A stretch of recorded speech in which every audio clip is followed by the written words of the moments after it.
Friend. My expression wasn't much better than yours when I first saw this.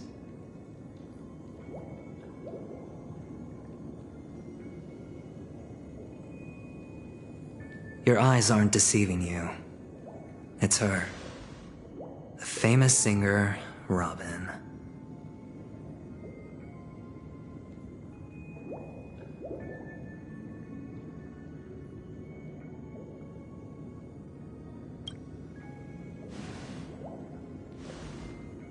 Well, first of all, can I just say that this had nothing to do with me?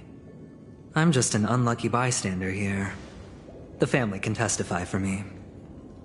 If you don't believe me, just ask anyone in the Bloodhound family. They hate me and they hate the IPC, so they'd never lie. This is not where the crime happened. What I showed you was a memory. The most basic light cone manifesting tech. Authorized by the Garden of Recollection and owned by the IPC. Did you really think the Galaxy Rangers were outsiders this whole time? Penacony has made a solemn commitment to protect the safety of anyone inside a family dream. Any person in distress will be forcibly awakened and safely returned to reality. What gives them the confidence to make such conclusive statements? Because behind this promise is the harmony. The family's Dreamweavers link up their minds together to construct an unbreakable defensive line. Breaking through this line of defense to create death in the dreamscape. Not even a memo keeper could do that without the family's permission. Who could have done it, friend? The only one is her. The girl who calls herself a Galaxy Ranger. An imposter. An unsought guest. An emanator who hides her true identity. Ifrit's death was a foregone conclusion. And Robin? Her misfortune was staring right at her. Who will be the next to die?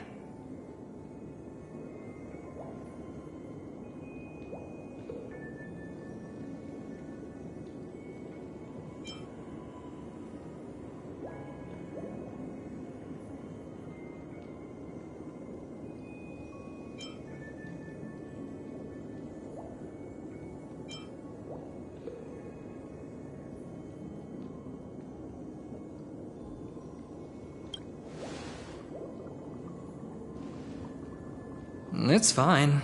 Listen to your gut. Building trust always takes time, and I'm willing to wait. I just hope you realize that wherever that legacy is concerned, covert plans are already underway throughout Penacony. Everyone's got their own agenda.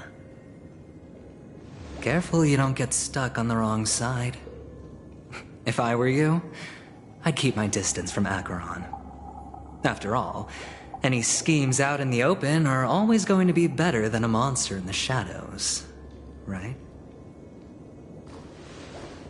Who's to say there isn't an even deeper conspiracy lurking beneath the surface? Memo Keeper, I think our little deal is finished. Aventurine is telling the truth. This memory is a real one. And there's no sign of any distortion grafting on. The IPC is not the Garden, and there are real limits to what they can actually do. But you know all this. Friend, let's not beat around the bush here. The thing is, I want to reach out personally to team up with the Astral Express. I told you I'm just not interested in scrambling for the legacy. I just came to Penacony for work. I'm here to retrieve some lost property for the IPC, if you catch my drift. I'm talking ownership of this frontier prison. This has all become a bad debt thanks to the cancer of all worlds. The IPC has tried sitting down for negotiations time and again, but the family wouldn't even take our calls. You have no idea how difficult these people are to deal with. Put it this way. They've hushed up the existence of death before, so they can definitely cover up any news about Robin's death. It'll just quietly float off like a bubble and pop. Nobody ever being the wiser. That's not fair, right? So then, friend, I need your help.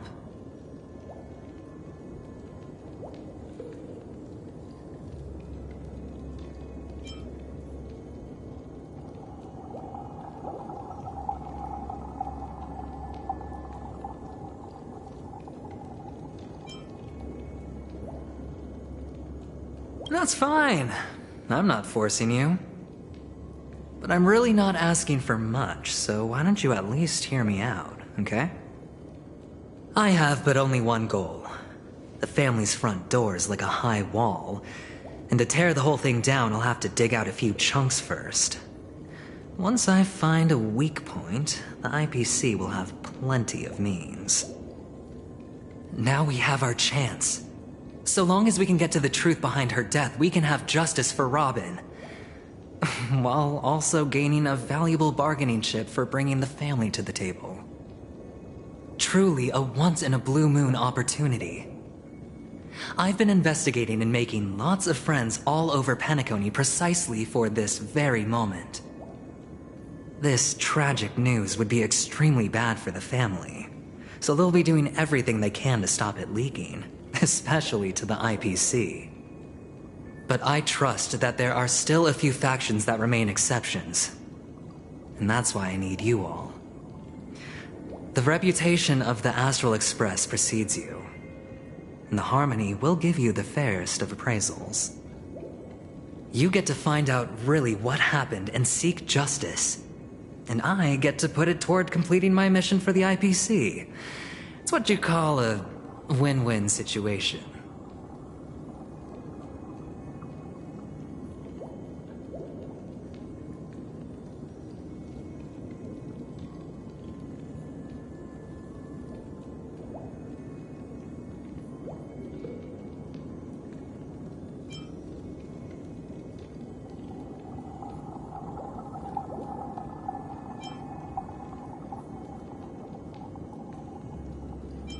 Don't worry, just head back and talk things over with your companions. That navigator is really smart. She must understand the value of this deal. Look, here's my contact details. If you come to any conclusions, call me. Oh, and take this. A thorough investigation can always use a little more funding. Don't mention it. So long, friend. I really am looking forward to uncovering the truth about death with everyone. Aventurine just sauntered off. He really doesn't mean to force it, but something still seems off. What now? What are your plans? Black Swan. What is she thinking?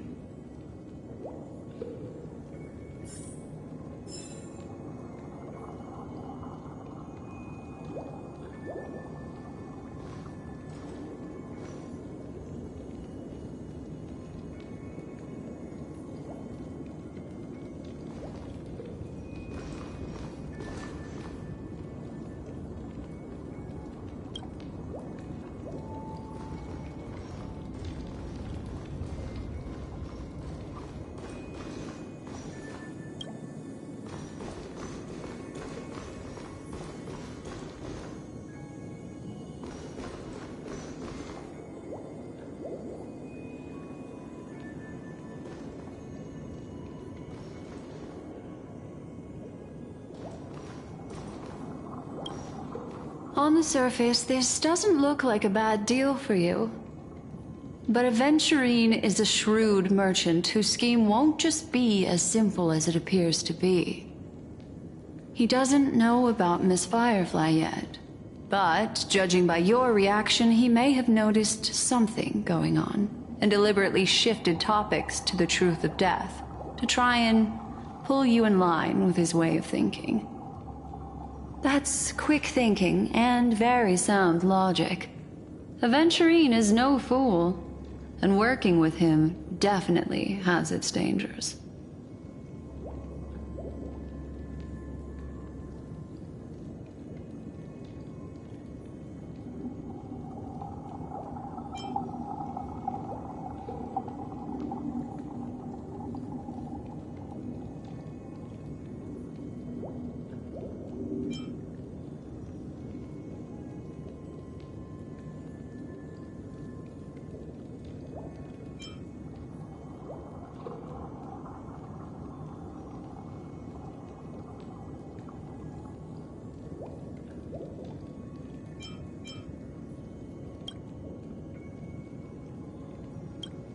That is something I agree on.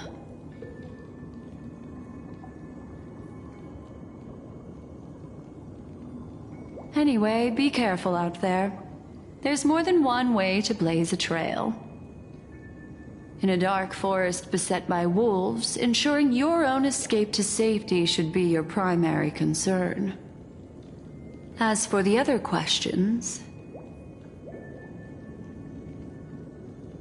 I'm not sure the two cases were committed by the same culprit, but that massive wound looked like its winged blade. We've all witnessed it in action before. Plus, it seems unlikely that there would be two lethal entities loose in the dreamscape. Sorry, I can't answer that question. That ranger is shrouded in mystery. I'm afraid no one is capable of providing an answer. But without a doubt, she is the most special guest at this banquet. It's like Aventurine said just then. It's best to keep your distance from her. Two victims appearing one after the other in a very short time span, in and of itself, that's very unusual. Two possibilities. The collapse of Penacony's dreamscape has started speeding up, making death extremely agitated and weakening the family's protections. Or everything has been planned out and executed by someone. If someone has chosen these victims deliberately, first a smuggler, then a family celebrity, then this murderer's motives are worth thoroughly chewing over. It's all happened so quickly, I can only make conjecture. After leaving here, go have a chat with your companions. I hope you can clarify the source of this confusion.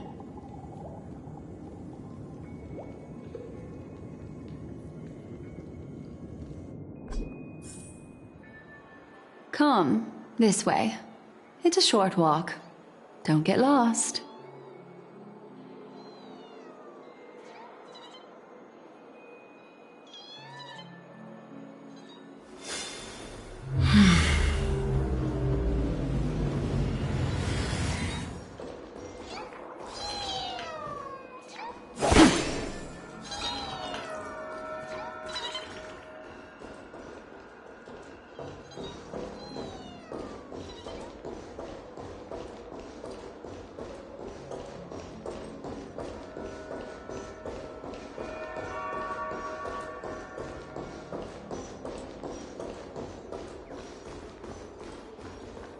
This way. This is where we part ways. All of this is like a nightmare. Unfortunately, the remembrance doesn't lie. What we just saw is the reality that happened, and it won't fade from our minds just because we wake up. But follow your heart and don't be afraid. We all walk through this world casting shadows of different lengths, and ultimately, all we leave behind are precious memories. Hold on just a sec.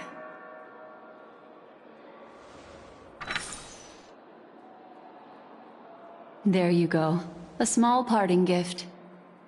If one day you unfortunately fall into the deep waters of the memory zone, and there's no memo keeper to join you, hopefully it can guide you on my behalf. I also pay great attention to the ways of the world. Just think of this as an apology from me for hiding something from you.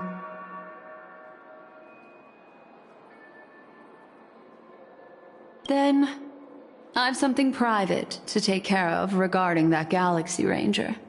Let's leave things there, shall we?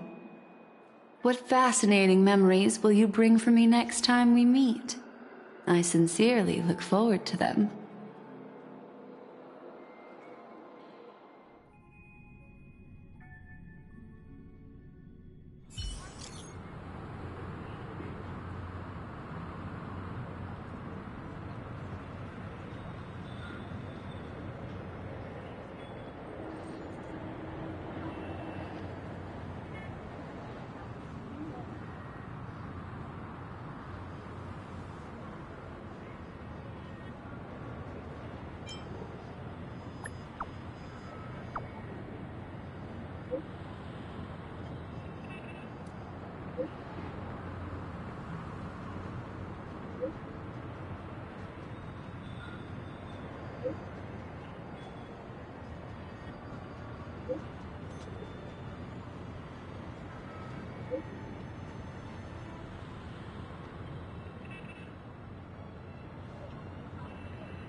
A family rep. Is Himiko okay?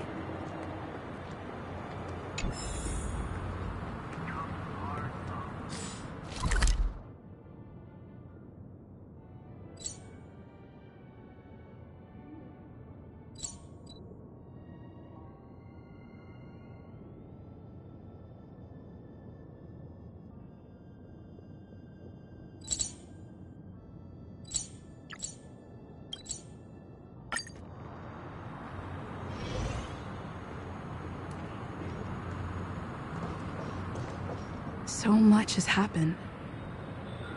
I should take a moment to gather my thoughts and wait for everyone to arrive.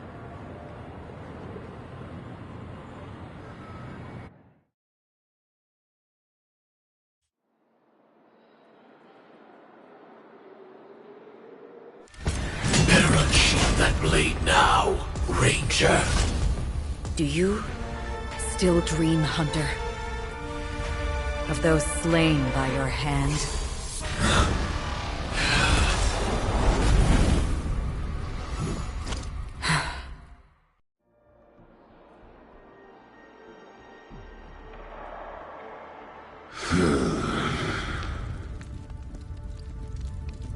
It appears the outcome has already been determined. You're still alive, as are you. You still have room to make a choice. Leave the music box behind, and then go. Choice. The bloody trail of the destruction leaves no room for hesitation. Vatora's fire demon. Even if you sacrifice your life for that Eon, you won't get special treatment. Ranger, you tread the narrow path of the hunt. You could never understand. We come from the fire, and are born bathed in fire. We spread, burn, and destroy, until all the kindling has burned out and we leave only ashes on the ground. Burning forms the entire life of a fire demon, from the beginning to the end. We are born to die, just to put into practice a profile of another universal truth. All things are created for the destruction. Your companions don't seem to think so. They fight for your chance at survival. They are my children, and just as I was, they are flames that have yet to burn white hot. They're still young, and I don't blame them. But my flames are faint, and time is running out. Can you see the planet of festivities in the distance? I plan to bring Purgatory with me there, and before that, I must surpass you. Why? Because on the path they have forged, you have traveled farther than I have. Emanator.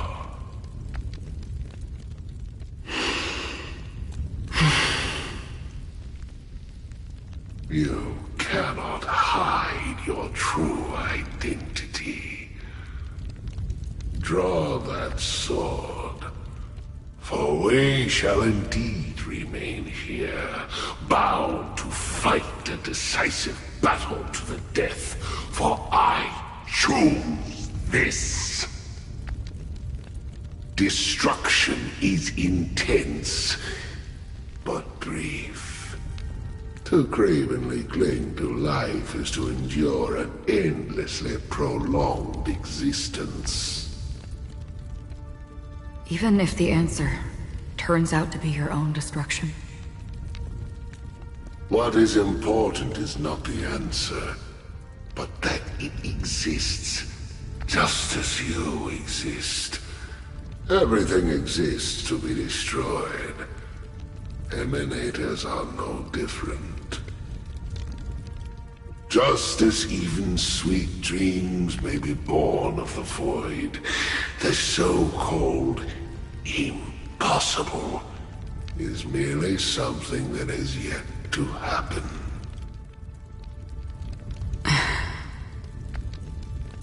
All right. I accept. You shall witness the most brilliant and intense fire in existence. May this flame illuminate the farthest reaches of your bottomless dream.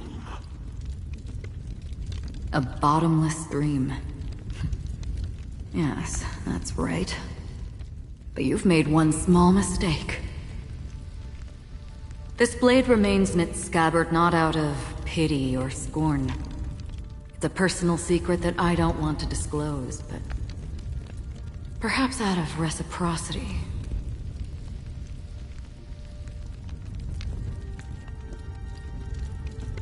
I'll reveal the truth to you.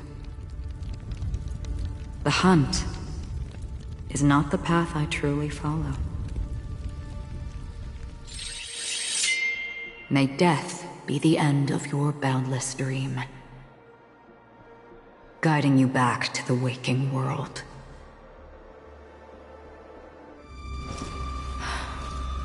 I still see them in my dreams. Hold it. Their time hasn't come yet.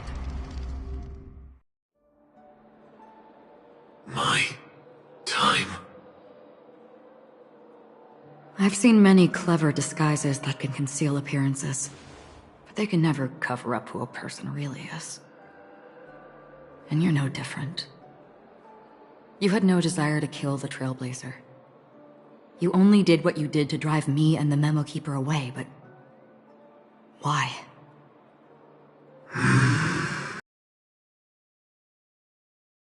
Did Destiny's slave make you do it? You know, Elio. I thought this is just the kind of thing that'd get written into your script. My script has always been brief. Other than that, anything beyond that is unnecessary. He knows my nature. There is but a single destiny from which no one can escape. And until then, I hold the privilege of choice. However, you appear to be ignorant of this, so it's time for me to inquire. Who exactly are you? Not your enemy, perhaps. That's not what I asked. I don't deserve your curiosity. Loners wandering the cosmos always have their secrets. Take me. I'm wanted by the IPC, so it's little wonder that I know something about the Stellaron Hunters. That's all. Maybe I can help. What reason would you have for doing that? I tend to forget things.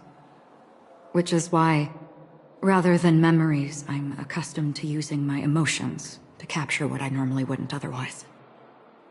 So, I know who is inside that cold armor. How about it? Ready to take off that armor and sit down for a talk? It's not yet time. I don't need help, but I can give you a suggestion that would make things better for you and me. If your goal is the Watchmaker's legacy, then go look into the family. Not only are they covering up the existence of death, but they're burying the past and the truth about what happens inside the dreamscape. Already on it. The Astral Express is no enemy of yours. I know that. I just never expected to hear you say it. What's next, then? The Trailblazer's been taken by Black Swan. Will you go look for her? No need for that. No harm in mentioning that Elio's only given me one instruction. Get all of the Astral Express to track down the Grand Legacy. I tried settling this in an easier and more direct way, but as you can see, here I am, confronting you. I failed.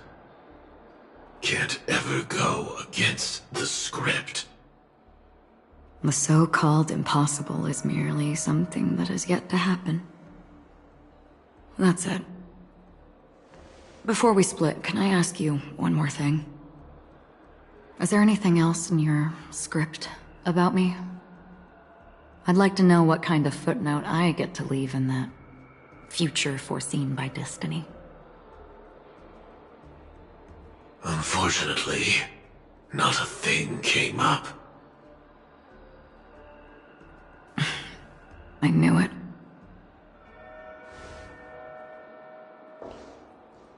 Hang on. I don't. Don't. What? Your first question was, do you still have dreams about everyone who died because of you? I don't. Never have. I was born without the ability to dream. I live for this cold, harsh reality. For a little light, and to burn, to keep on burning, until I turn to ash. So, I really envy you. Is that so? Then you're already living in the waking world.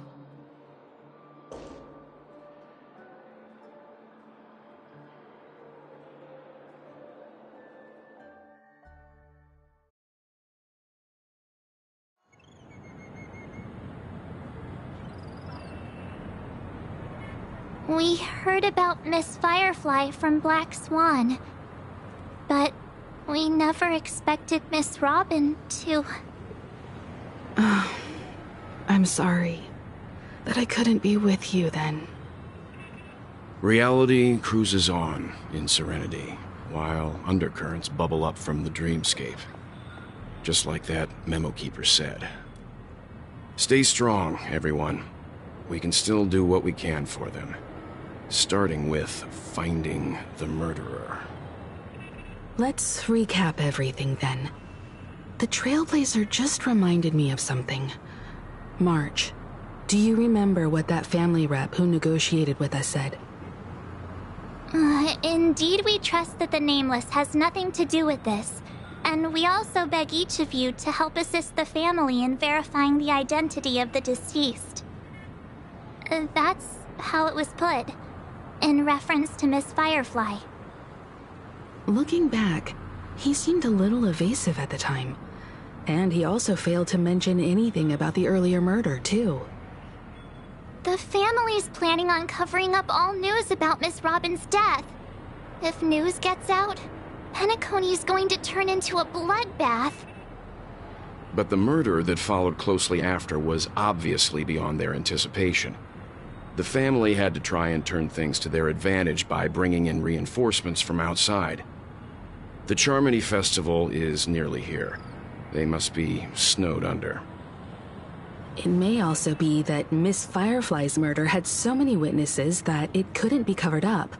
So they went with the flow and let more people on the scene to control the situation. After all, the nature of the two murders is fundamentally different. The family's first protective measure should be against malicious actors among the guests, such as that IPC envoy.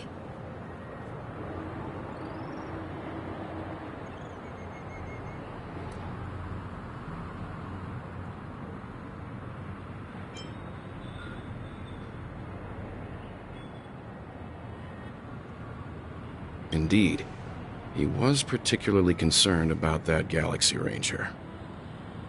Are we missing the forest for the trees here? I always felt that Aventurine's reasons for accusing Miss Acheron were highly subtle. Can we believe him? At this point, I'm afraid the only ones we can trust are ourselves. Look, let's try to gather intel first and then list all the possible outcomes we can. Then we go through them, eliminating contradictions one by one. The fewer facts remaining, the closer we are to the truth. I've still got this sense of foreboding. It's like we're stuck in a whirlpool, spinning around that legacy even after everything that's happened. This time we're playing the role of a real detective. But before we start, what are we going to say to the family and Aventurine? As I see things, the family harbors no ill will towards the Astral Express. If they didn't trust the crew, they wouldn't have casually commissioned outsiders to investigate a case that's, in all likelihood, a scandal. Plus, this is the family's turf. Teaming up with them should make things easier for us in the future. As for that Aventurine, well, I'd like to hear your thoughts. He's complex. He deliberately slow-played his hand during negotiations while running circles around us all the while. He appealed convincingly to both reason and emotion. It wasn't forced, but the intent was obvious. Still, it's good to have contacts among all this uncertainty.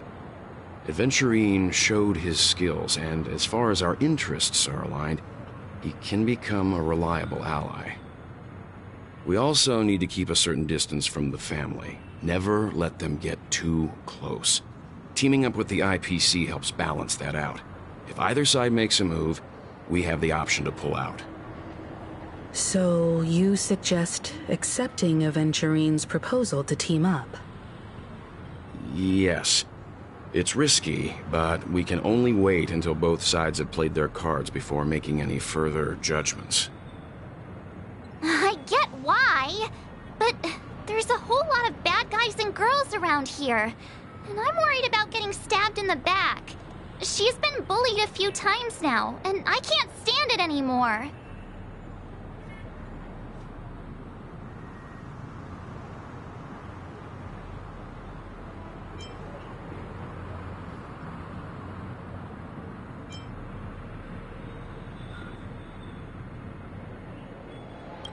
You...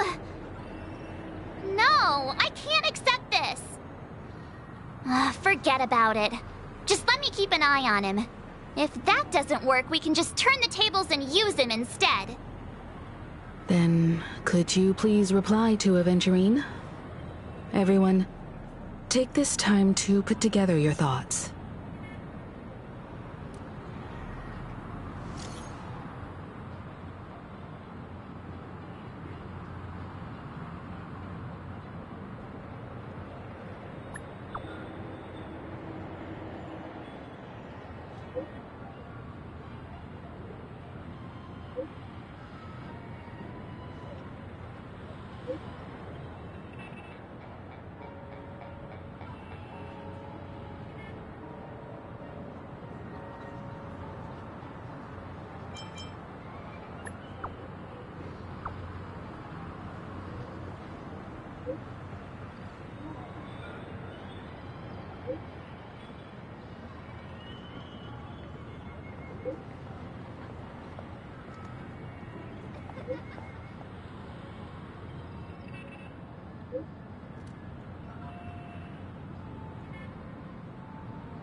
Looks like Aventurine is happy with this outcome. Let's tell everyone about it.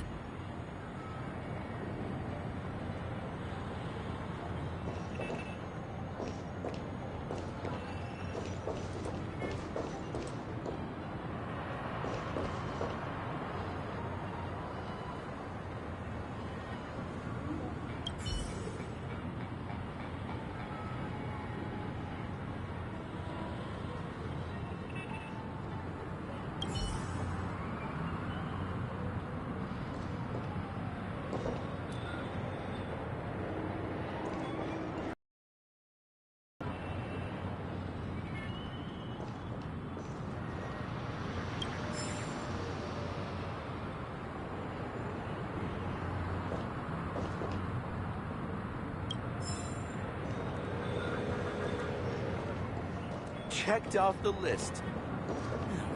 I really love Clocky.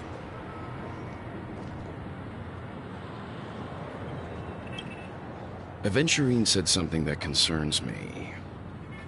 He accused that Galaxy Ranger of killing Robin without any evidence whatsoever, but said nothing about her connection to that memory zone meme or why he was stalking you. It was a groundless accusation, which only serves to make him seem more suspicious.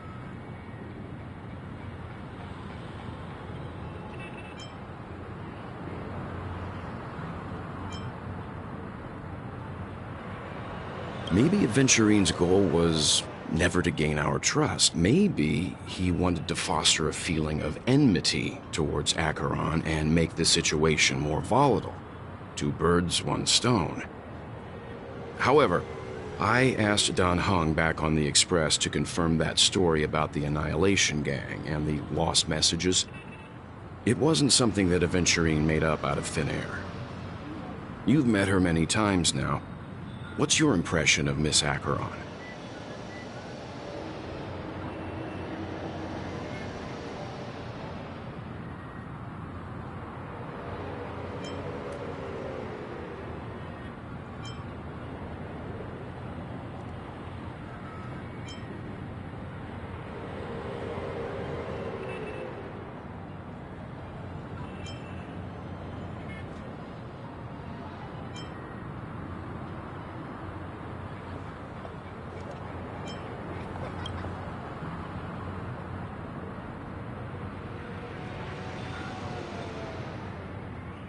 That fits the stereotype of a Galaxy Ranger to a T.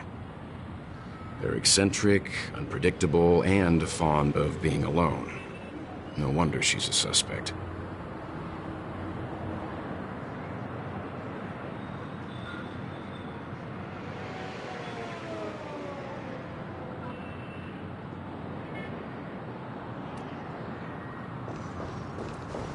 Checked off the list. Can this be considered the majestic hall of art? I hope it's not too soon to bring it up. But I feel like Miss Robin isn't actually dead, but that she's still alive and well. Somewhere. That everything's just some horrible prank. Because aren't we supposed to be inside a dream? How could someone die in a beautiful dreamscape like this? Shouldn't only good things happen here? Whenever I see the Grand Theater, I just can't stop all these thoughts from flooding my head.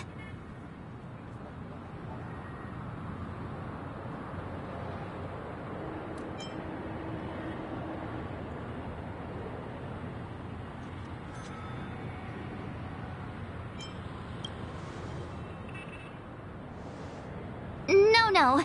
After all, they've brought everyone this sleepy dreamscape, which everyone loves. I just feel like I'm starting to understand them less and less. Everyone's still having a great time out there on the streets. Nobody knows what's happened. It's all so unreal. As if Firefly, Miss Robin, and us we're all outsiders from another world.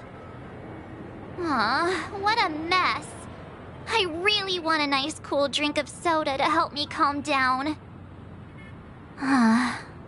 But then I'd be just like everyone else out on the streets.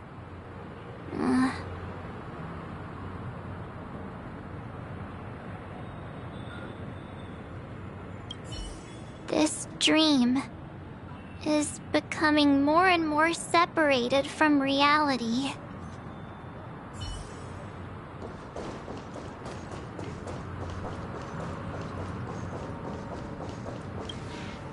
Avengerine's goal is to try and recapture Penacony for IPC. To do this, he'll have to bring down the family in its entirety to create a big enough chance. The existence of death will be covered up by the family. So how does he plan on taking them down? It's gotta be something important enough that everyone will notice. But it also can't be anything too out in the open. An attack on the hotel guests? Unlikely. Penacony's guests include quite a few bigwigs known throughout the whole cosmos. People who not even the IPC would dare take lightly. Aventurine is a shrewd merchant, and there's no way he doesn't know that. He's definitely going for the family, and it's just a matter of how. The harmony is strong in Penacony, and almost impossible to take on head-to-head. The fact that the IPC dispatched Aventurine shows that they do not intend to simply play by the book here. Aventurine has devoted considerable attention to her. But this Galaxy Ranger, we know hardly anything about her, and can't rush to any conclusions.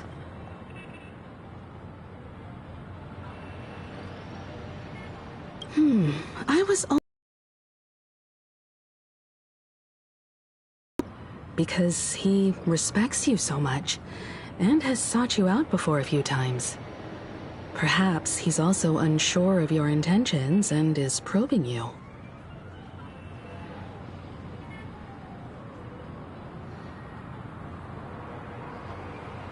I'm just speculating. In any case, we have to be careful when handling Aventurine. He's skilled at reading people and discerning the right moment to strike. Also, he's clearly a born gambler if he's willing to go all in to win. Looks like Aventurine doesn't need anything else. Let's turn our attention to the family's assignment for now. Himiko, what do you think? Among our current clues, the two murders that she witnessed are the most directly connected. I suggest starting here. One thing I'm curious about is, if a person dies in a dream, what happens to them in real life? Seeing as we're at the family's behest, why not pop back out to reality and verify Miss Firefly's situation back at the hotel? Perhaps we could also make a few inquiries about her while out there. How about we split off into two groups? There are still some things worth focusing on inside the dreamscape. I'll investigate those, and we can link up again later. Worth focusing on? Oh. No problem. I'll leave it to you then. Huh? Aw, I thought I'd finally get to see Himiko and Mr. Yang go out on a mission together. Oh well. Take care then, Mr. Yang. I will. Keep in touch.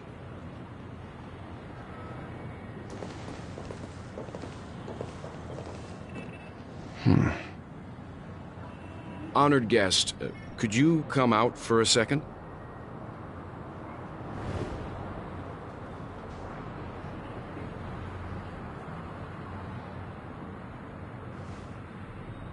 I'd be embarrassed too, getting stared at like that. Forgive me. My name is Welt Yang. I'm one of the crew members on the Astral Express. I believe you've met my colleagues.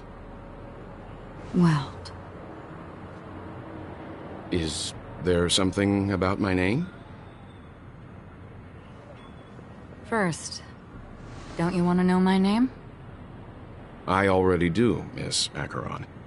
You're a prominent figure in Penacony. What are they saying about me? Some claim that you're the real culprit behind these murders, that the Annihilation Gang's tragic fate at the banquet was a result of your blade, and that you're now attempting to unleash another bloodbath on Penacony. The Annihilation Gang. Ifrit of Everflame Mansion. tragic fate. That Duke turned his dying body to flames and sacrificed his life as a martyr. He was a determined and heroic pathstrider. Not even a villain should be disparaged like this. And what's more, there were plenty of suspects invited. Do they really think that a blade is more dangerous than that black hole you're wielding? Keen intuition. Not even the family managed to point out the truth behind this cane. So you must surely know, Miss Acheron, that peering into a black hole is not a wise move. As a potential threat, your knowledge of us has reached uncomfortable depths.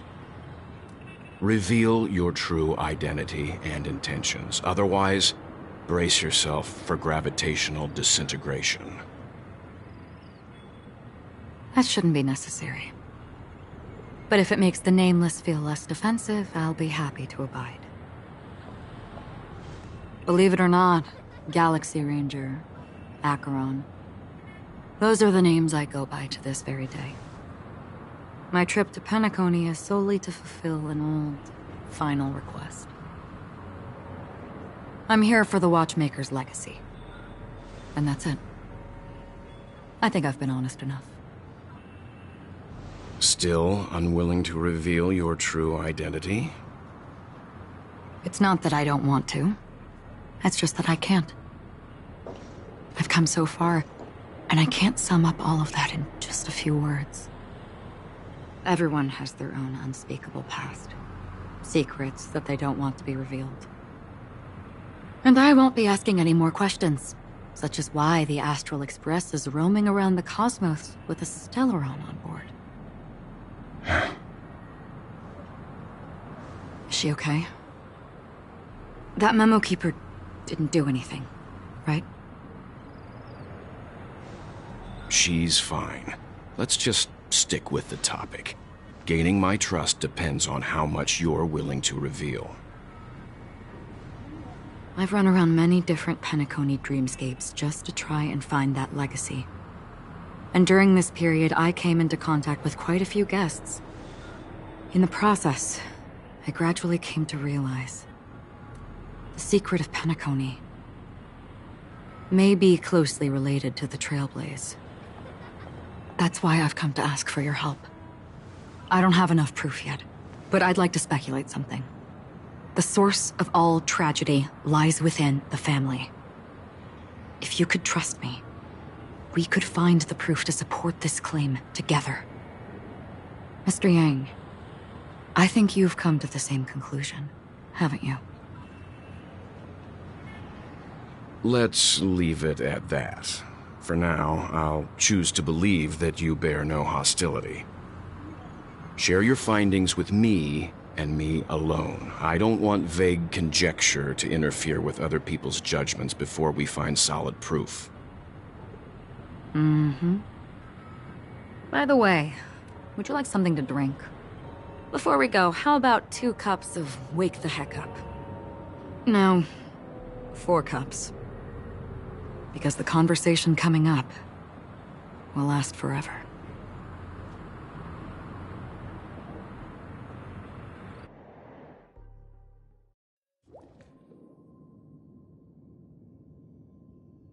I've been watching her closely for a while now, and the first invitation was in the banquet hall of the hotel. She just sat in one corner, keeping silent, chugging down a couple cups of Wake the Heck Up. I told her it's a pungent, bitter beverage, not the taste of sweet dreams, only for people allergic to Soul Glad. And she said, Really? But I don't taste any difference at all between them.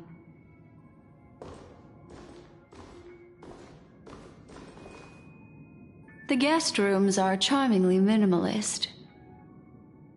An aesthetic you share, Miss Acheron. It's a cinch, this music box. The invitation received by the Annihilation Gang. There are latent memories that linger on it yet. You see, memories of you are not yours alone. They travel in other people, other things. I know much, and I can predict even more. With some help, the dead can be made to speak.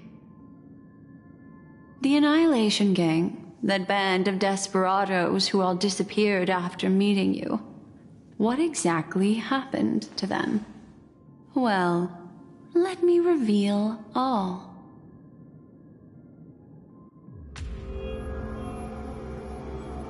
Gradation 12.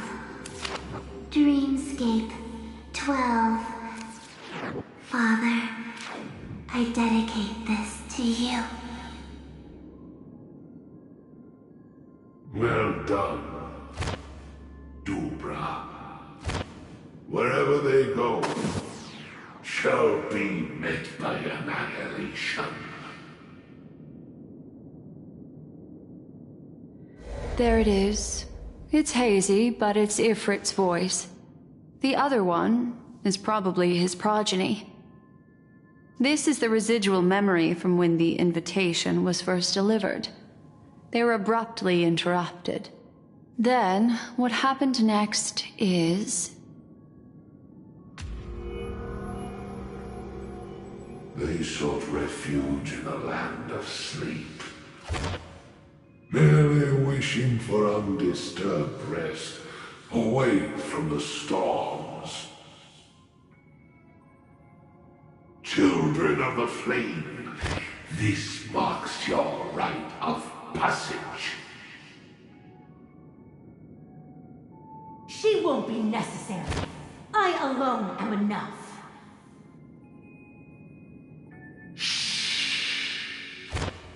When have those on the path of destruction feared death? The Everflame Mansion has set out on a journey. Those poor people, they have no idea what lies in wait ahead of them. Memory recovery is going well, but slowly. She'll be here soon, and time is short. There's nobody else here, so there's no need to be delicate. In fact, I think I'd better go all out.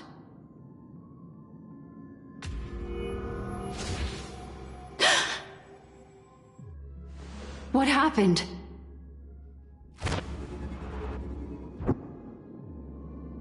The memory after that is blank.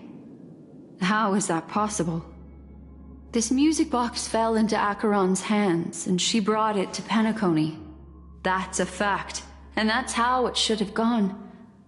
But along the way...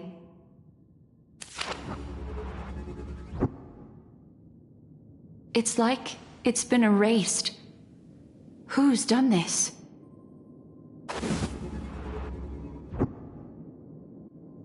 Who are you? Who are you? It's... No. Is this not a...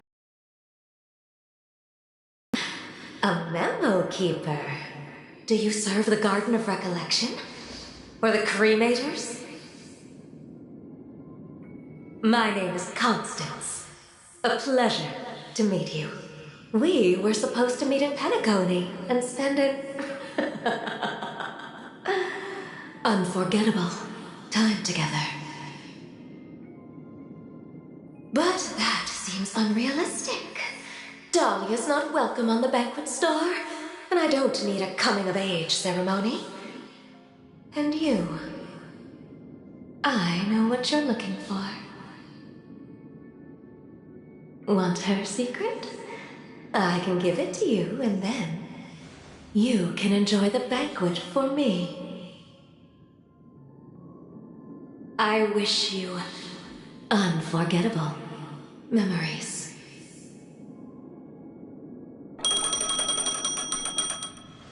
Oh. A phone. Wanna listen in?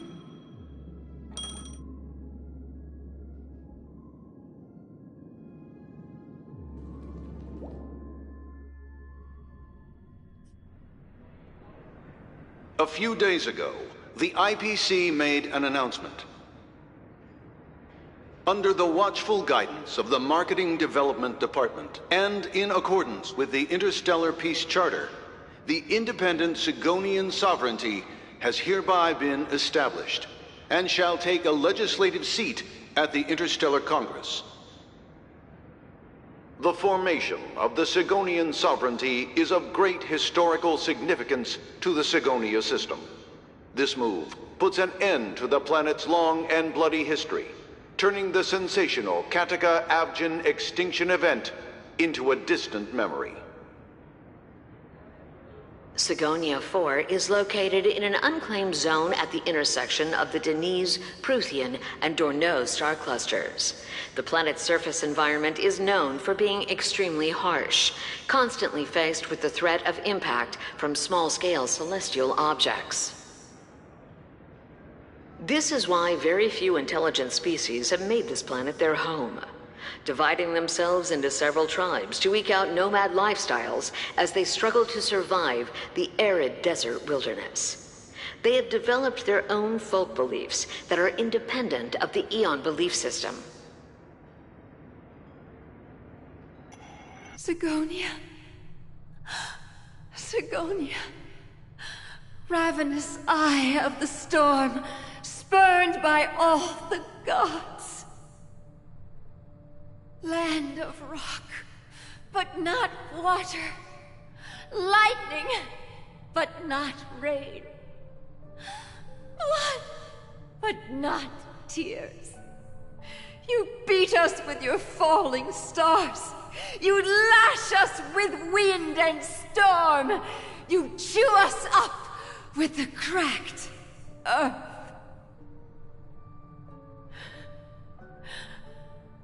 You promised us a land of honey, yet yoked us beneath a sword of bitterness. Oh, Gaiathra Triclops, if thou can hear me, please open up thy 3 eyes and gaze upon this child. When you took his father, my child was still sleeping in my belly. And where my husband went, I too soon must go. I don't ask for a peaceful death.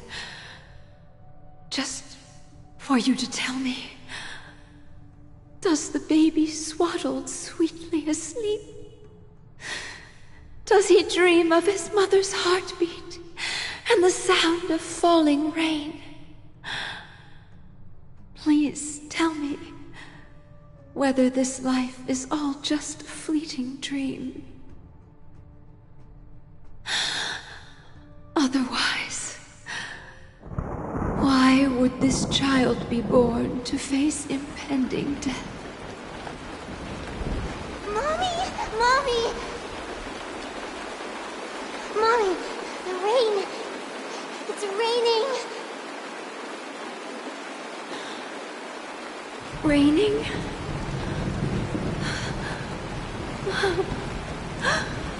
Raining. It is raining. It's true. Those Outworlders weren't lying to us. They really did summon the rain. Mommy, we can leave here. We can go back home.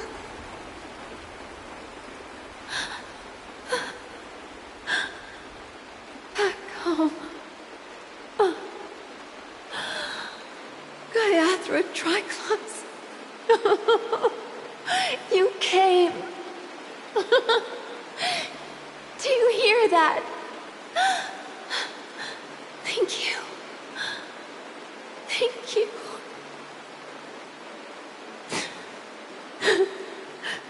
Darling, listen. This is the sound of rain. On the day you were born, the sky also sent down a gift like this from Gaiathra. Such a lucky child. Such a blessed child. Just like your name.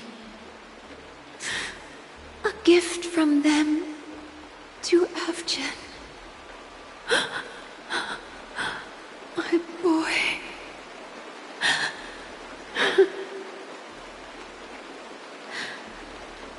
May the goddess Gayatri close her eyes 3 times.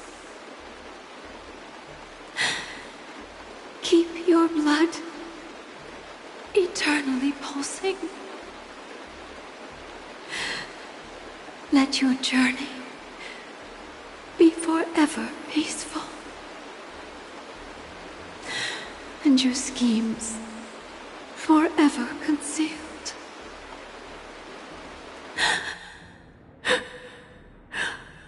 Welcome to this sad world, Kakavasha.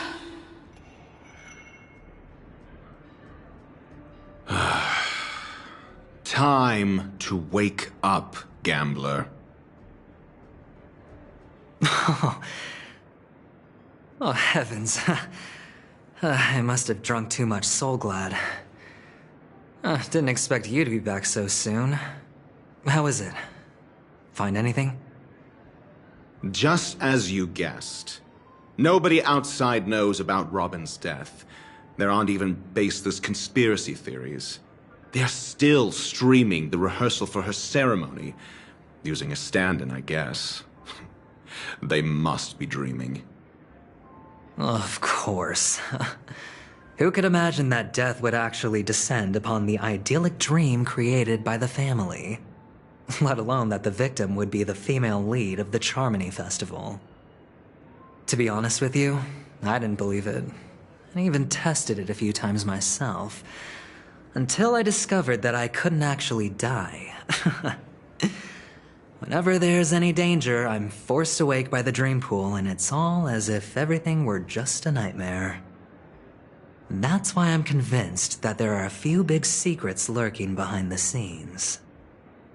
Then you must have heard about the Memory Zone meme. When I graciously deigned to establish connections with the Oak family on your behalf, they were quite in a pitiful state of disarray. Besides Robin, there was another body. I don't know the exact details, just that it was a stowaway. 2 murder cases? I told you something seemed off about the Nameless. Oh, she must have come across the other one. This murderer is a psycho. But I have to admit, the case should be easy to crack. We can leverage the family's malfeasance and let the IPC use this as a reason to intervene. It's just that their trickery runs deeper than I thought. Robin's stand-in was all ready to go. These 2 murders are definitely getting hushed up. What should we do? Let me think. It's too rare an opportunity to miss out on, so I gotta be careful. Incredible, gambler. Have you already exhausted your limited repertoire of tricks so soon? There are plenty of chips, but it'd be best to choose carefully. The most straightforward has to be Robin. Remember? That masked fool once told me to find a mute as a friend. Robin is what she calls the mute. She has lost her voice, and while most people can't pick up on it, you and I cannot mistake that sound. Not produced by any voice box, but rather by the resonance of the harmony. If that girl hadn't gone hoarse from singing practice, there'd only be one possibility. Something was up with the family. Or Robin herself. To get to the bottom of this, I tried every way I could to meet her. But she died. Right before my very eyes.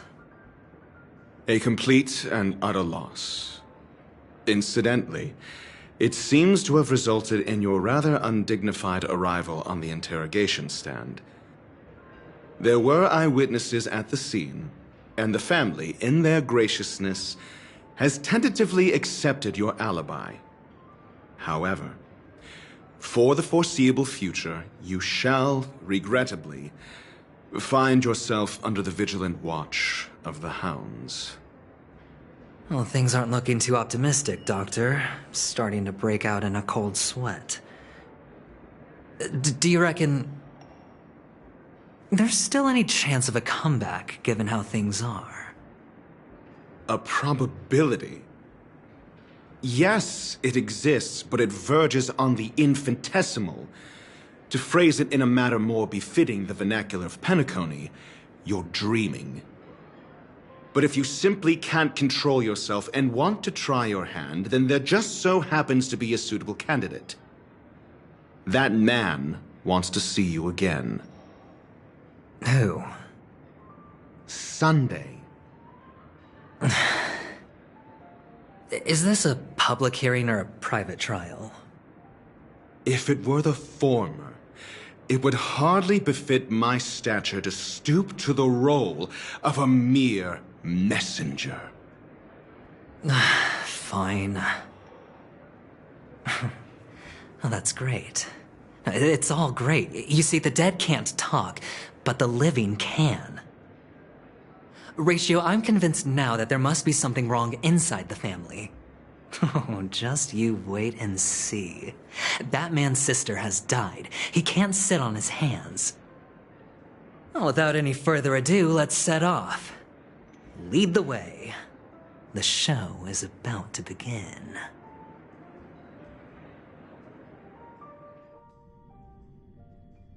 We're here. The Dewlight Pavilion is the Oak family's fortress and a place where heads of the families meet to discuss great plans for Penacony. Fortress? I like this metaphor. I dealt with the warlords of the Amanica star system not long ago, and their synchronized orbital manor wasn't this heavily guarded. This mansion nominally belongs to Sunday, and is very befitting of its owner. Without his express invitation, the likes of ordinary guests would never grace these grounds in their lifetimes. Look around while you still have this moment of freedom. Hey, Doc, whose side are you on anyway? Who's to say I won't sell you out? We'll see. When we meet the authoritarian master of the Oak family, I'll pry an answer out of him. Follow me and I'll bring you to his parlor. Hold your tongue and let me deal with the members of the family.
Hey, you two! That's a place of business. No entry.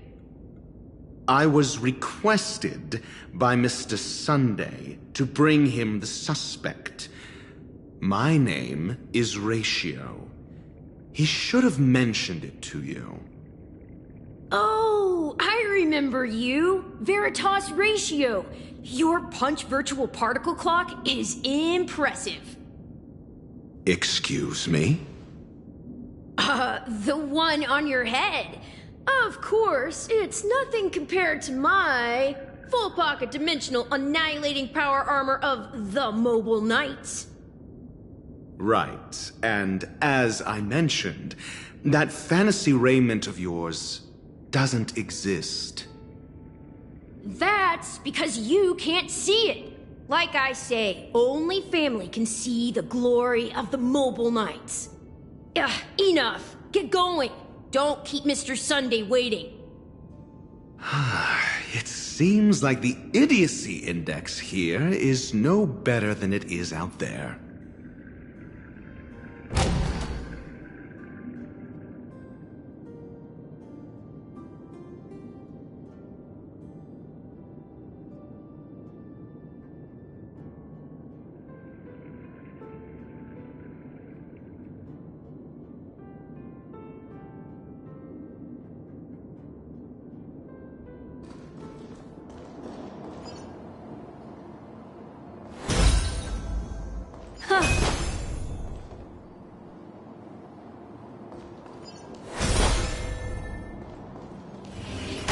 A dead end?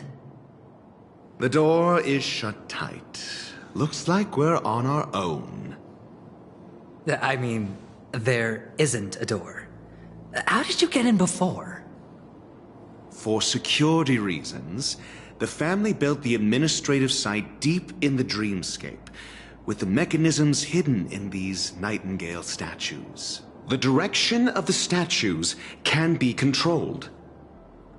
On the previous occasion, an attendant named Kona had gone to the side room to verify something before setting the statues in the correct positions. Well, maybe we should do the same. Let's go and take a look. Of course, we can also use brute force.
Solving a problem by brute force doesn't prove your intelligence. The side room. Don't let me repeat myself.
Memories seem to be different again.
Our paths cross once more. Ready for another...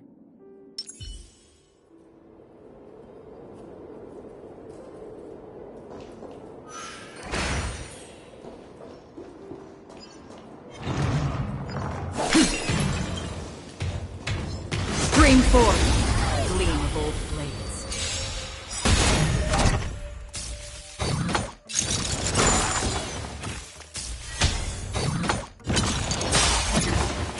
You'll overheat!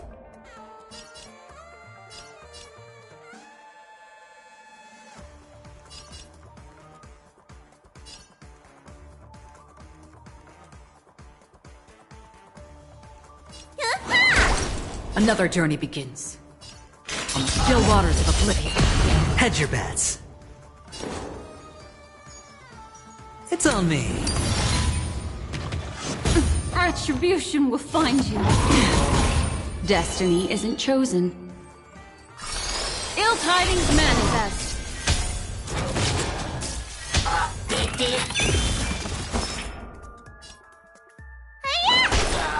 Free will, or was it fate? Destined for oblivion. Sure, I'll play along. Watch your head. Again. What do you want to know? Ill fate descends. Need a doctor? Another journey begins. On the still waters of oblivion. I hit the mark. Destiny isn't chosen.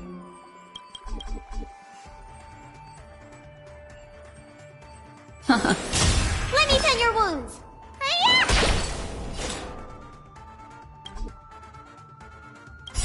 I weep for the departed. It too shall fall. Memories are beneath the waters lies an endless abyss. Destined for oblivion.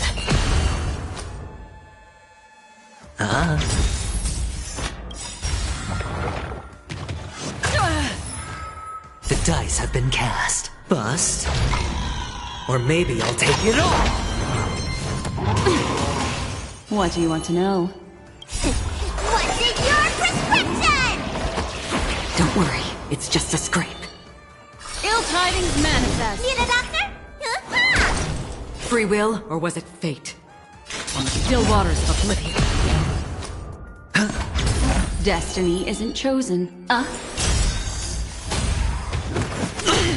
Trying to pull a fast one. Another journey begins. Destined for oblivion. Hedge your bets. It's on me.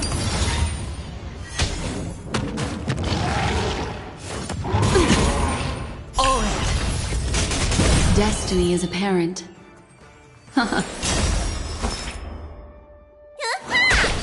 Free will, or was it fate? I weep for the departed. It too shall fall.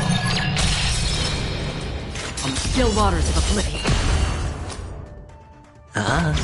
Need a doctor? Another journey begins. The dice have been bust.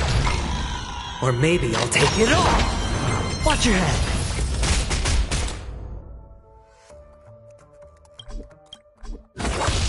What do you want to know? Ill fate descends! Sure, I'll play along. Let me tend your wounds. Free will, or was it fate? Destined for oblivion.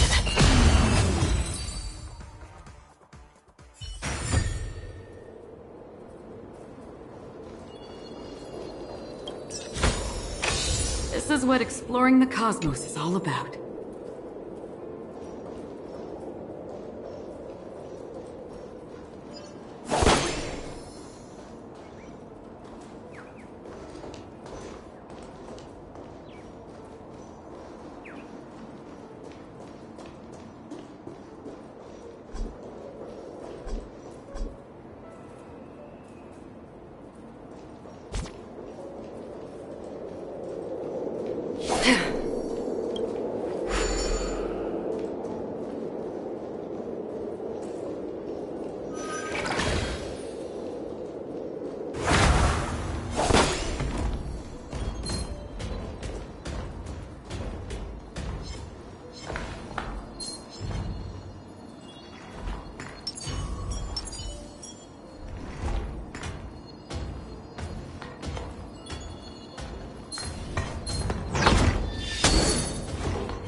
Scream forth, gleam of old blades.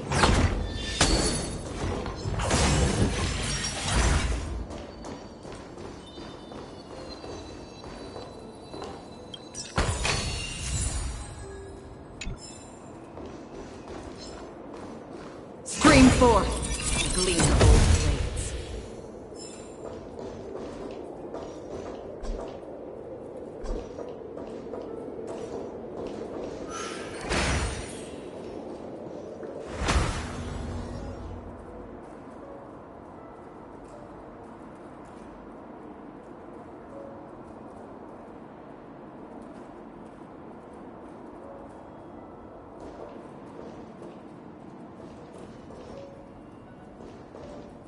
Stream forth, gleam of old blades.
Six nightingales facing in different directions.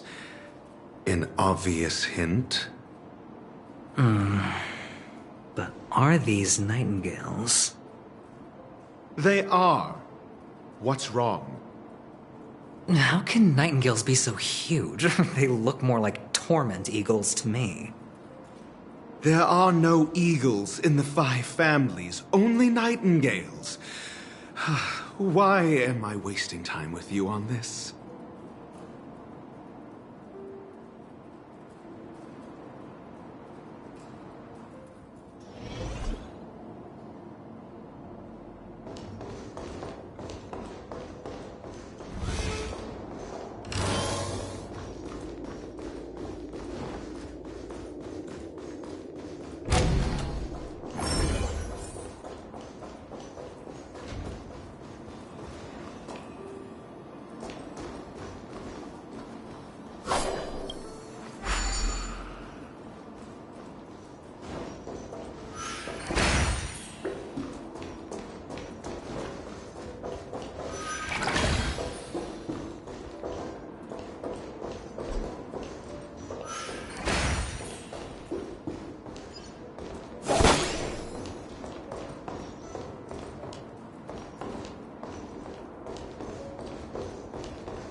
haven of memories.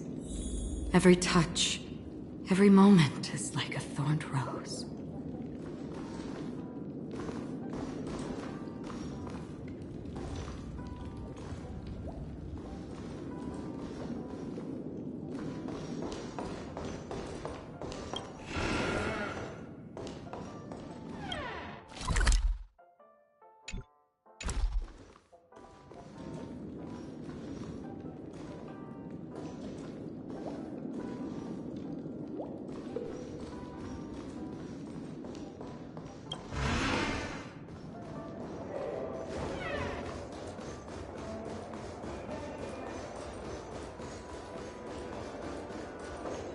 Why isn't there a sugar-free Soul Glad? One peach Soul Glad?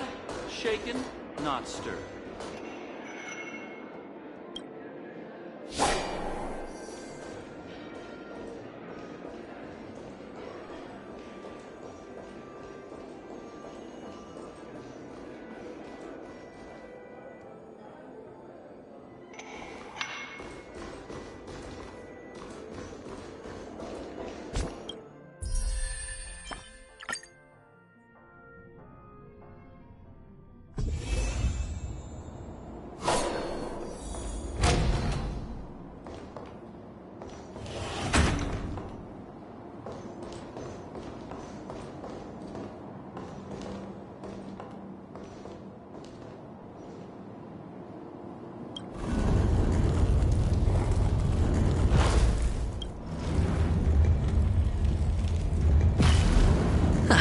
Just as I thought. Here's the correct answer. A truly miraculous discovery. Perhaps I should offer you the chance to join the Genius Society. Really? I thought you'd given up on that already. I was being sarcastic. Can't you tell?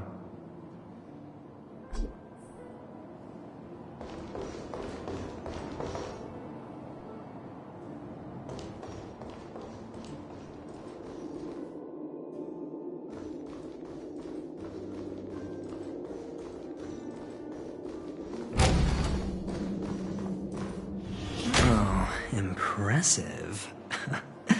So much for Mr. Sunday's reserved, virtuous image. Do you need me to remind you? We're in a dreamscape. No matter how grand the mansion looks, it'll not affect Penacony. Stop wasting your time nitpicking the family here. Yeah, you're right. The only way to destroy the family is death. Sunday must have thought the same. Let's head down.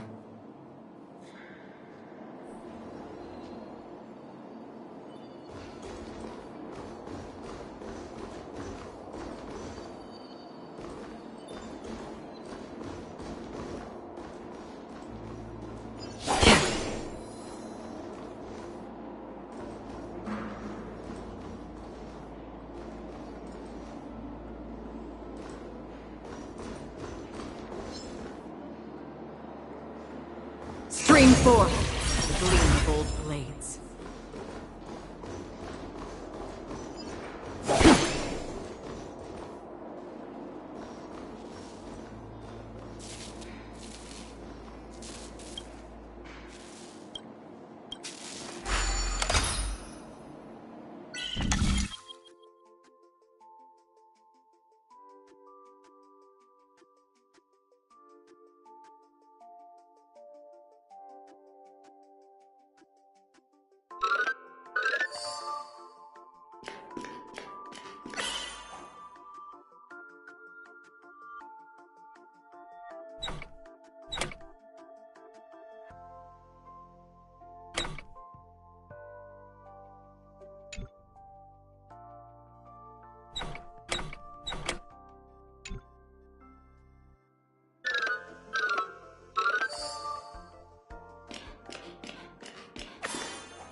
Don't forget to let your friends in on the action.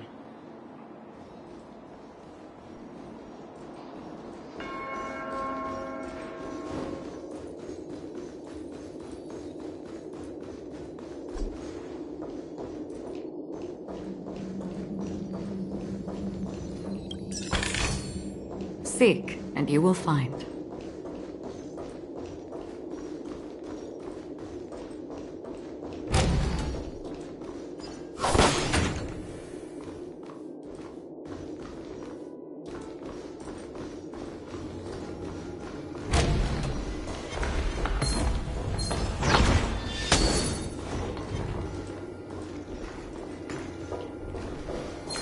Stream 4.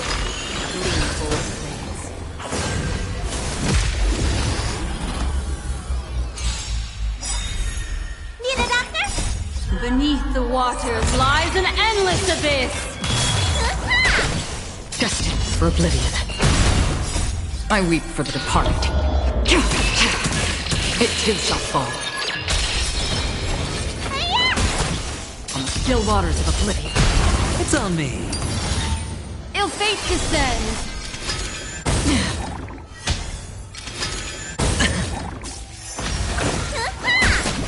Destined for oblivion.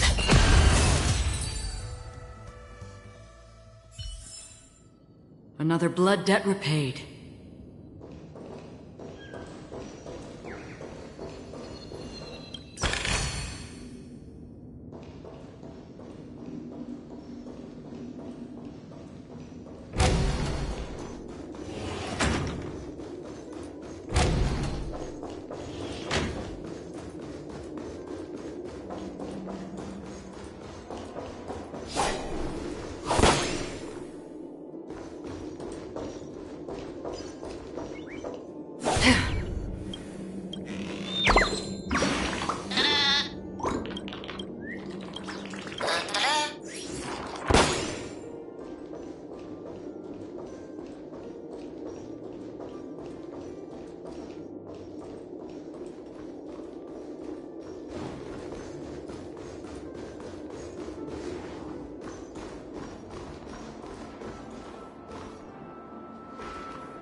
Stream 4.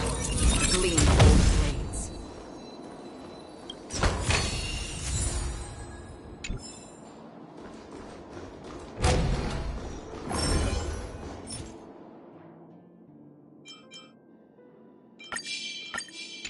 Stream 4. Gleam bold blades. Don't forget to let your friends in on the action.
Stream 4.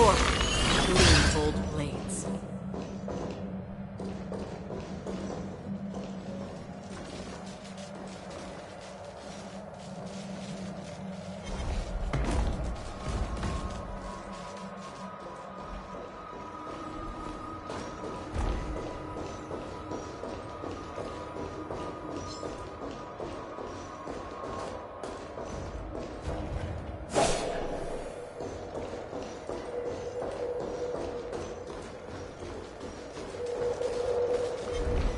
Stream 4. The gleam of old blades.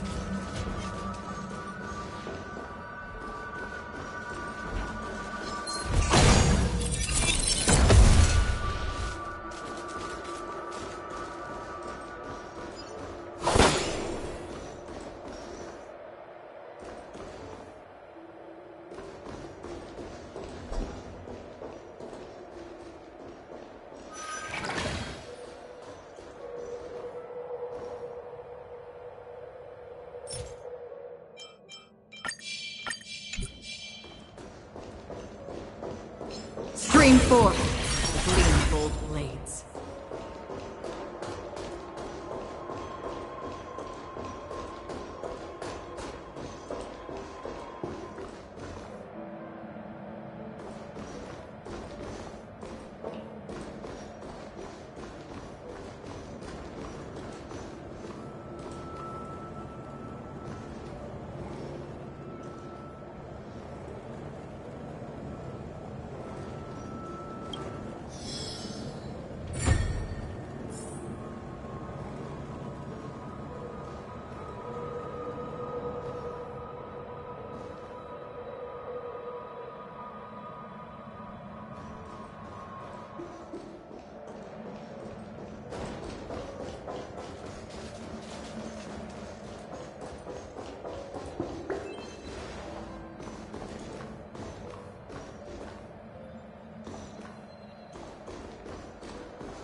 4. The gleam of old blades.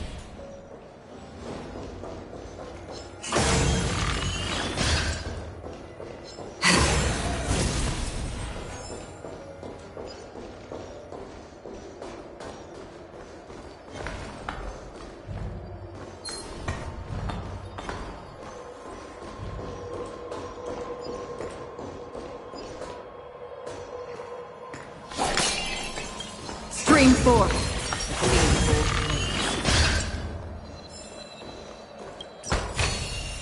Don't forget to let your friends in on the action.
This is what exploring the cosmos is all about.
Hold on. Huh? What's wrong? Are we heading the wrong way?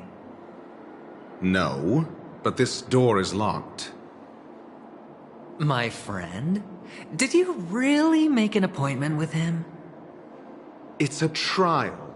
You got to prove your worth to Sunday before you can speak with him. If I'm not wrong, we need to find a way to open this door in the hall, or this place will be our prison. Oh, an escape room. My favorite. Get serious. I've no time for games. Let's head back. The hint is probably in that prominent sandpit. Wow. That's an enormous sandpit. I'd love to build a tall building for myself. Once I have enough savings.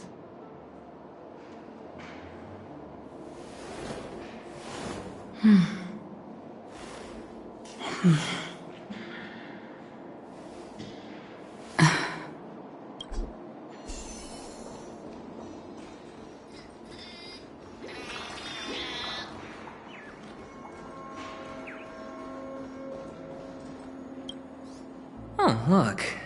There's a noticeable gap in the model. I believe you're right. There wasn't a gap before. That man must have done it intentionally. Well, with your brilliant mind, you shouldn't have any trouble recalling what was here last time. Right, Doctor? Of course. Let's look around. When I see it, I will know it. Fine. Fine. Why do I feel that we're pursuing a degree in burglary now?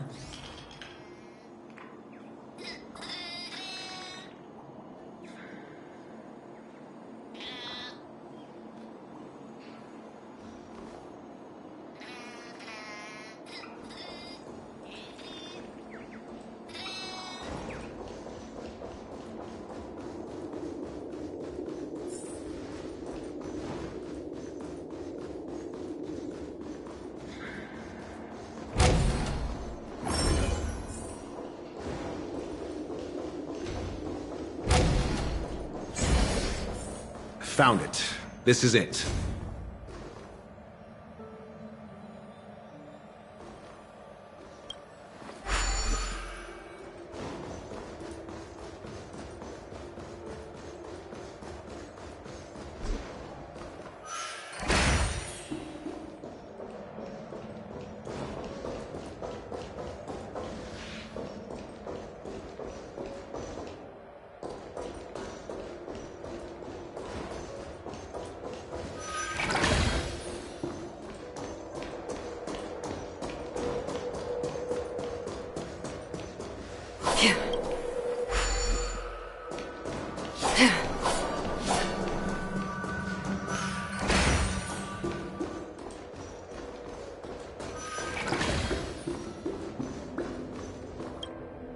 Huh.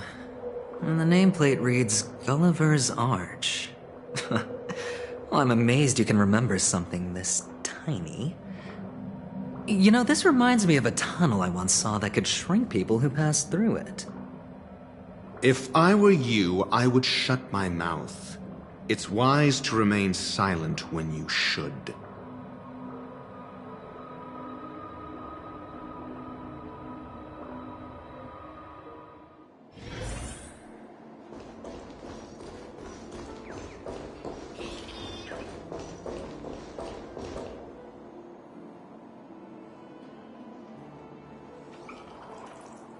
Oh, this reminds me of one of those building toys. I mean, with the blocks. I've never played with them before. I wonder if it's more interesting than stacking chips.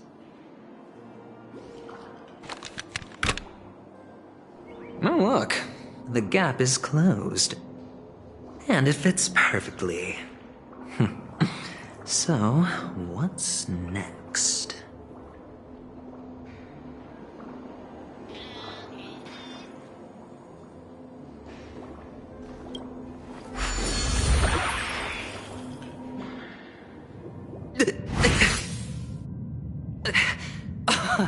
Oh, good heavens.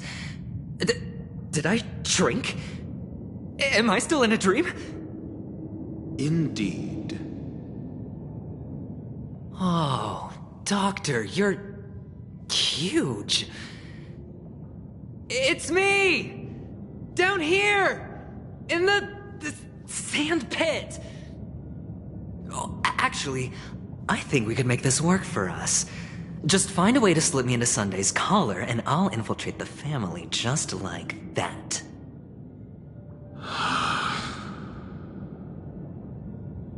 Oh, fine. I was just kidding.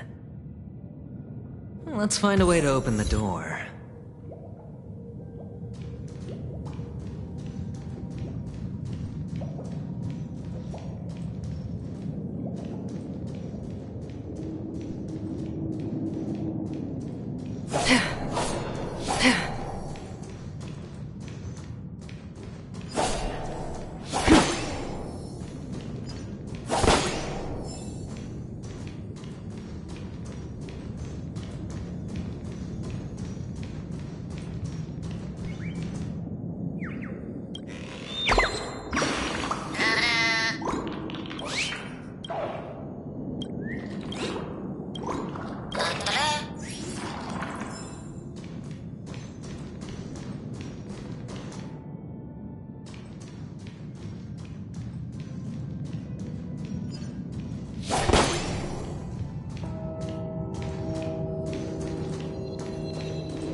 Stream 4.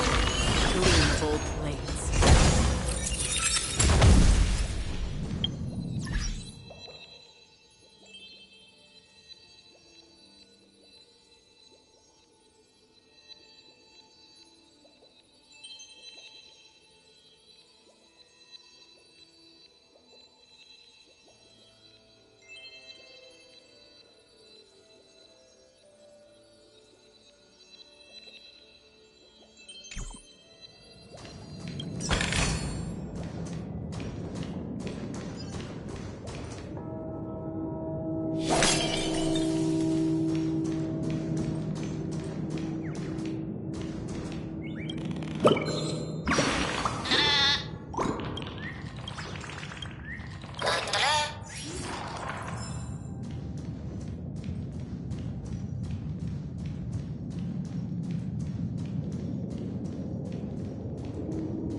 Stream 4. Gleam of old blades.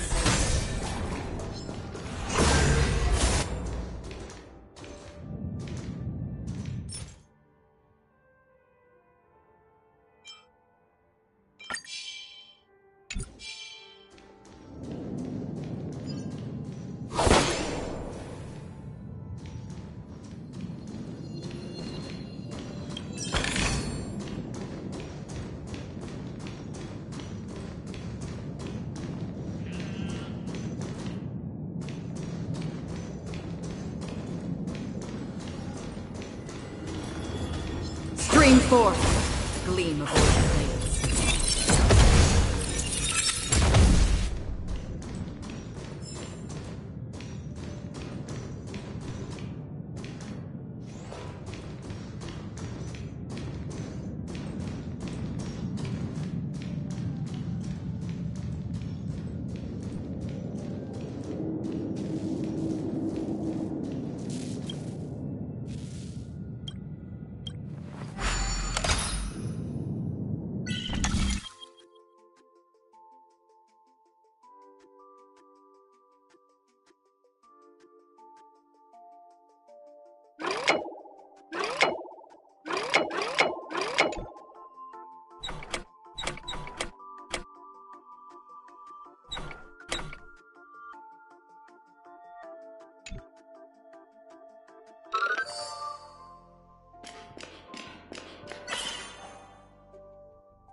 Hello!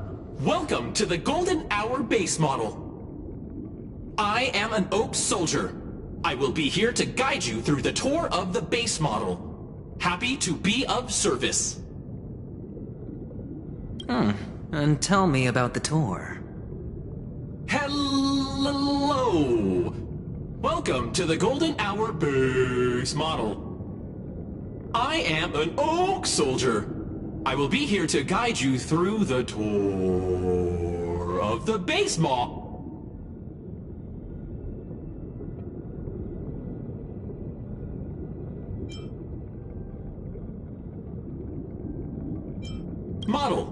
Happy to be of service. Generating guide. Please wait patient.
Found the nearest check-in spot. Please look behind me. A capsule machine model.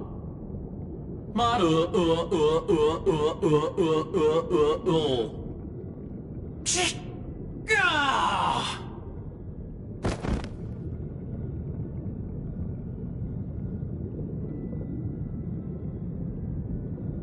What's up with that? Now the family's toys are trying to frame me? I didn't do a thing to it, Doc. You've got to be my witness. I saw nothing.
Oh, capsule machine. There's no mechanism on the floor. Could there be one at the top? Doctor, do me a favor.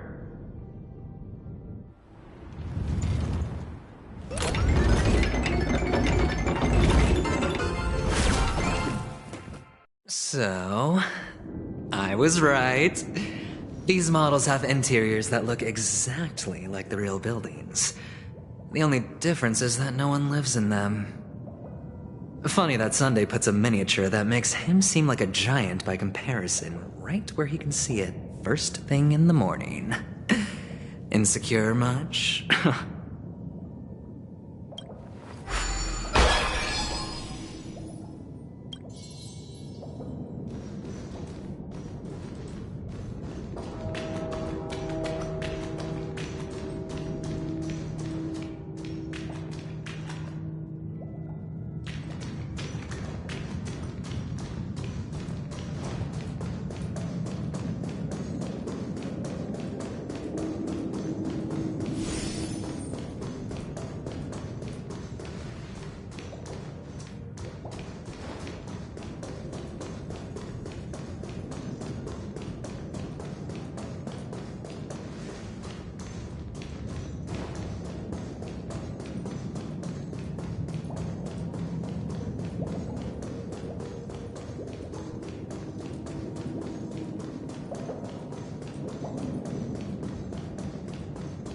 Oh, one of the fragments flew upstairs. I'll need to use the pinball machine to flick myself up there. But it's tough.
Oh, great. There's another pinball machine base here. And it's empty, too. Doc! I'll need your brain power again. There's no need to yell. I can hear you. The pinball machine must be hidden somewhere in the hall, like the arch. Wait here, and I'll be back in a minute.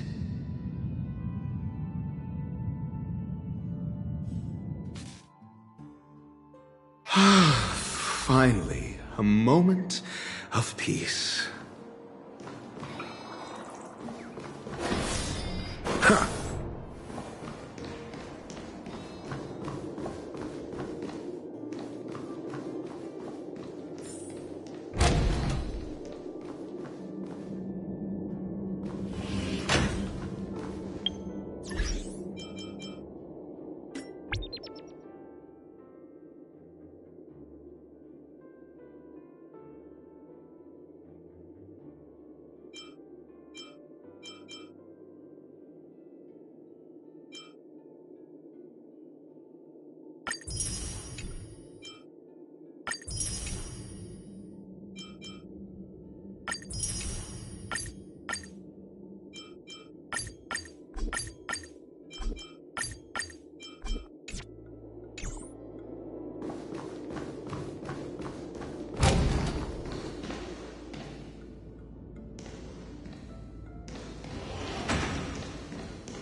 That's it. Pleasant moments of solitude are always fleeting.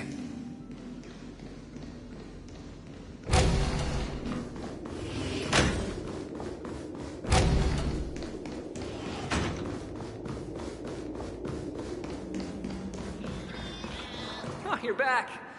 Just place it here. Thank you.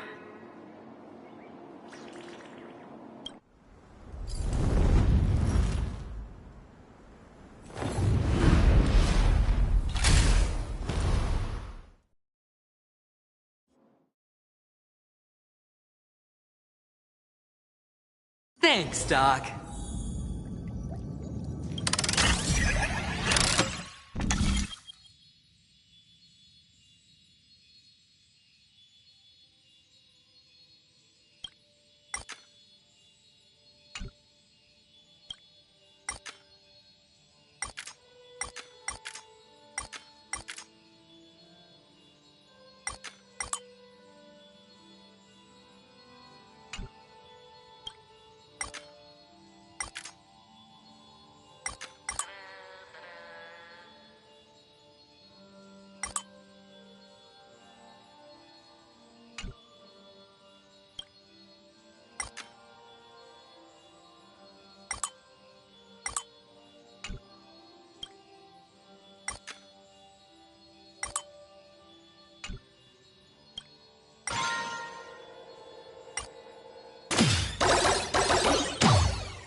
Oh, Horatio, you should come in here and take a look. The view here is breathtaking.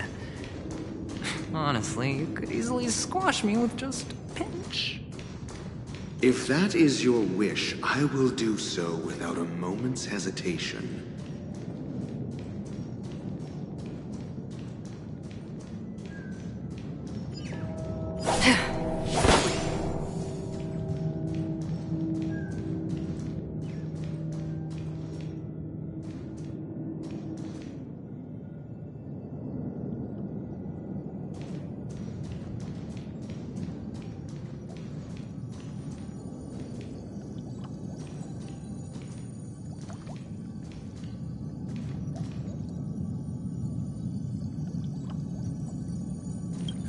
All done.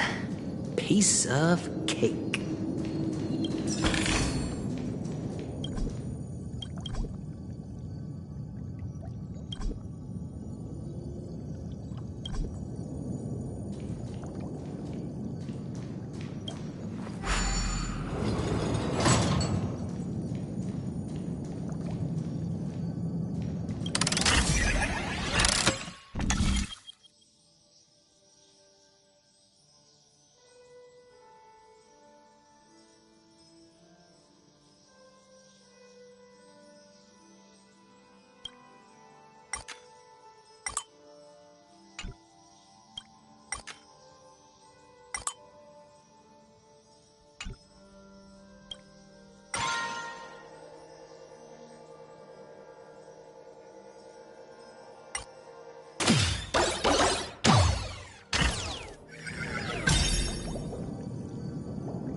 Stream forth, gleam of old blades.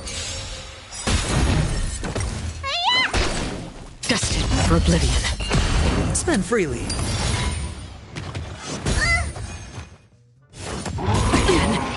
Ill fate descends! On the still waters of oblivion. I weep for the departed. It too shall fall. It's on me. Bust. Or maybe I'll take it off. Watch your head.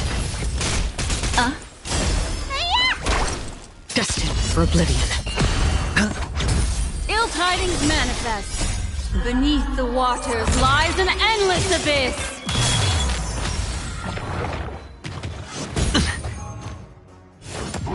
Again. All in. On the still waters of oblivion. Ill fate descends. Destined for oblivion. I weep for the departed. It too shall fall. Spend freely. On the still waters of oblivion.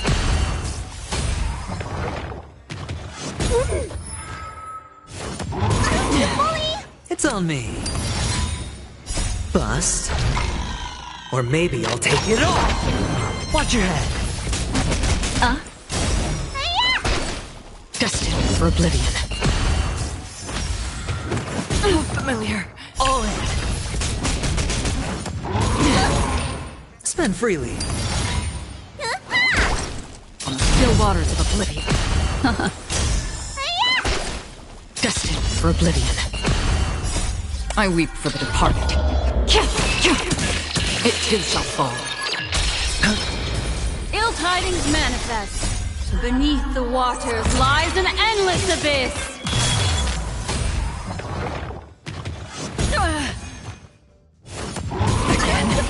Watch your head. On the still waters of oblivion. It's on me. Bust. Or maybe I'll take it off.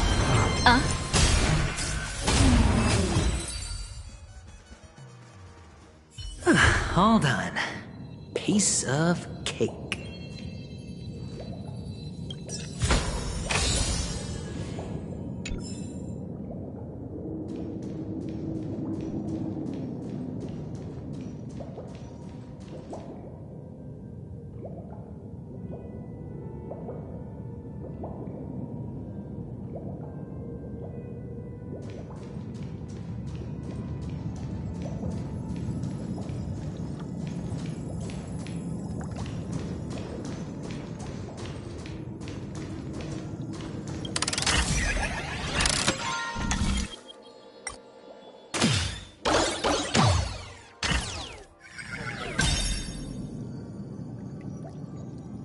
Stream forth, the gleam of old blades.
Stream forth, the gleam of old blades.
And the joyous tour of Toy City has come to an end.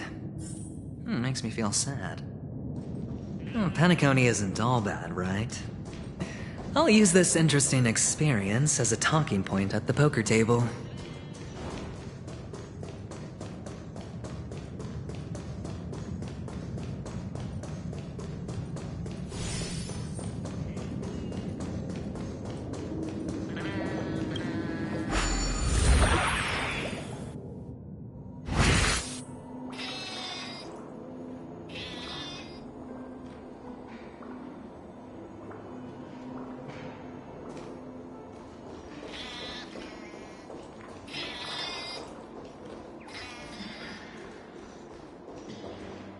It's a pity you made it out of the sandpit alive. Sunday is just beyond this door. From my limited understanding, he's not someone easily handled. Are you prepared?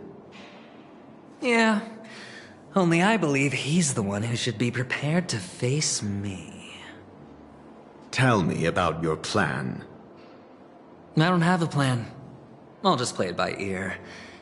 There are only two kinds of bargaining chips when dealing with people. Benefit or fear. Looks like sincerity isn't in your dictionary. Am I not sincere enough? There's no need to emphasize it. We've got to make good use of death. That man's sister is dead. He won't be able to turn a blind eye, and that's fear. And I'll help him find the murderer. He can't do it due to his status and position, but I can. And that's benefit. On what basis do you believe he's incapable, necessitating the delegation to someone from a rival faction? The IPC? Simple. Because that murderer could very well be a traitor hiding inside the family. Do you mean the Galaxy Ranger whom you accused previously? That was just an excuse, good doctor. There's something wrong with that woman, and we need someone who can keep her in check. It's better to minimize the variables outside our control while we execute our plans. Moreover, I need to know her identity. If I'm lucky. She could be an important pawn, and it's good to have more helpful friends when dealing with this matter. But honestly, the murder case is likely unrelated to her. I believe my standpoint. There's a rat in the family. Otherwise, why would Mr. Sunday arrange a private meeting with us? This isn't an interrogation, but a secret negotiation. We'll see. Using Robin's death as a bargaining chip, I'll win back my freedom and power. In the end, I'll ruin this beautiful dream and create the grandest death. If the chance of winning is just beyond this door, even if that chance is close to zero, well, you can't win if you don't play, right? Ah, the charming audacity. To think that you, of all people, might emerge victorious, dear gambler. 3 chips are enough. All or nothing.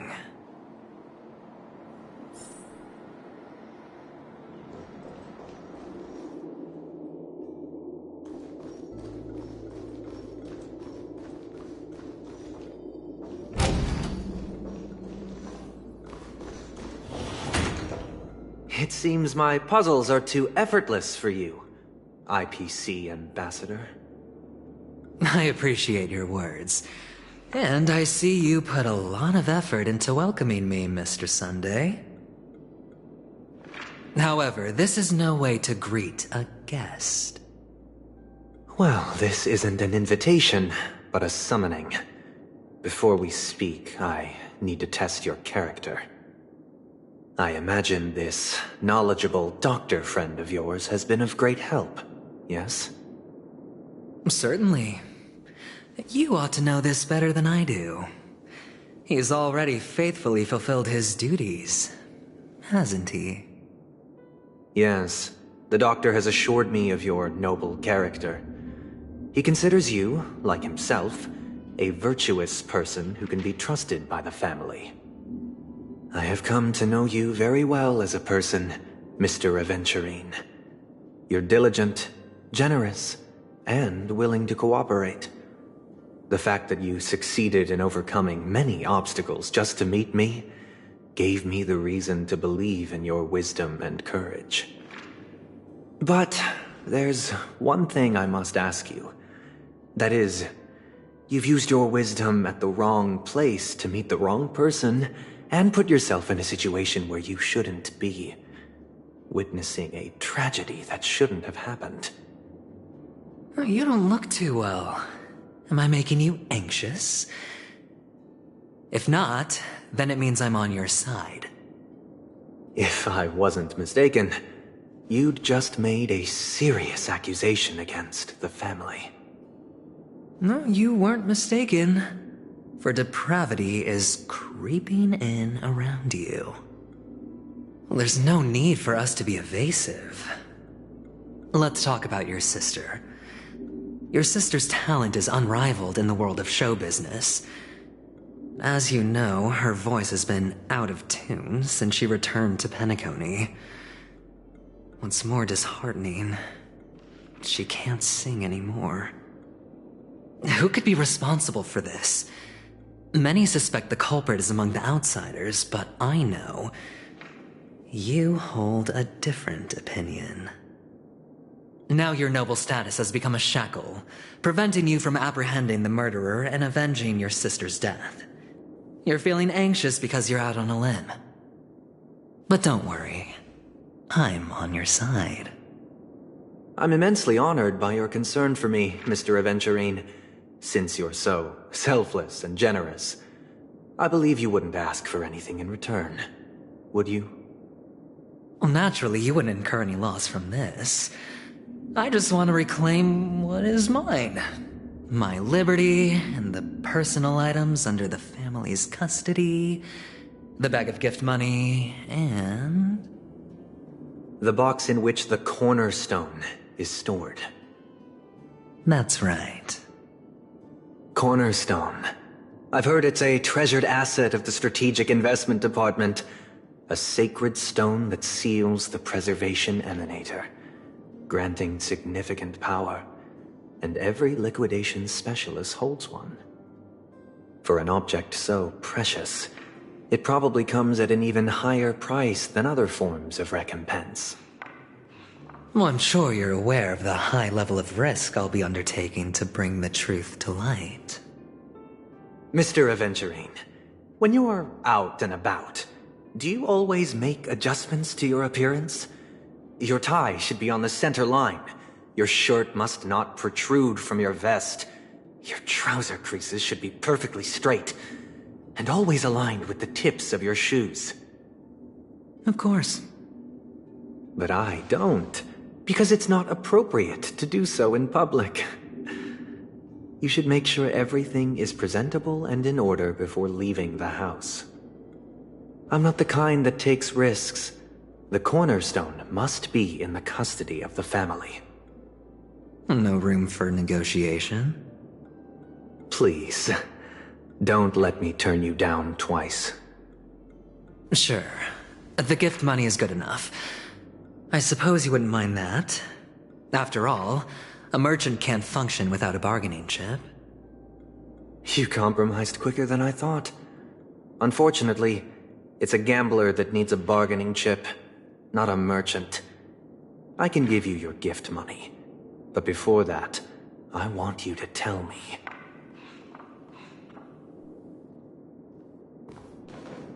The fact that you can decisively forsake the box you asked for, what exactly is stored in it?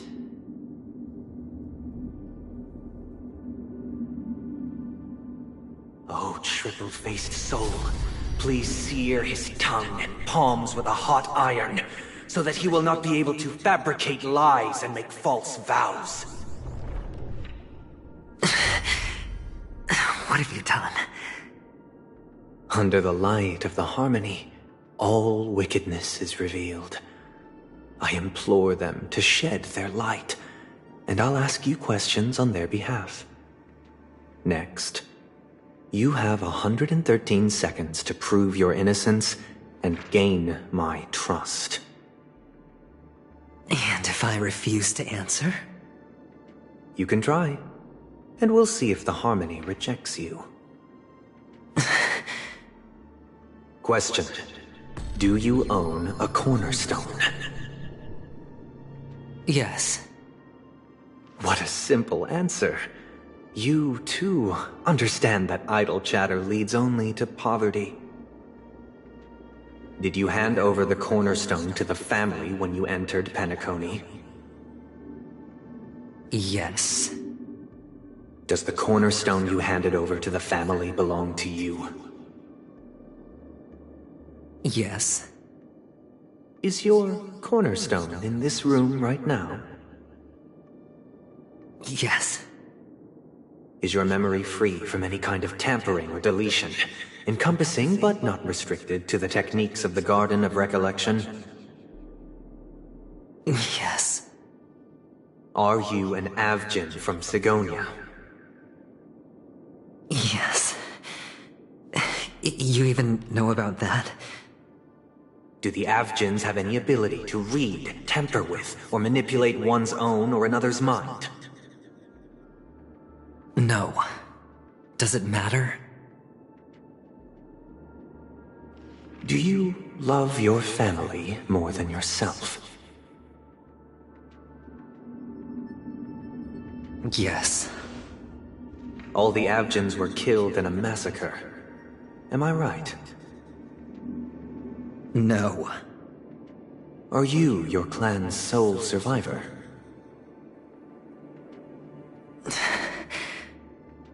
Perhaps. Do you hate and wish to destroy this world with your own hands?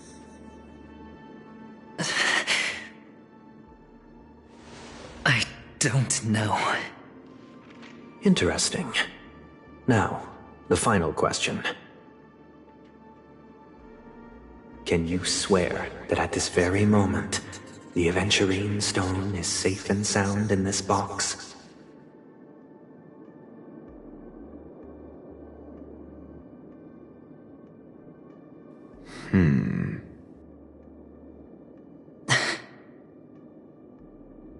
Of course.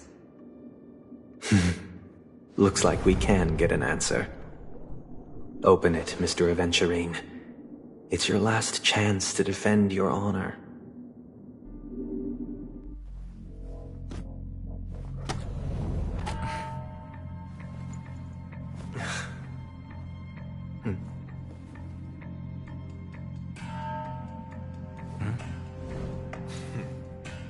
Please.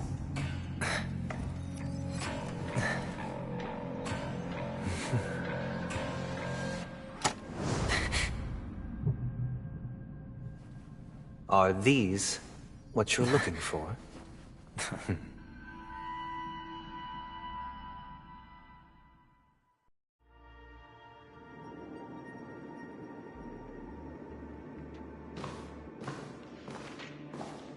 Since you came as promised, learned doctor, does this mean that you are willing to take the side of the family in this farce? What makes you think you can convince me? I've heard you haven't enjoyed Mr. Aventurine's company. I also understand that you're an avid learner who sees the pursuit of knowledge above all. In that case, you ought to realize that a competent scholar knows their position and wouldn't forsake more vital matters for the sake of petty pride. If you agree to assist the family, I'll share our research findings on the Stellaron. You must be quite aware that, besides the family, no other faction is willing to share such information.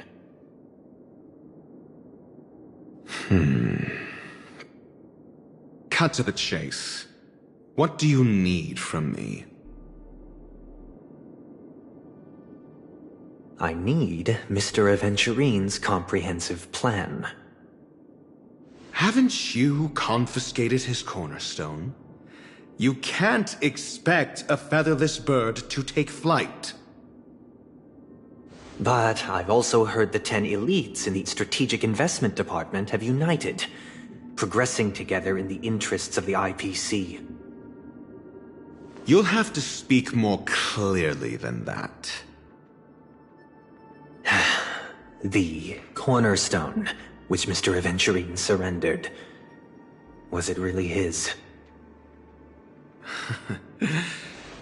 You question whether he would entrust you with someone else's cornerstone.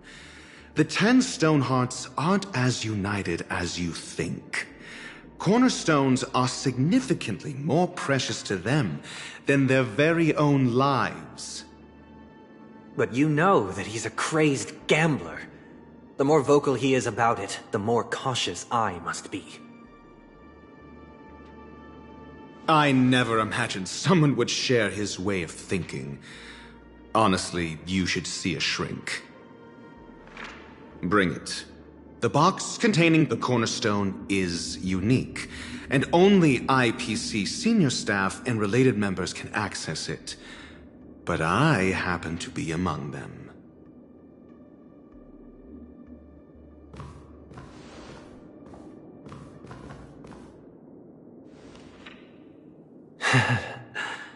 I appreciate it.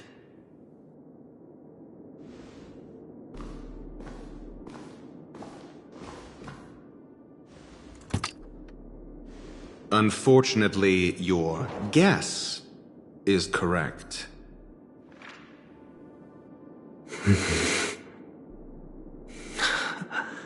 The golden stone.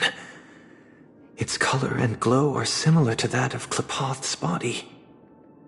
This is the very ruse he intends to use to fool you. He won't reveal to you that the 10 Stonehearts chisel their own will into the cornerstones, granting them an unparalleled radiance. And this golden statue is also known as Topaz, not Adventurine, and it belongs to Topaz. So, do you wish to confront him? Not at the moment. I'm more interested to know the location of his cornerstone. The safest place somewhere you'd never think of. Because he never intended to hide it. In fact, that cornerstone has been in your hands from the very beginning.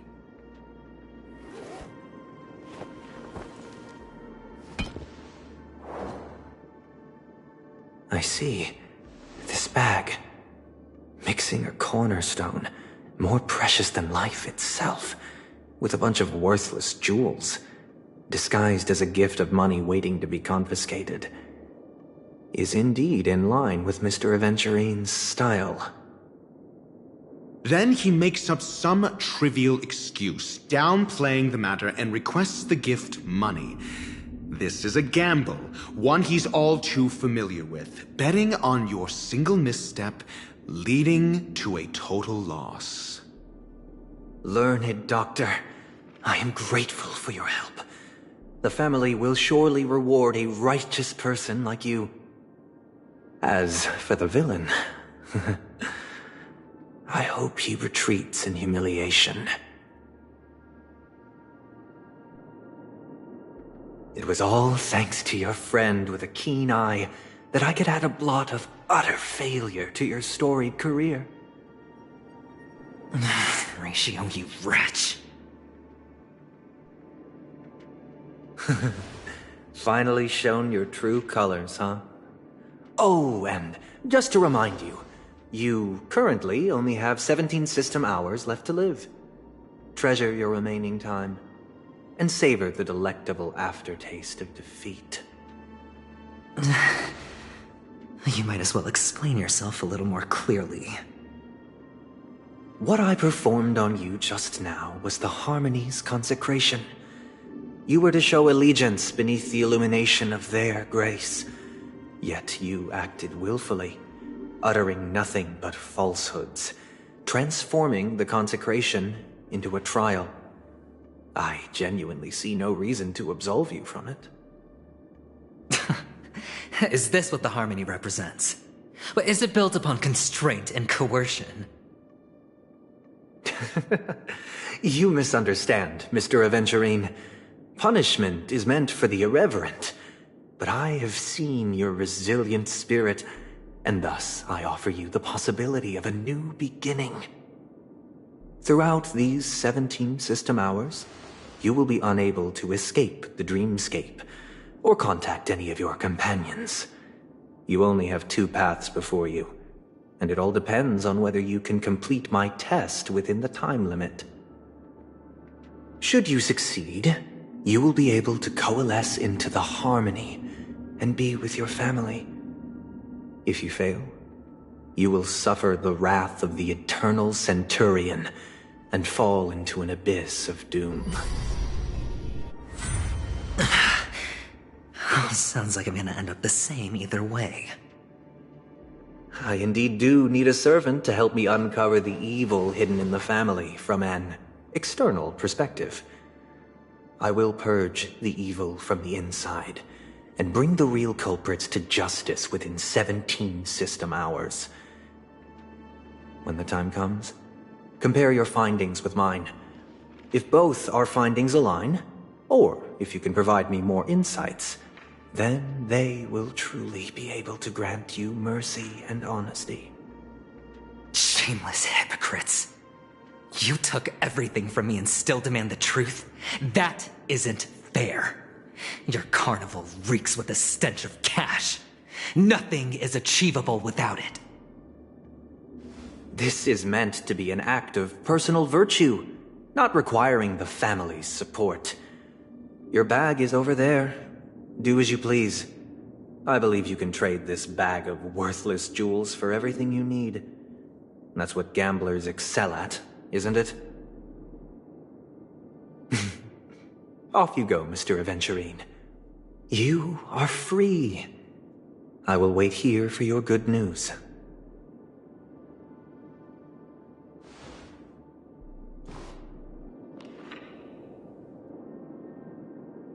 This meeting isn't an interrogation or a negotiation. It's an outright execution. Why would I do that, Mr. Aventurine? I'm just wondering what a passerby who stumbled upon a scene of a murder could have found out. That's all. By the way, before you go, I have a personal question. What is it now? Do you truly wish to bring about the destruction of this world?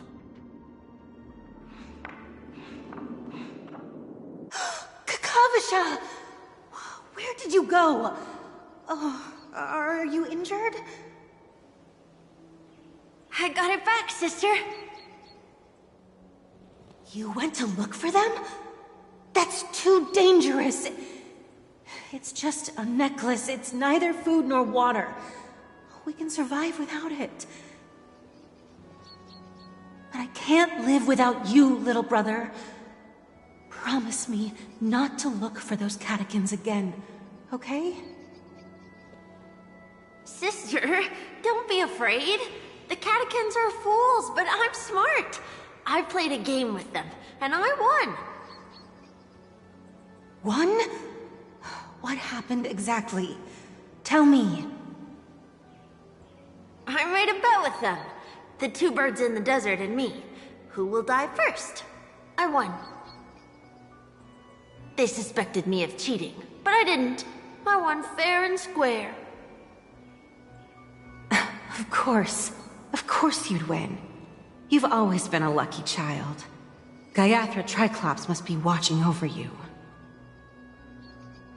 But that's no reason to push your luck by going up against those bloodthirsty, cruel catechins. Have you forgotten how Mom and Dad... Look, this is just a necklace.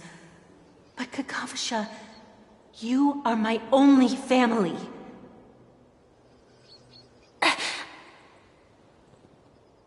sorry, sister.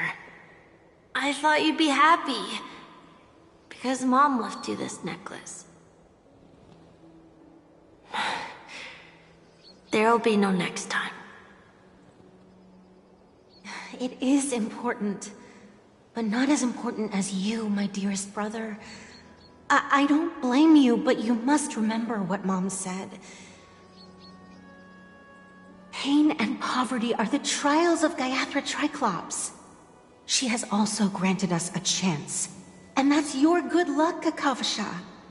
Your good luck is the most precious wealth we, all Avgin, have.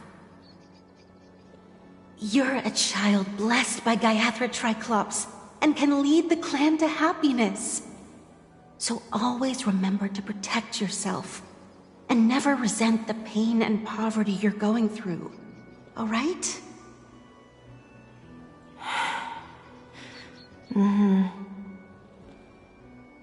Listen to me and swear to Gayathra Triclops.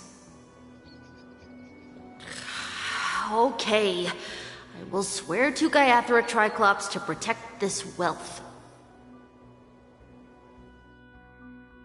But sister, if Gayathra Triclops was really watching over us, then why did she not protect Dad when he was swept away by the quicksand? After all, Dad went to the Catechins' land only to prepare for Gayathra Triclops' offerings.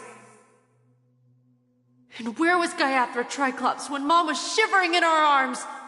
Mom was still pleading for Gayathra Triclops' forgiveness under her breath until the moment she closed her eyes. Sister, everyone praises me for being smart, but I don't get it. If every rain pour was Gayathra Triclops' forgiveness and grace, then how bad were our sins? So much so that we were born in this world of death?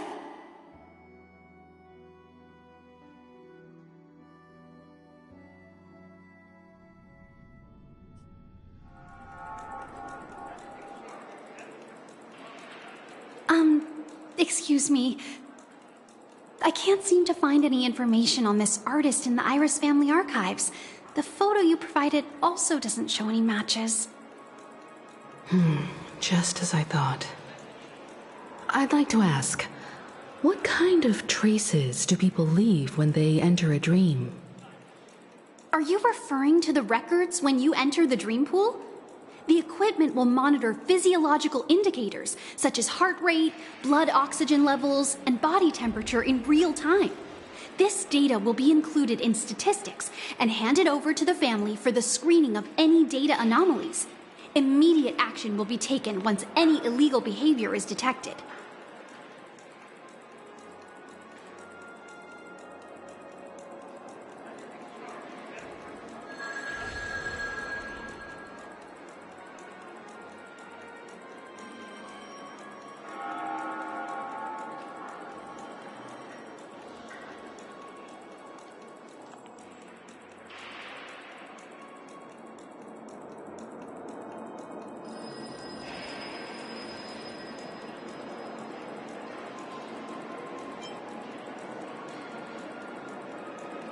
Please rest assured, your vitals are monitored in case of emergencies, allowing us to wake you if necessary. This is all for the safety of our guests. Can I trouble you to access the records? I apologize. The hotel does not have access. This information is managed by the Bloodhound family. We can only gain access if there's a problem. Looks like nothing can be found here. At least we know who to look for next. We can ask the Bloodhound family for information. Thank you for your assistance, Miss Allie. By the way, is Miss Robin doing fine? We are looking forward to her performance. Fine? What does that mean? Is there something wrong with Miss Robin? The preparations for the Charmony Festival have been proceeding smoothly, so I guess things are pretty good. I believe she will be able to put on a spectacular show for all of you. I'm sure. Sure enough, no one knows about Miss Robin. I'm not surprised. But that Miss Firefly is truly mysterious. There's no information on her in the hotel system. Even if she's a stowaway, she should have a disguised identity after entering the planet. She's also in the running for the legacy. How is she going to sneak into the dreamscape unnoticed? Is there any other way to enter a dream? Besides the hotel room's dream pool?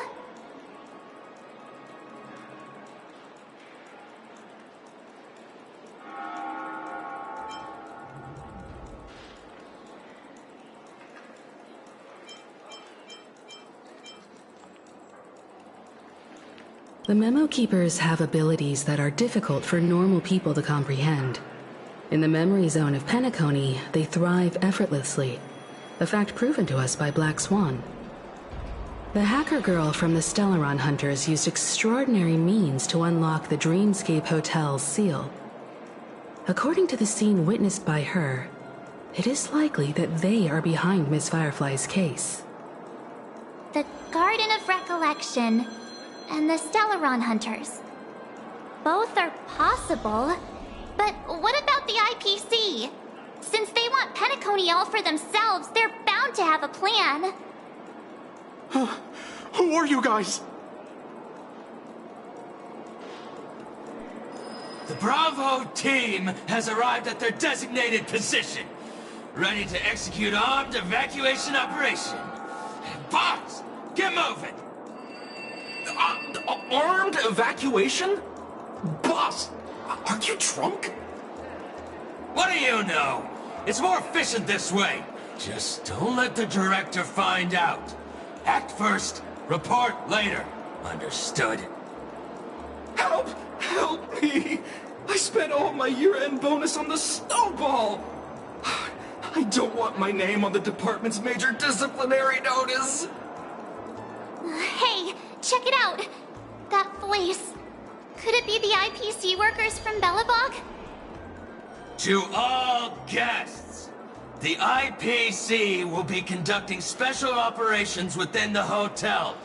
Please follow the staff in charge of evacuation to the designated safe zones, or compulsory measures will be enforced. I'll request a beating for you lot! You've been told not to drink during work hours. Take him back to the hotel room. I'll organize a meeting later to properly go over how this incident report should be written. Miss Topaz? I never thought I'd run into you on Penacony. Long time no see, Astral Express crew. Aventurine has told me a lot about your happenings. Huh?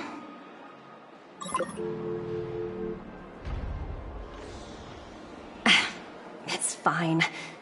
Do as they ask, and try to avoid any conflicts with the family. Report to me before taking any action. Yes, all right. As you see, the IPC isn't very popular here on Penacony. Cordiality from the family is a mere facade. The former frontier prison has turned around and cuffed its shackles on the IPC staff now. Only Aventurine, who carries an invitation, is allowed to attend the banquet. An entourage like us, we can only sit around in the reality hotel, unauthorized to even enter dreams. No wonder Aventurine's scrambling to partner up with someone. The IPC can't back him up in the dreamscape. His situation isn't optimistic, I hear. You're all helping to investigate some dirt on the family, are you not? Let me know if you need anything outside the dreamscape. The IPC always treats its partners well. Thank you, Miss Topaz. We're on our way to the Hounds to verify some intel. Perhaps you've had dealings with them? Yep. They're tailing us right now. Why not go and talk to them? It'll take the spotlight off me. Being constantly stared at is really uncomfortable.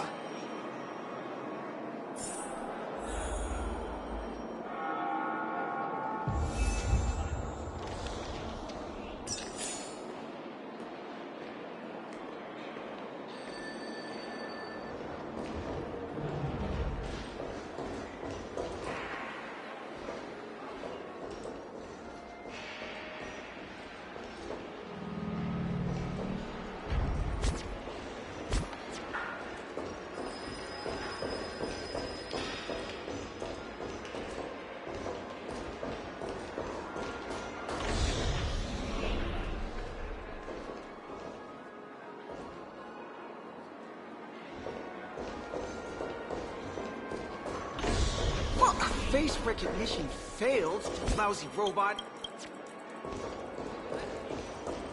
Why is there a record of your stay from last month?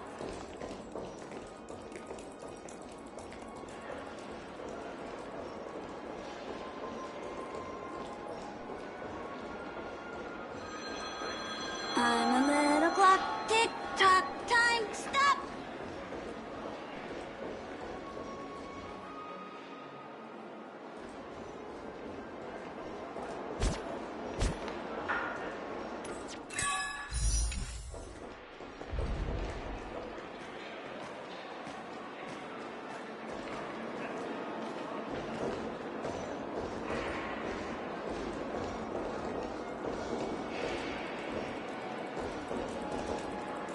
Why is there a record of your stay from last month?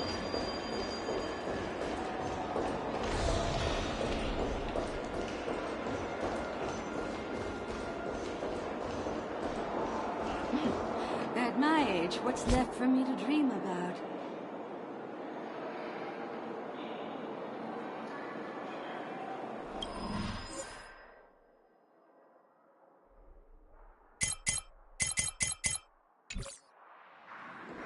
Just like wine, it gets better with time.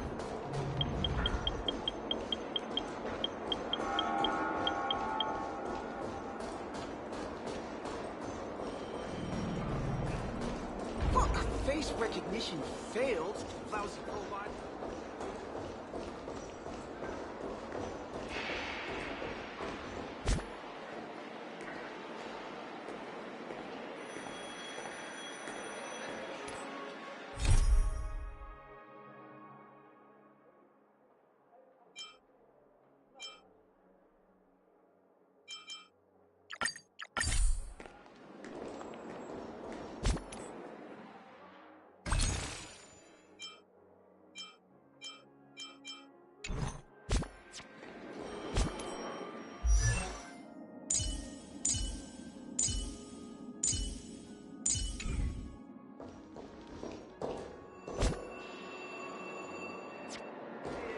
I'm a little clock, tick-tock, time, stop!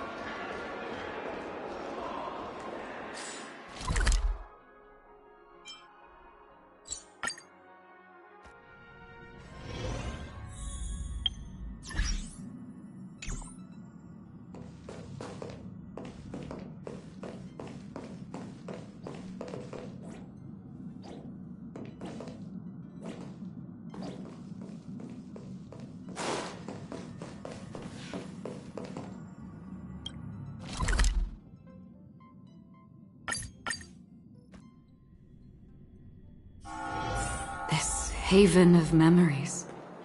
Every touch, every moment is like a thorned rose.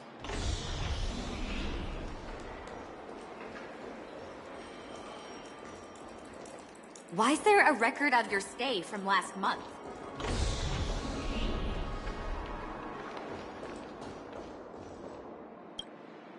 We're carrying out our captain's orders. What do you want? We made a mistake last time, and we're working hard to rectify it now. We don't have time for anything else. Surveilling the IPC executive Topaz, ensuring that she stays put at the Reverie Hotel during her time on Penacony. We've got the right one this time. So that's it. They were the pair who were after Firefly at the time.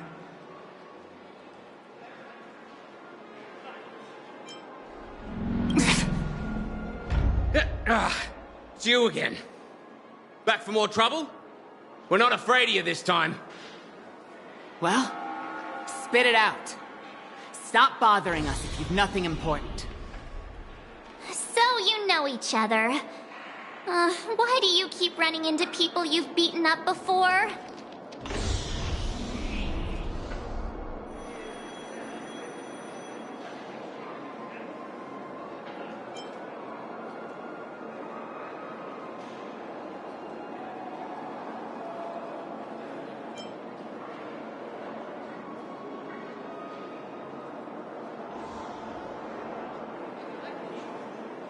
Oh, sheesh, why do you keep asking me that? We're in the middle of investigating a murder case for the family. May we speak to your captain about it? Well...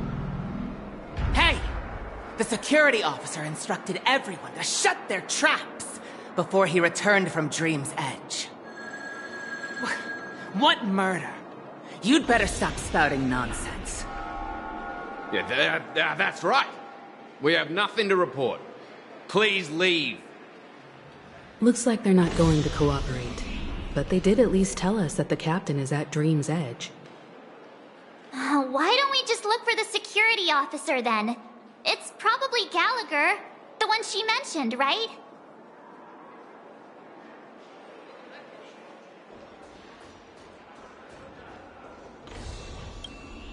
How does it feel to be in business with Aventurine?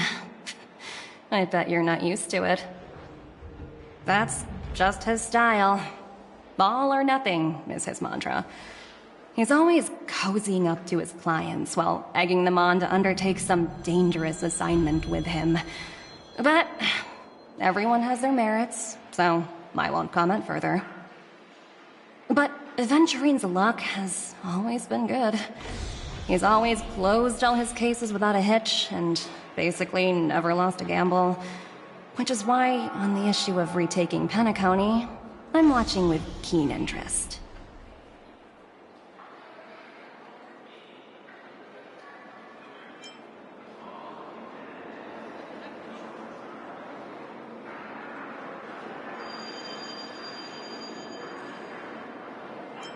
As for the two cases, apologies, but I don't have much info on them either. All I can do is ask you to keep digging for more details.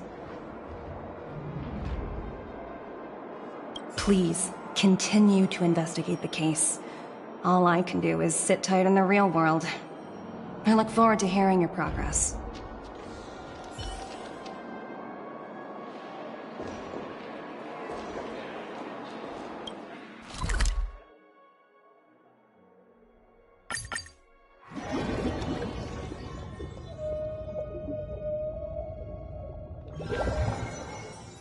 Such tight security. I bet they're stumped by the case as well. Gallagher. Gallagher. Where could he be? Just as I thought. Apologies. The Bloodhound family is running an investigation up ahead. No unauthorized personnel allowed. Hold on a minute. I think I've seen you before. The gray-haired one. How much trouble have you stirred up exactly on Penacony?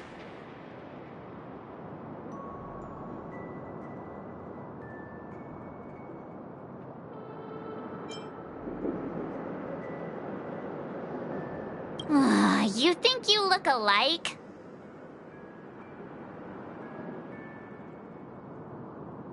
Wait, are you for real? Not possible. It was you the last time, yelling about some clockwork friendship while beating me up with that silver-haired girl.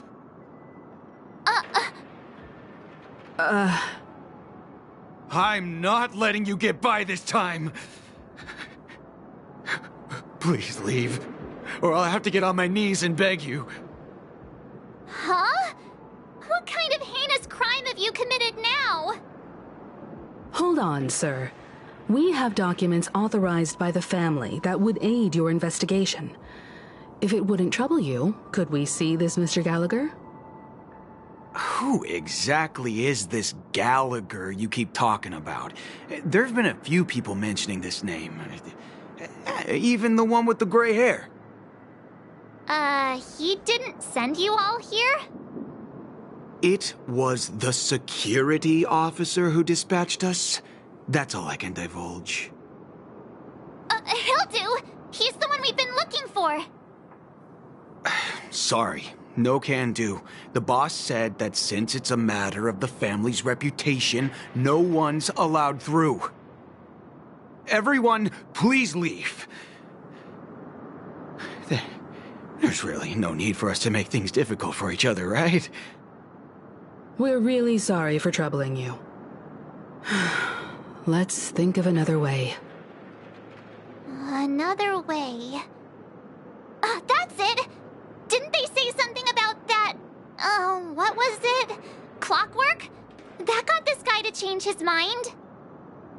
Can you perform it again? That... clocky magic.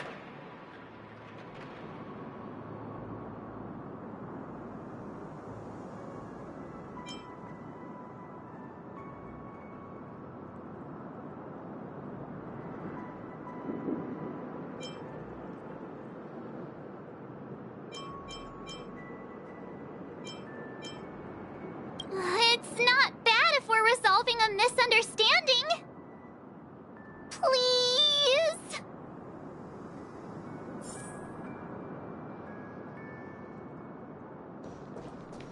Sorry, no can do. The boss said that since it's a matter of the family's reputation, no one's allowed through. Everyone, please leave. There's really no need for us to make things difficult for each other, right?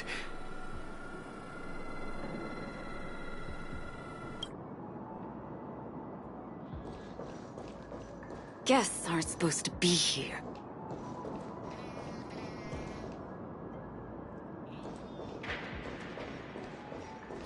I am so ready for this day to be over.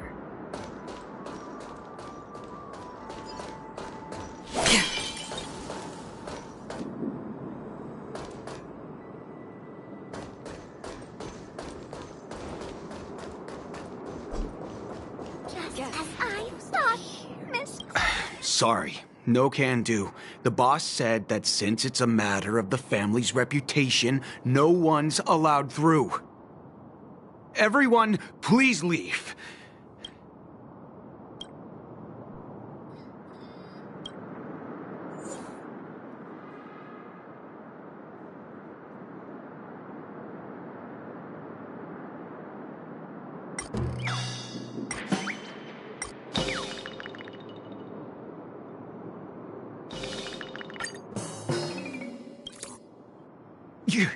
You lot insist on doing this. Sorry, but human lives and the family's reputation are at stake. It is imperative we know everything about the case. No, I meant to say... Do I really have to get down on my knees and grovel?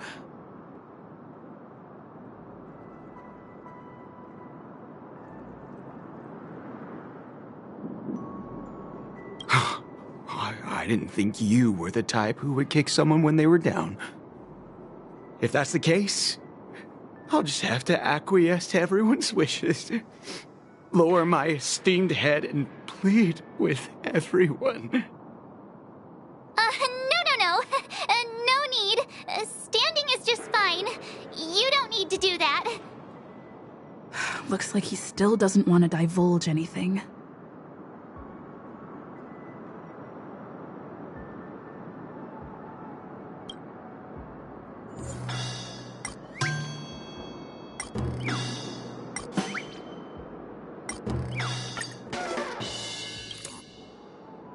You punk!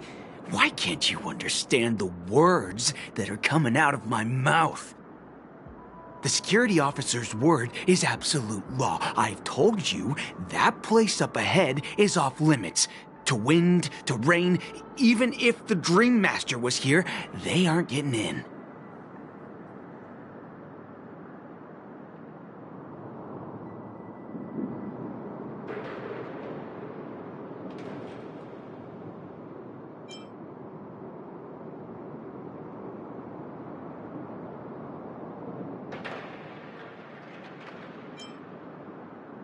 That's just a metaphor. A metaphor. Don't you get it? Oh, I'm warning you. If you keep insisting, I'm gonna have to show you my true power. He looks kinda angry now. Should we?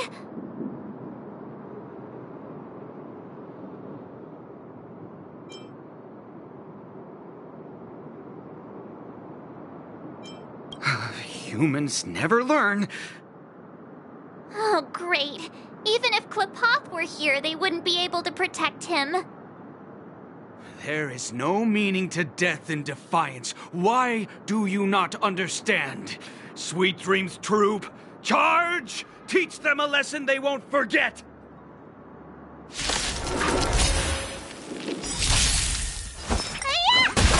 Stand still. Destined for oblivion.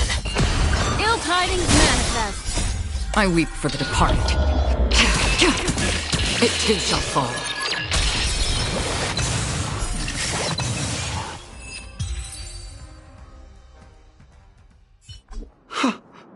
Am I destined to relive this outcome? Looks like you and I have been plunged into a cycle of despair. Oh, what's he talking about? However, this time, I will sever the chains of tragedy. The only way any of you will pass is over my dead body! He doesn't have to be so melodramatic, does he? Looks like he still doesn't want to divulge anything.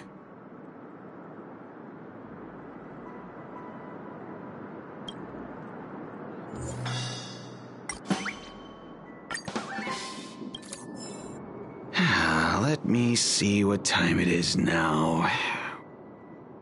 Whoa! It's this time already? What? Time to clock out! And no one's gonna stop me.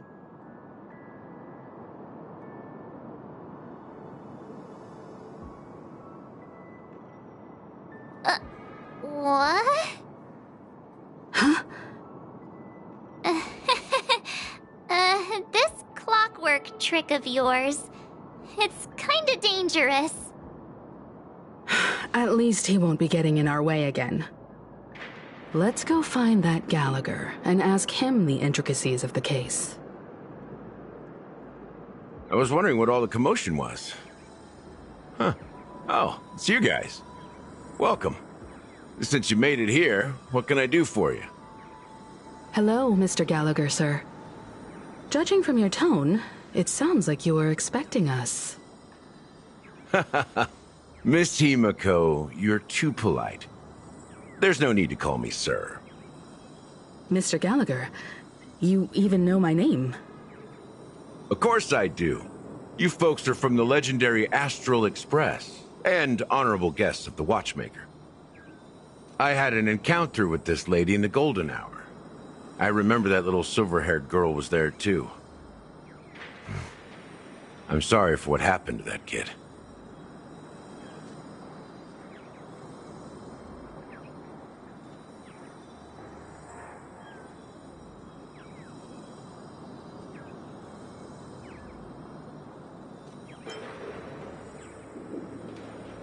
This is also the reason why we've come to visit you, Mr. Gallagher. The Express can't just overlook the death of that child. So we've decided to help the family get to the bottom of it, in the hopes of getting justice for her. The Nameless involved with the family. What an unpredictable twist of fate. Why? What's wrong with the family? It's nothing. On Penacony, everyone loves the family. No matter how much one resists the beautiful dream, when the time comes, they too will find it hard to let go. Who wants to leave a warm nest? Just idiots, little kids, and inebriated fools. Mr. Gallagher seems to be getting at something. You got it wrong. I'm not.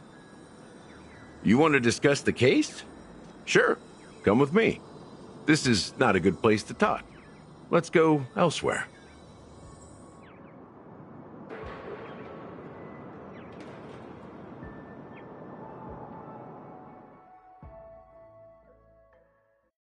Even after that chilling tragedy, this dream is still running effortlessly. Other than the family of the Harmony, it's hard to imagine any other power in the universe that could sustain a building of such magnitude. The family itself is a huge, perfect building. Like a living idol.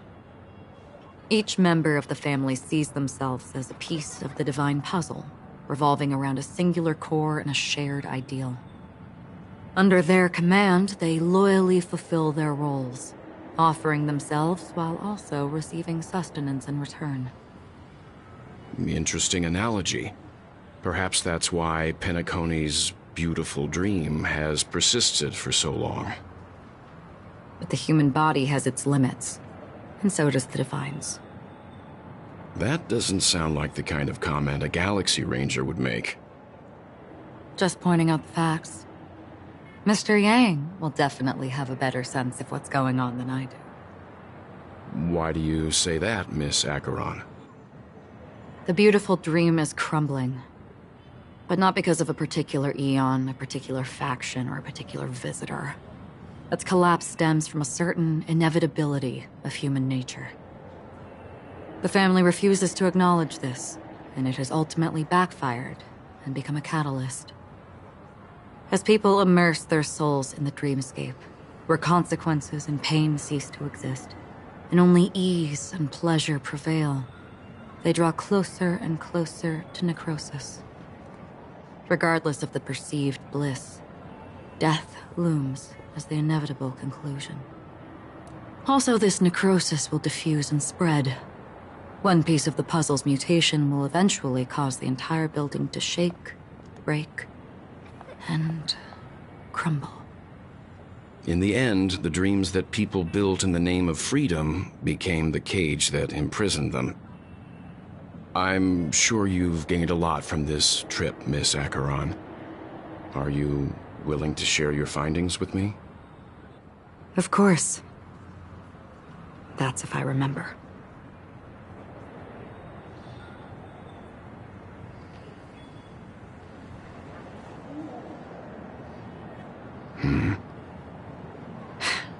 Don't mind me. It's just a habit. Owing to events in the past, I've become easily forgetful. It's only when this sword is unsheathed that those hazy memories start to become clearer. Take your time. That should do it. I vividly remember everything that occurred on Penacony. Ask away.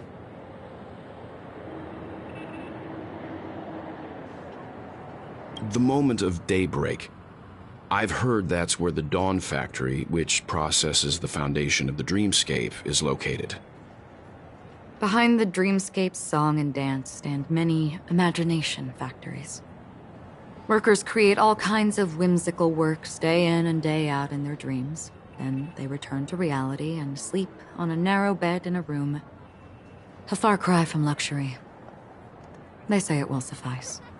Experiencing the bizarre and motley dreamscape is the best reward. There I encountered a young woman who had just come of age, the perfect time to indulge in beautiful dreams. Her greatest wish was to one day move to the golden hour and see the magnificent garments she had woven with her own hands. For certain reasons, her wish was difficult to fulfill. But I managed to bring her a garment.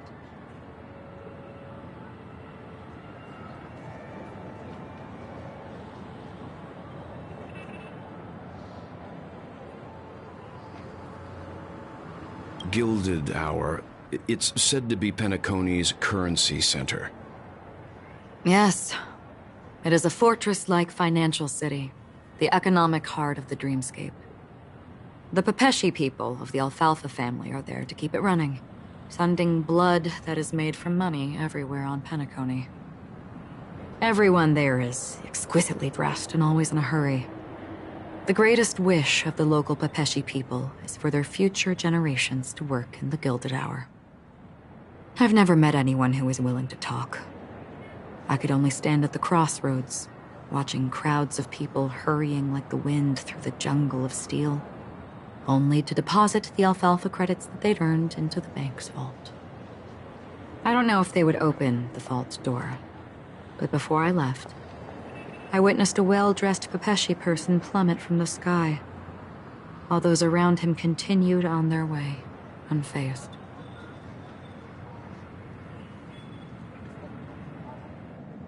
I hear the Blue Hour is very romantic. Do you have any tales to share? Perhaps Mr. Yang has heard. There is a large boat called the Eventide, anchored along the Sea of Dreams, where soft music and dancing persist endlessly every night. I ran into a wizened lady there. She was at the dock, waiting for her long-departed lover to return, waiting for countless hours within time that stood still. In the humid sea breeze, she spoke of her own youth. Like many who desired wealth and love, they came to Penacony to pursue their dreams. Alas, her lover's consciousness was lost in the dark depths of the Sea of Dreams. Finally, she suggested we continue our conversation on a boat in the shallows. I agreed and boarded the boat with her. But she never said anything. Her eyes absent-mindedly gazing at the horizon for what seemed like forever. Finally, we retreated to the beach.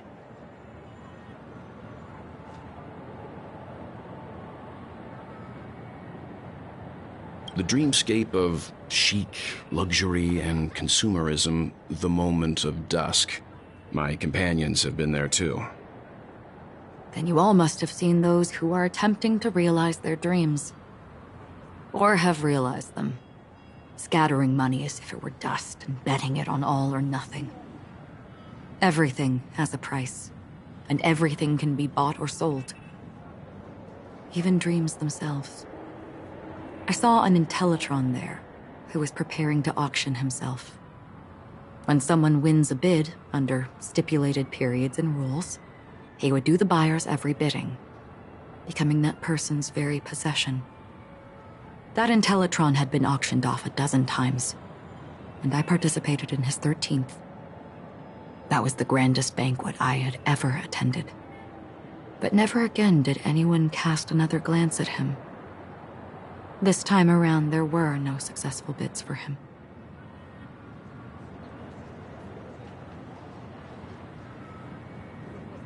This is what I've seen and heard along the way. Someone once said to me, Penacony wasn't like this a long time ago, nor should it be. I've traveled through the reality and dreamscape of the planet of festivities, watched the tides of night rise and fall when time stopped for people, where the spirits of the rich and impoverished remain forever fixed on their own scales. This is why I think the collapse of the beautiful dream is inevitable. There might be a way to change everything. Perhaps. But if this is indeed the world that people desire, if this is precisely why life chooses to slumber, should we still seek to change it?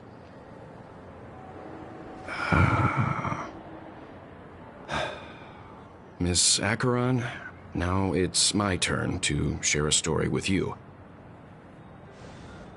There was a man from my homeland who, at a time when the world was grappling with deep, unhealable pain, made a choice. He wove together the dreams of everyone in the world, linking people's dreamscapes, and shouldered this burden himself. From this, he created a giant, a spiritual atom. And since that moment, the giant stood between heaven and earth, becoming the pillar of the world's existence. As a price, those who found it hard to move forward, who could not advance, forever lost their future. They slumbered in a dream, devoid of disaster and pain, living out their days peacefully in the man's created utopia. And it is because of the wishes of those people who wished not to awaken that this spiritual atom became unbreakable. And yet, you stand here right now, which also means that man failed.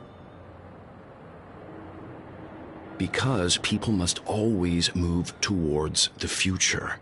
Even if human weaknesses make them pause when they truly cannot move forward, humanity will eventually seek a way to save itself. And that man, he was never a failure. Like everyone in that world, he etched the possibilities of human nature into his heart. He was the sun chaser of legend, soaring towards the sky and embracing his final victory with his fall. He ascended to heights uncharted, only to come face to face with the sun, a place not visited by anyone before. His wings would melt because of it, only for him to fall into the sea. And after that, countless others would surpass him, soaring to even greater heights. A fitting metaphor for the Nameless's trailblazing spirit. Thank you, Mr. Yang. I know what you wish to confirm. The universe has innumerable similar, yet different worlds. In these worlds, there are innumerable people who look alike, yet don't. I, too, have embarked on journeys, encountering old friends with familiar faces on different worlds, witnessing their destinies follow paths similar to mine. So I will tell you, even if not completely similar, the story you just told, it overlaps with my past. And within that abyssal dream, I ended that man's life. Alone.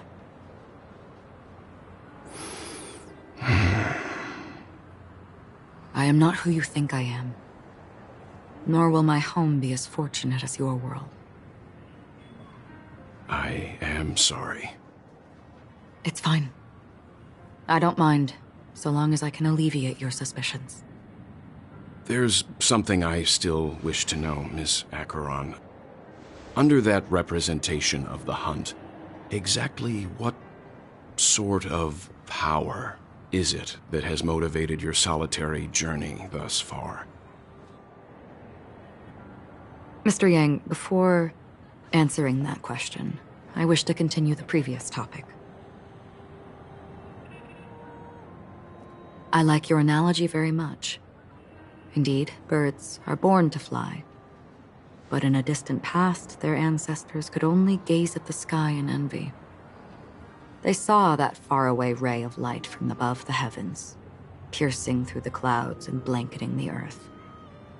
And so, time and time again, generation after generation, the birds spread their wings and took to the sky, attempting to touch its ceiling, all because the sun was there. Then, what if the last bird finally soars into the sky, only to realize that the end of the light is not the sun, but darkness? Then why, exactly, do we even walk towards the light?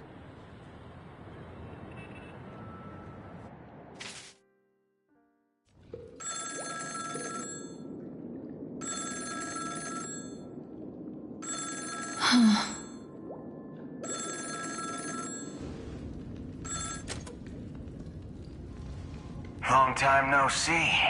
Having fun on Penacony? Acheron?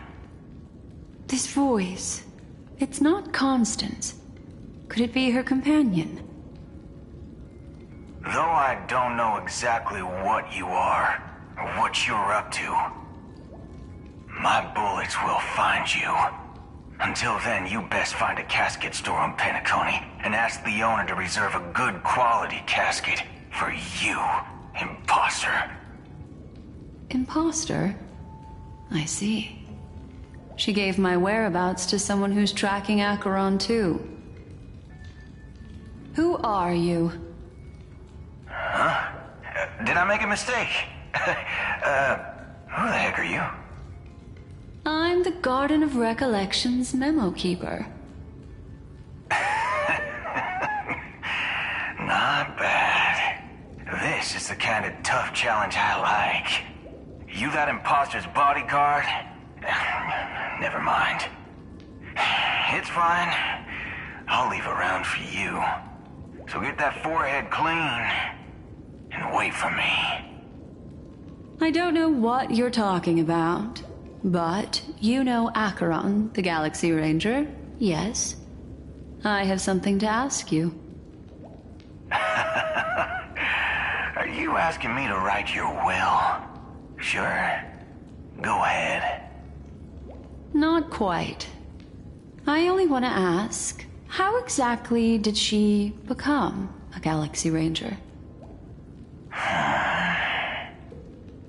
She's clearly not a pathstrider of the Hunt, but you are, aren't you? Tell me, what's Acheron's deal? Sure. Heck, never thought I'd come across an ally. What a stroke of luck. Well, I'll be on Penacony soon. Memo Keeper, go buy a bottle of Asdana's White Oak and warm it up, and I'll raise a glass to you.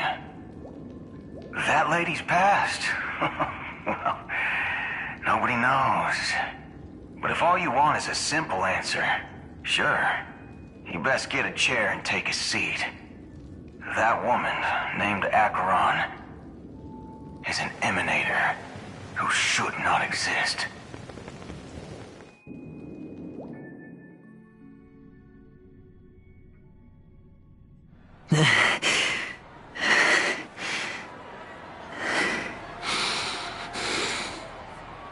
You look pale. Or is that also part of your act? I didn't think you'd have the nerve to show yourself. I thought this was exactly what you wanted. After all, I faithfully fulfilled my duties as you instructed. Just tell me if you can't hold on any longer. So, the genius of the Council of Mundanites wants to be my Undertaker now. My, what an honor. Yes, and I'm pretty sure the people at the Strategic Investment Department would love to be notified of your death in due time. But let's not forget, you won't be seeing them, because I'm the manager of this task. Great. Then tell your people that Aventurine is ready to go in 17 system hours. Oh, you've got a lot of nerve. How exactly do you plan on completing your task while your hands are tied by the Harmony? Well, my conversation with Sunday convinced me that there's a traitor in the family. That they hold the secrets of Penacony. So, I took the opportunity to set everything in motion. I even managed to recover the gift money. Things haven't gone this smoothly since I walked through the doors of the Reverie. Now I'm only one step away from victory. Let's just wait and see. Sounds like a very elaborate way of saying that you failed. That's all I can say. Have you forgotten, Doctor? You betrayed me. Go. Do what you must. I look forward to the sight of the IPC fleet surrounding Penacony. You've achieved what you desired, haven't you? That's true, but what's your plan? Did you conceal an orbital support beacon in that gift money bag? Well, who knows? Maybe that's why I'm handing out cash even when I'm about to bite the dust. You are indeed a gambler. An insane one at that. Well, maybe I am. Who knows? Fine. Here, take this. Open it when you're on your last legs. You'll thank me. What's this? Medical advice?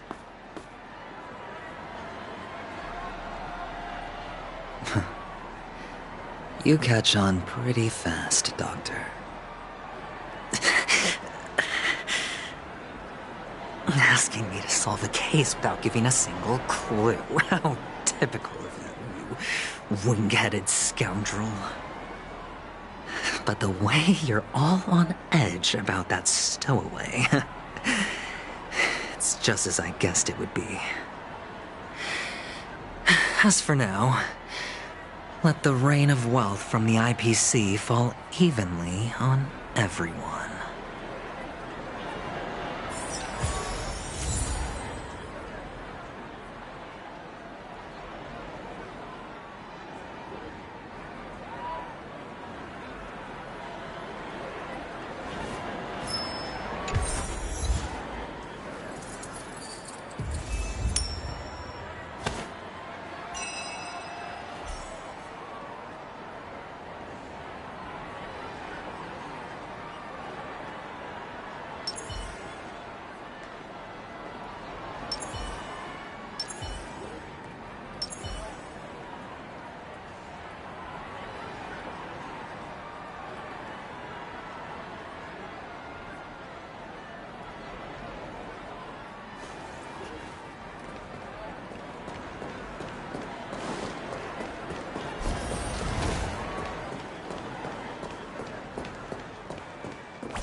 The world has truly lost its way.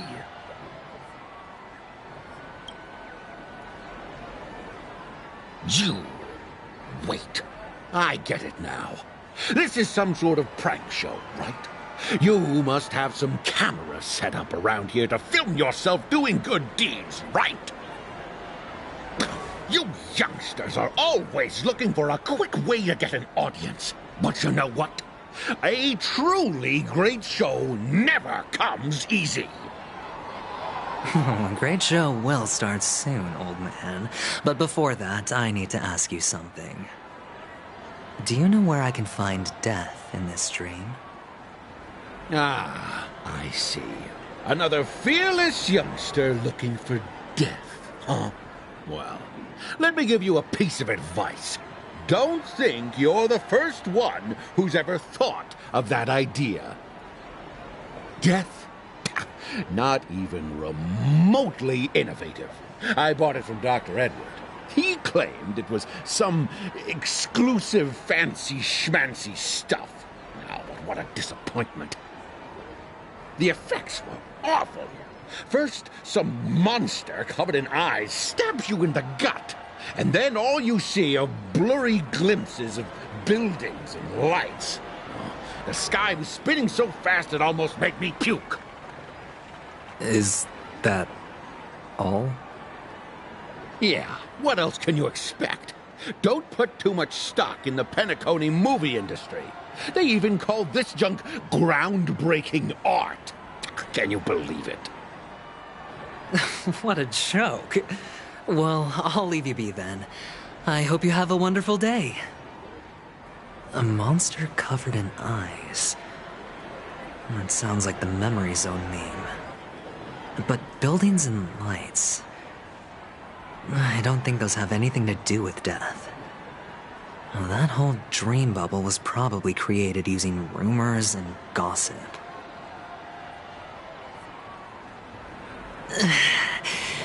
I can feel something inside my head. Is the harmony starting to kick in?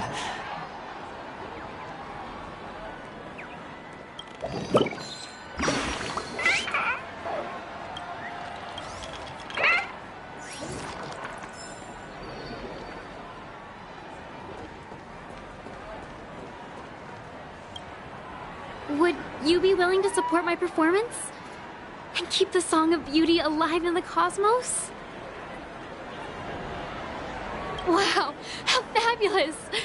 But why would you give such a wonderful gift to a random stranger like me? Well, You see, I can't bear to see anyone in this sweet dream suffering from poverty. That's incredibly kind of you. Thank you so much, sir. If you ever get the chance, please, feel free to come by and indulge in my singing. Sure thing.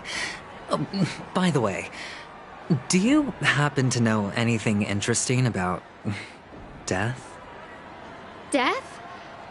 That's a pretty scary topic, and it doesn't really match the mood of this sweet dream.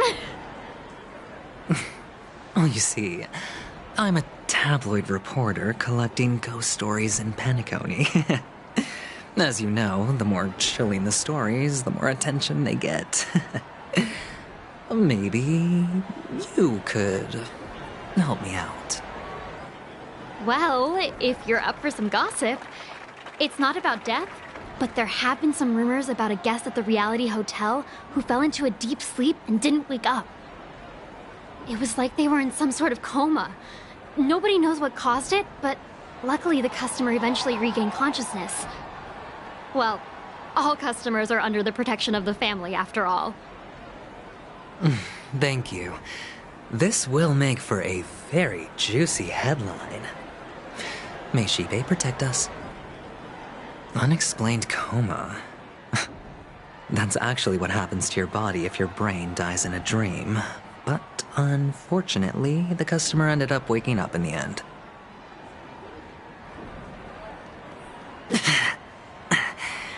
The disturbing voice in my head. It's getting closer.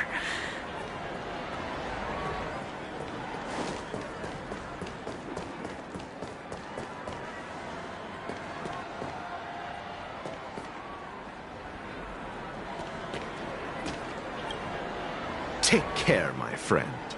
If you ever find yourself in danger, remember that the hounds are always ready to help.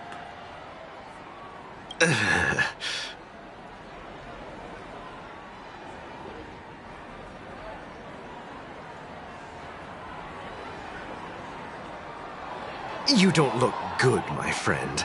If you need assistance, I can contact the hotel and have them wake you up forcefully.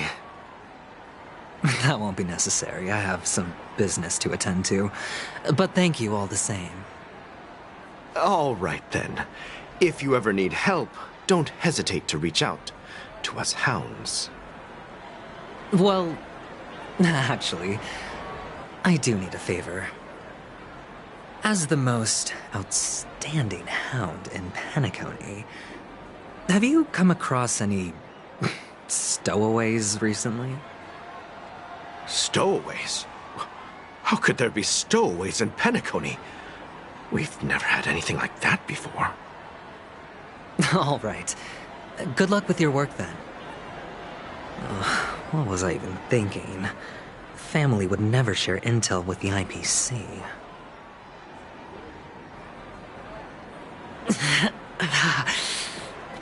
Does everyone have to go through so much torment before joining the family? Darn it. Now I just want to dig out my brain and use it as evidence.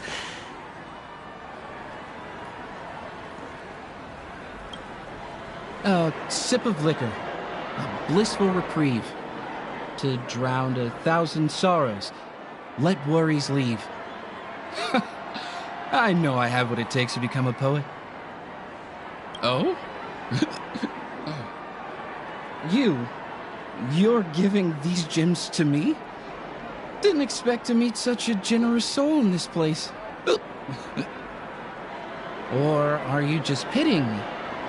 Well, it really doesn't matter. As long as I have Soul Glad, that's enough. This is just a dream, after all.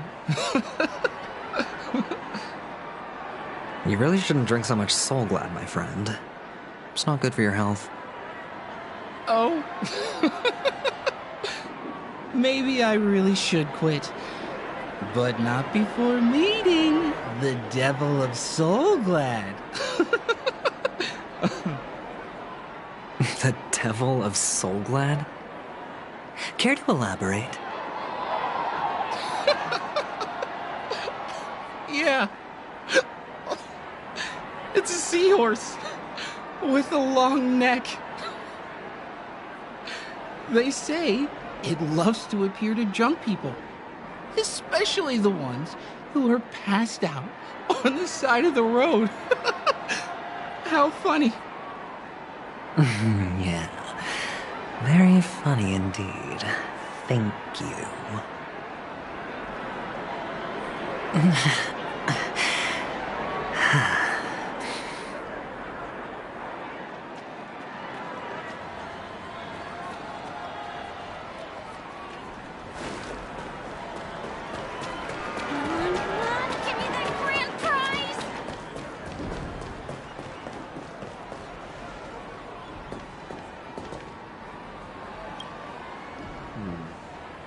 Were you wanting to talk to me?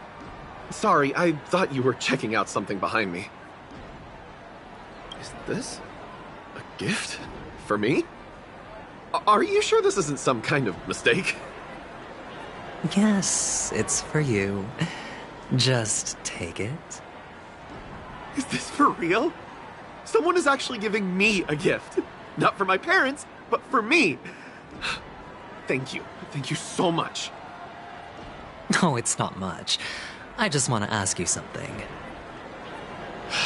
I knew it. What's on your mind? Are you trying to ask about my father or my mother? Neither. I just wanted to know if you've ever heard about death in the dreamscape. Oh, you sound just like my father. Always warning me about danger, even in dreams. He's an Intellitron, so his dream entry methods are different from us organics. Can't count on him to protect me if something does go haywire. Funny, right now I'm still under his protection. How ironic. Hey, stay positive. Gold will always shine one day, right?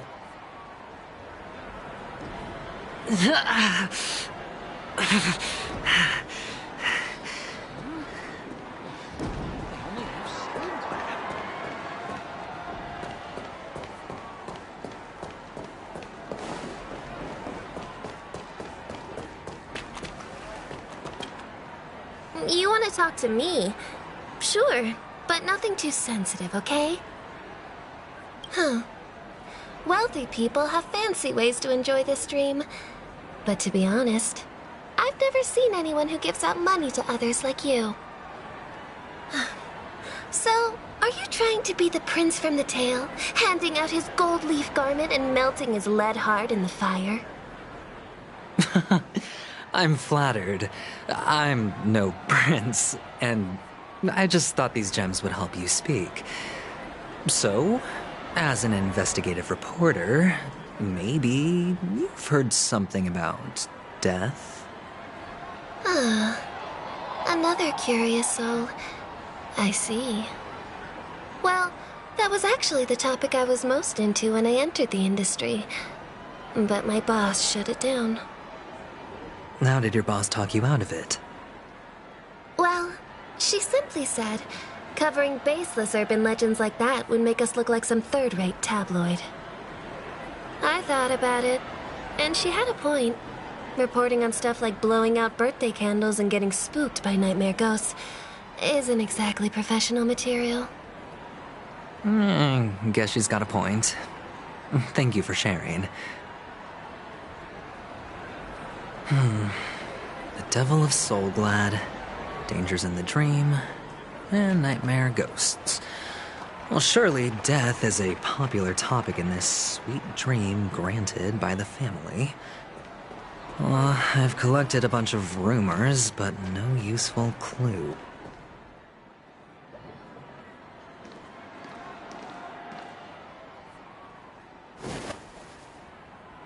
Remember what I said.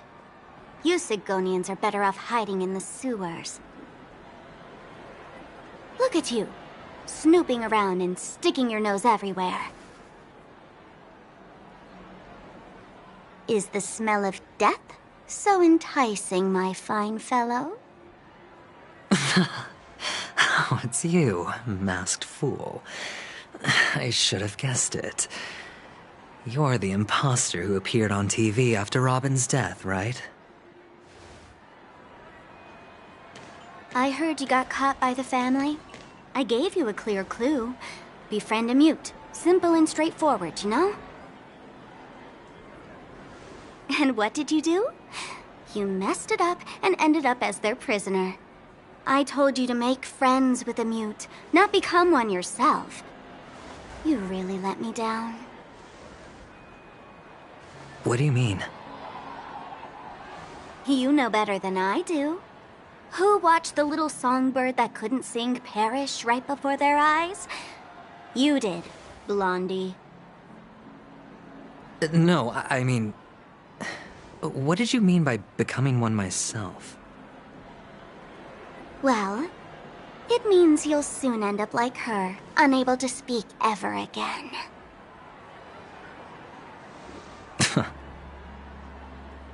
But it's a good thing if you ask me, because... Because I'm getting closer to the truth, right? Oh? Why else do you think I'm handing out cheap trinkets all over the streets, fool? All part of the act. Fool's bait. The more pathetic I seem, the more likely you'll come sniffing around. So, now that I've drawn you out, will you reward me with an answer for my efforts? Why should I help you? Don't you want to see Penacony descend into... chaos? Well, I can make that happen. I just need an answer to one question. Back then, when you asked me to find a mute, did you really mean Robin?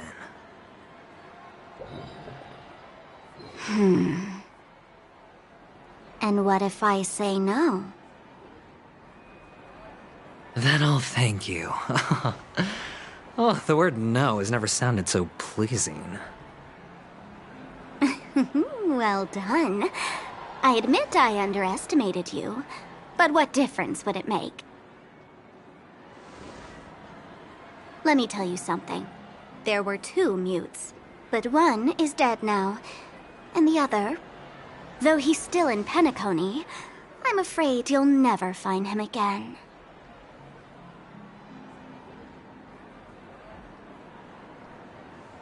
Now I'm completely sure that I was on the right track from the beginning and never strayed, fool. Right now, there are only 2 things missing from my grasp. The meaning behind the truth, and the means to expose it. How impressive. That's quite a fancy way of saying I haven't learned anything so far. Not exactly. I've gathered enough clues to prove its existence, and that's enough for me. As for the answers to my questions, I'll find them within 16 system hours. Oh, really? Only 16 system hours? Well, let me lend you a hand. Here you go. This is my precious, mutually assured distraction button, and I have one just like it. When either of us presses it, the other and the whole of Penacony will go up in smoke. If you're really so desperate for the IPC to take over Penacony, blowing up the chessboard isn't a bad idea. Start from scratch. That's where the IPC excels, right?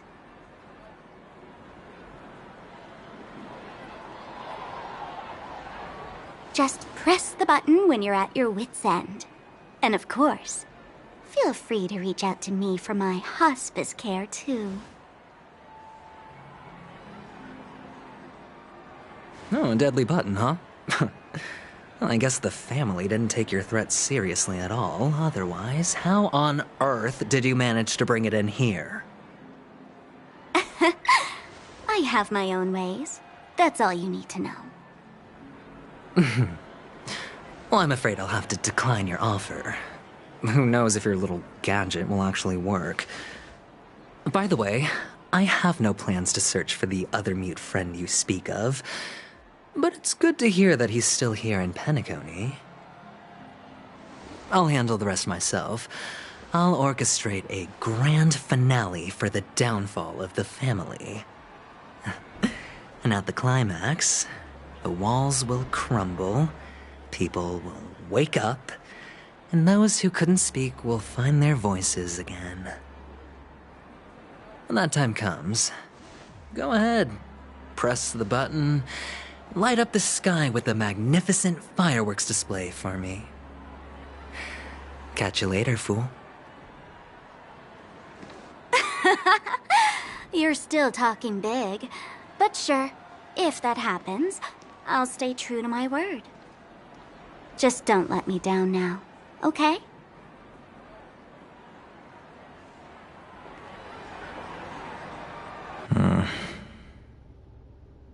So, number 35. You're back. Like your new lucky charm? Can a commodity code really be considered a lucky charm?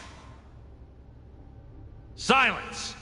I didn't give you permission to speak, you Sigonian hound.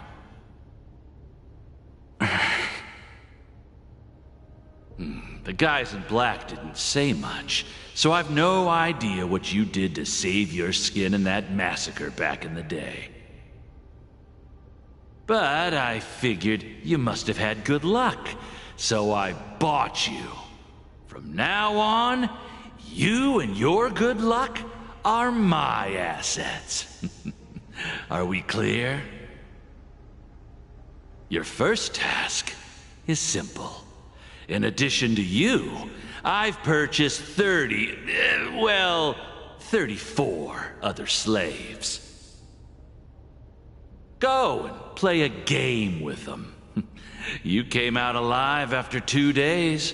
It proves that you are the real deal. You're insane. Testing out if you're a good product. Aren't you worried that the money you spent on me will go to waste? I've got stacks on stacks, Blondie. The slave market is never short of self-righteous brats like you. But you look good, and that's why many customers are betting their fortunes on a scrawny brat like you. So go along now, and don't let your master down.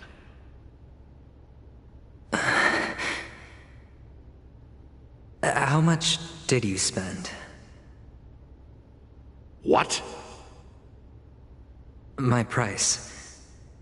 How much did you pay for me? Huh.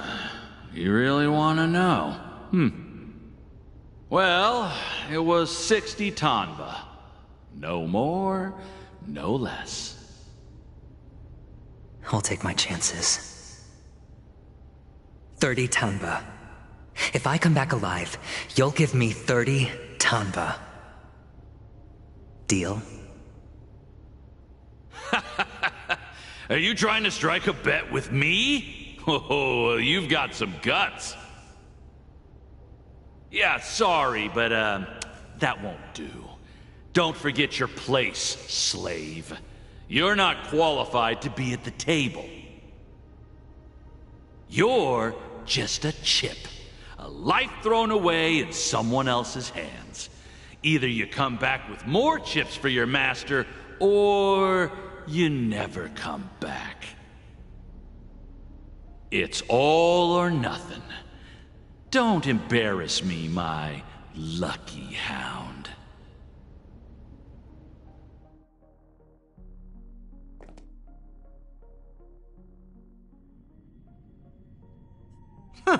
What brings you here, Gallagher? Some friends from the old days. Do you have a moment to spare, Siobhan?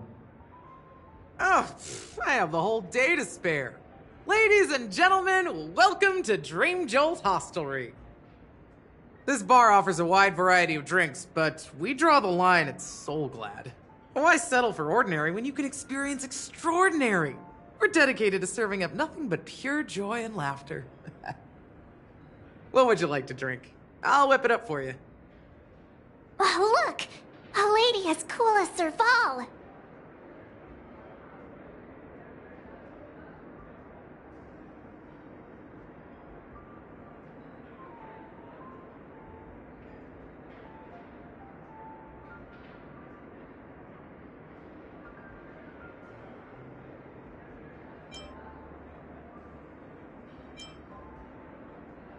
Who's Serval? Will you, introduce me to her? Huh?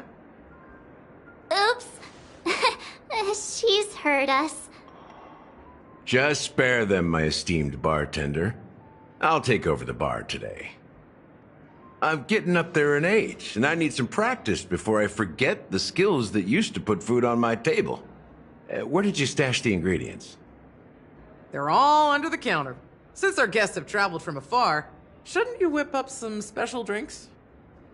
That's exactly what I had in mind. Hey, my friends, do me a favor.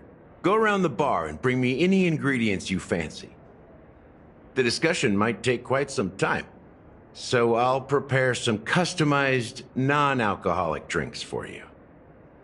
In the bar? But aren't all the ingredients right there on the counter? Why, we're in a dream, my lovely lady. You can help yourself to anything if you wish for it. Comfort, hunger, confusion, or even boredom. It's all within reach, right at your fingertips. Oh, did you hear that? She just called me my lovely lady. Even in reality, mixing drinks is more than just throwing ingredients together. A bartender needs to capture the bar's atmosphere, master technique, and spin a tale of mystery and anticipation.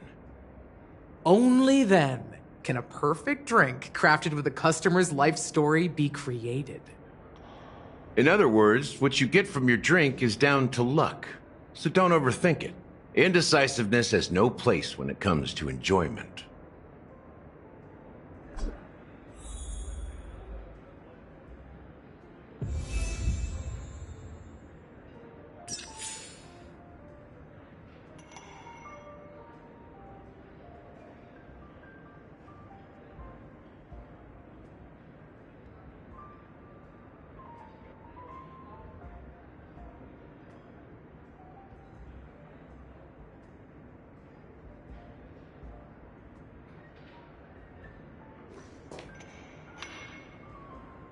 And let me tell you, don't underestimate the bartenders of Penacony, especially not Gallagher.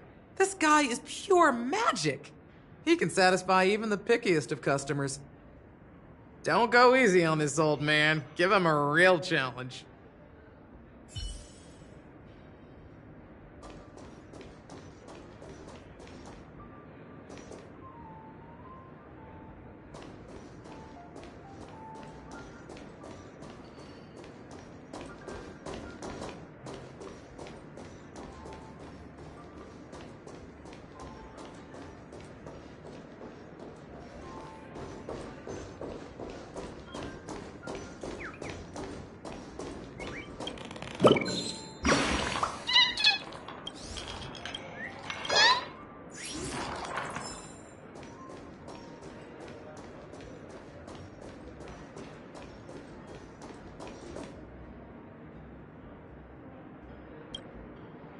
Check out this bottle!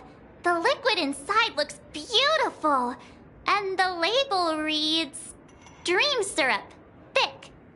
I don't see an expiration date, but the production date is...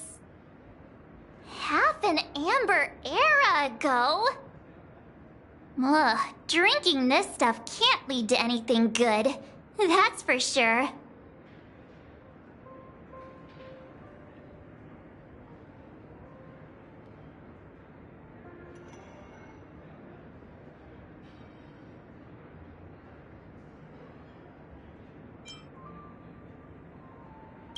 That's true, but this really doesn't seem fresh. Did you find the bottle of syrup I've been hoarding? Don't worry, it's all just a dream and it won't upset your stomach. It's been aging for years and should have a refined taste by now.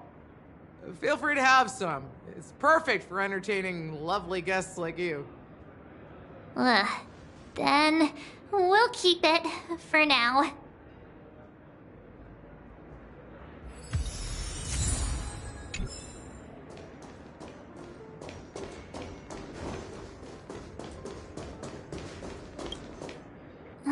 Can this be used for mixing drinks?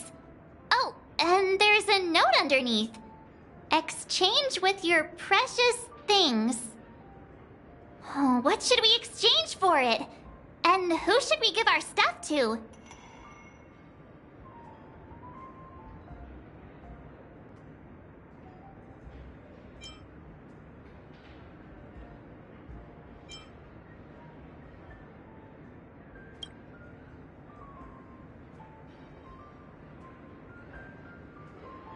Hey, what are you doing? You can't just throw trash. No way.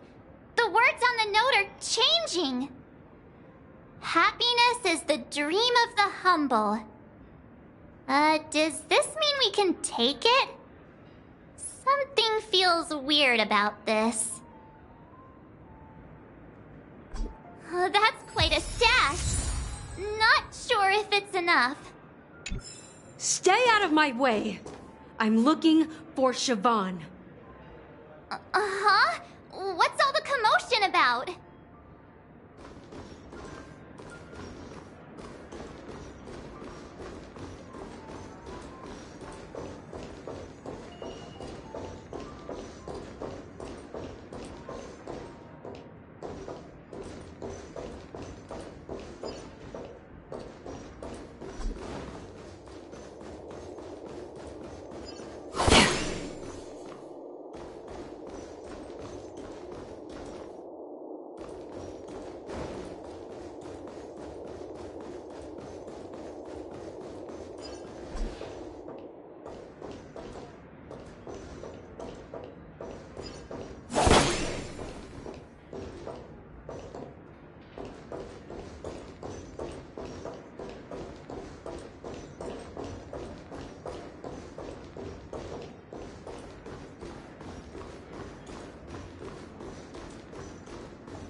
At the bar.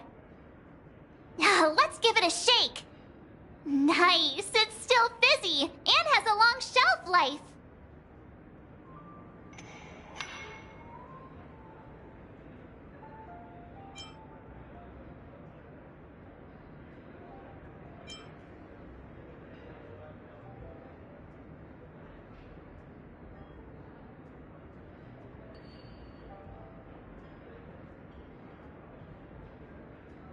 Uh-huh. Let's just leave it here for a while, and it'll be alright, right? Why don't they sell Soul Glad in this bar? Did something happen? It's all about the bartender's pride. It wouldn't make sense for customers to come here and order drinks they can find anywhere else. That's the mindset I use when I brew my coffee. You're right, Himeko.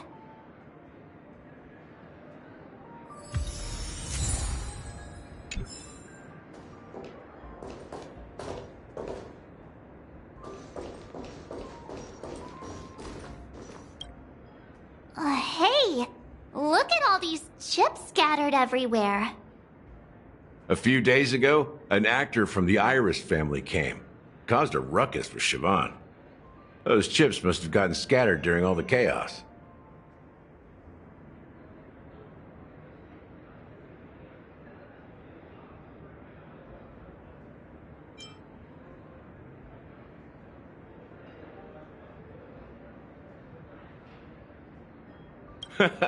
That's a clever metaphor.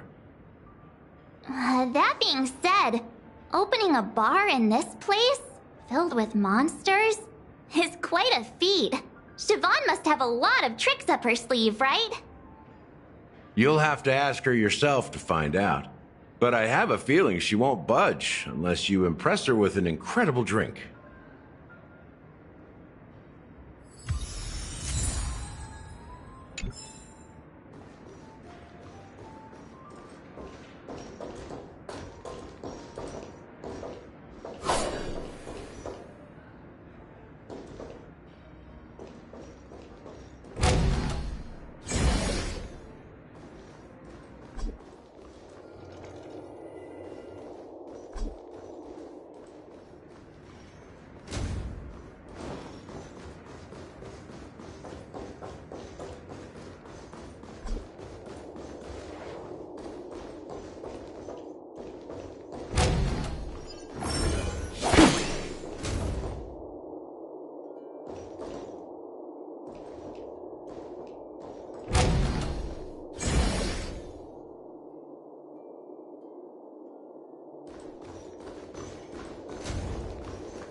Haven't I made myself clear enough, Miss Amiki?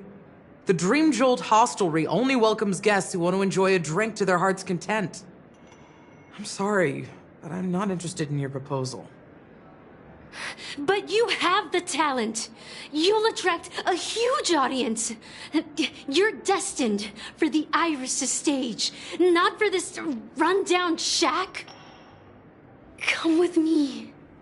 We'll become the talk of Penacony, a shining light into every corner of the dreamscape. Please, Siobhan, I really need you.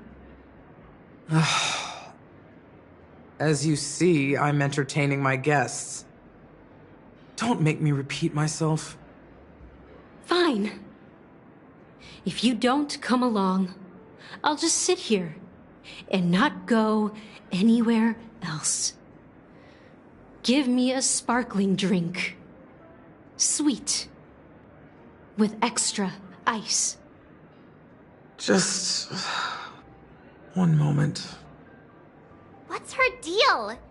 We can't discuss the case with other people hanging around the bar. Hey, can you do that clockwork trick of yours again?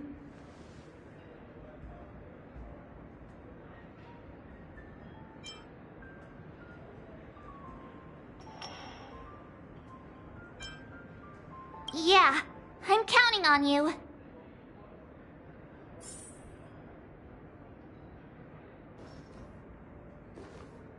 You're one of Siobhan's guests, right?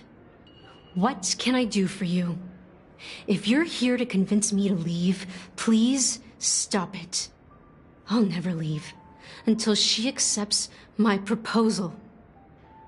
I just don't get why she won't leave this place. This rundown shack with no customers whatsoever.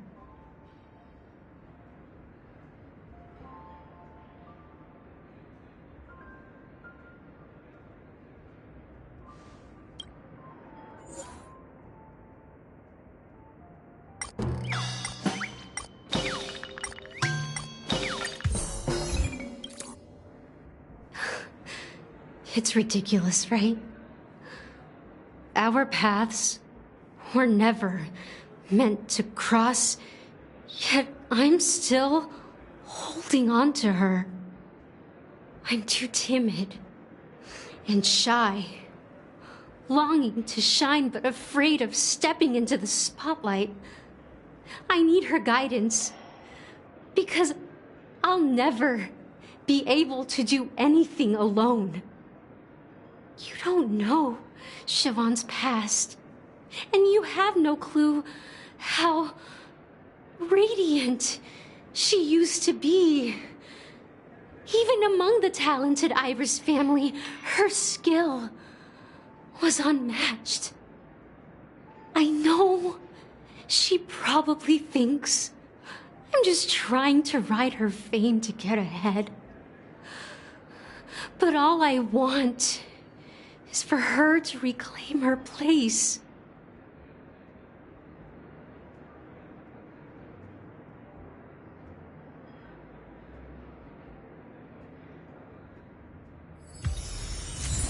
still not leaving. Maybe I'll have to try again. I just don't get why she won't leave this place.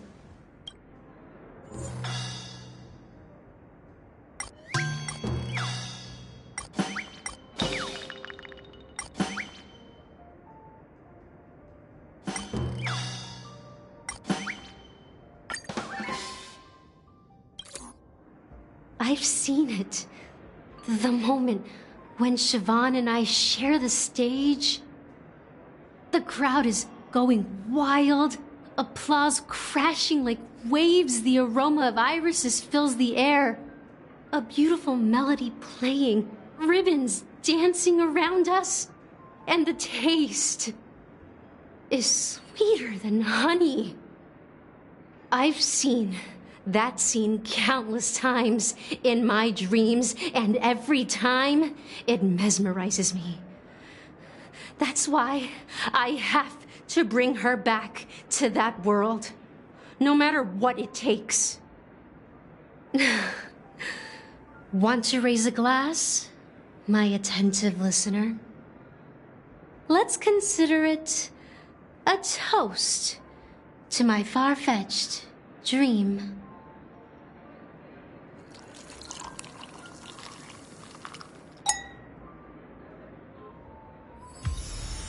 She's still not leaving. Maybe I'll have to try again. I just don't get...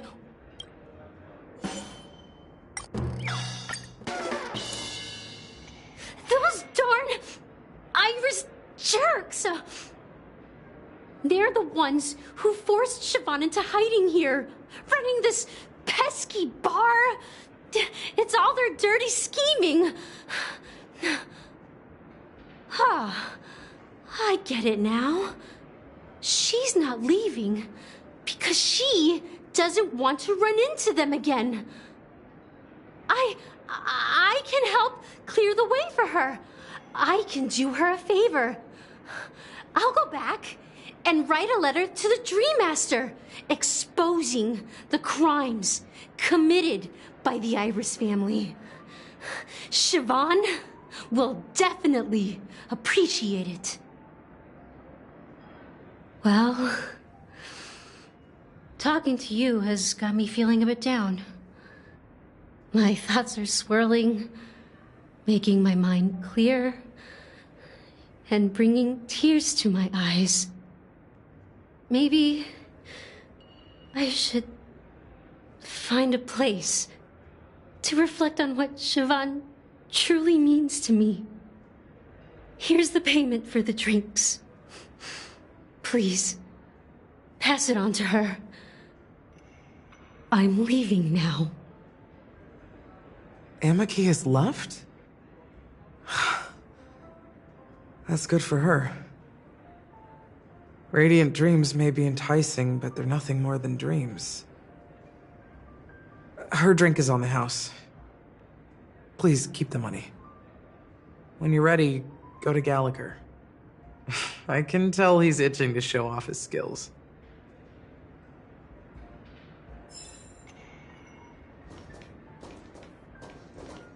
That being said, mixing a drink is way simpler than you'd imagine. Just pick your favorite ingredients, toss them in a glass, mix it up, and it's done. So go ahead, explore the bar, and bring me any ingredients you prefer. Nice work. Let me take a look. You found some interesting ingredients there. Now, take your pick. Each drink has its own unique flavor, and the base ingredient sets the tone for the initial taste and the lingering aftertaste. So, which one would you like to use as the base?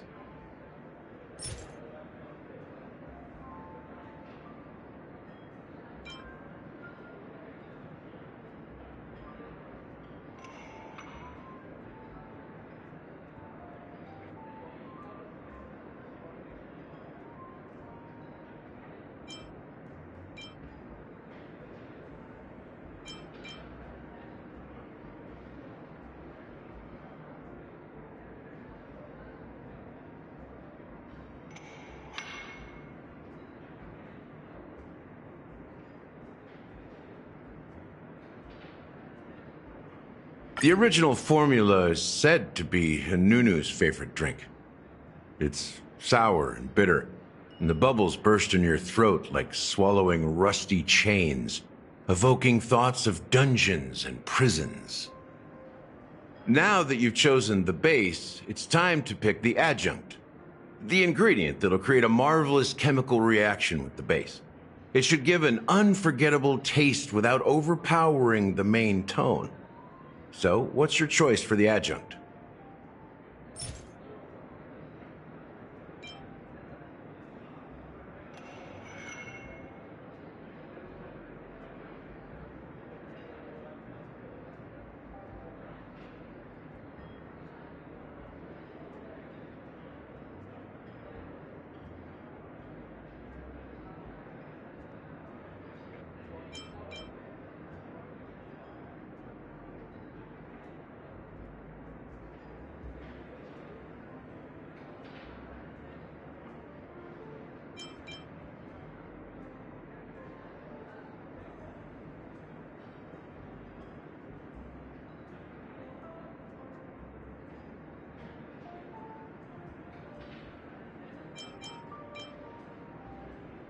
Bright future. A taste that's been a long time coming. I'll never forget the flavor that danced on my tongue as Mikhail whisked me through the dreamscape wilderness. Those were haunting times. Too beautiful to be real. Mikhail. Almost there. Let's pick a decoration. Which style do you prefer? Anything you need, I've got it.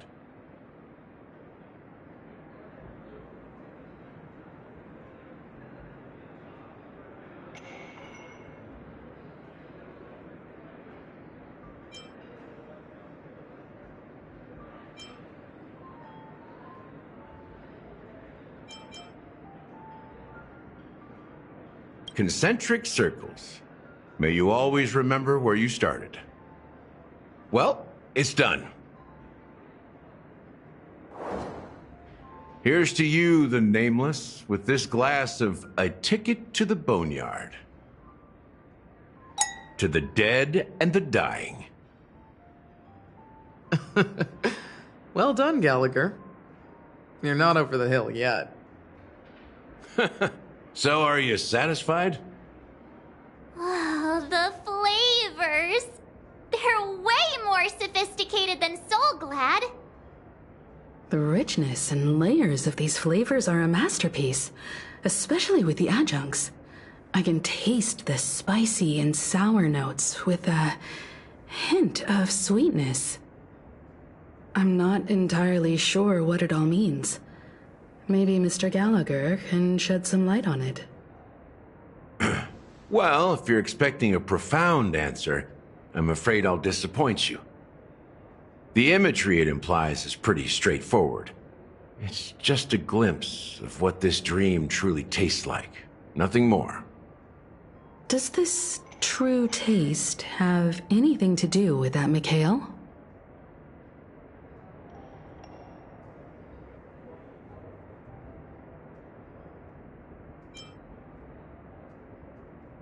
Yeah, that name does sound familiar. When you got knocked out by that masked fool girl, I think I heard someone calling that name. Do you remember? I was right about you. You guys seem to know quite a bit. And now there's no reason to hide anything from you anymore. Let's dig deeper into the case, and of course, I'll tell you a story about Mikhail. All right, let's start with what we know based on the clues the family has. It seems that Firefly isn't a local or an invited guest. In other words, she's a stowaway. She managed to fool me at first. My age must be getting the best of me. But here on the planet of festivities, stowaways are a common sight. You're bound to run into one sooner or later. After the incident, the hounds wasted no time searching for that girl in both the dreamscape and reality. But here's the thing. We only received bad news, and the trickiest kind at that. She simply vanished. leaving no trace in the dreamscape or reality, as if she had never come to Penacony at all. Huh? Does that mean...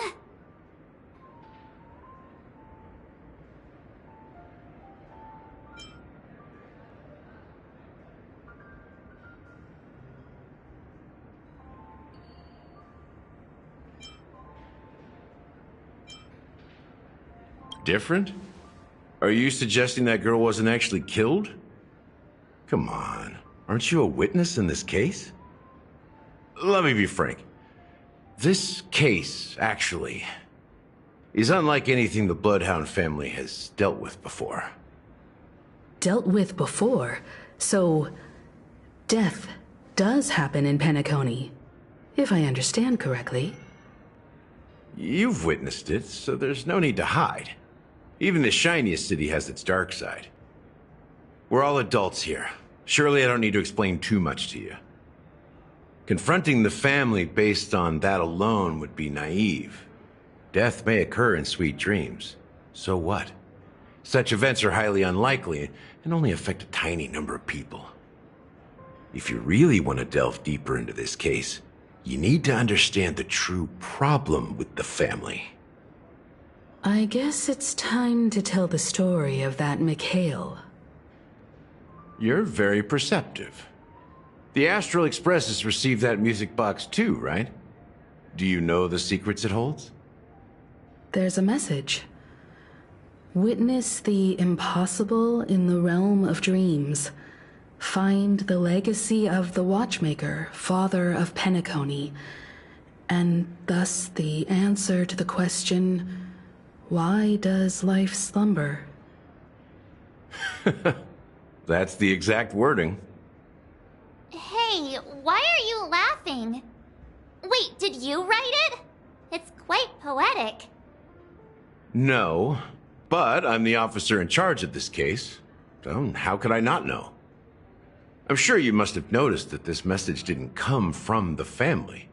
You might have even guessed that the relationship between the family and the Watchmaker isn't as close as it seems. That's just our speculation. Actually, it's hard to believe that the father of Penacony and its actual managers are at odds. Now I can assure you that your speculation is absolutely correct. The family has considered the Watchmaker an enemy for a long time, but the Hounds haven't been able to track him down, as he seems to be living only in the characters and stories he created. Let me ask you a question. Have you ever wondered why the family allowed the Watchmaker to send out such a ridiculous message to the outside world, inviting you here and causing chaos? So, you want to seize this opportunity to expose the Watchmaker? Well, now you understand why the Oak family authorized the Nameless to assist in the investigation, but kept you in the dark, right? Because the Watchmaker is not the legend of the Land of the Dreams at all. He's the most shameful stain in the history of Penacony, and he's the root cause of all the anomalies in the dreamscape.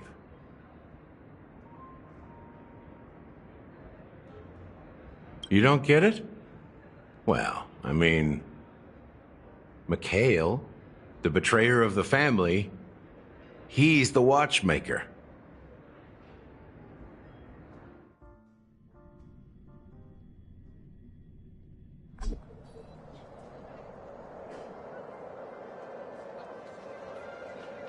Here we are, Clock Studios Theme Park, the most popular entertainment center in Penacony.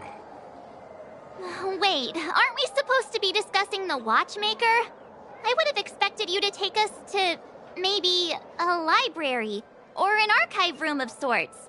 But an amusement park? The culture of a city reflects its history in the most authentic way. To you, it's a fun place. But to me, it's a prison for the planet's past. You know that Penacony used to be the IPC's prison planet, right? All the prisoners were brought here, helping the Garden of Recollection salvage the leaking memoria from the macrovoid. The prolonged exposure to high concentrations of memoria caused a unique phenomenon. The dreams of countless prisoners intersected and overlapped, and people started meeting each other in their dreams, living lives that were almost identical to reality. But everything has a price, and sweet dreams are no exception. In the end, the dream world was unable to alleviate the suffering of prisoners in reality. One of the prisoners broke free from the IPC shackles and fought for freedom. He is Hanu, the great leader of Dreamville, the great peacemaker, and the faithful companion of the underdogs.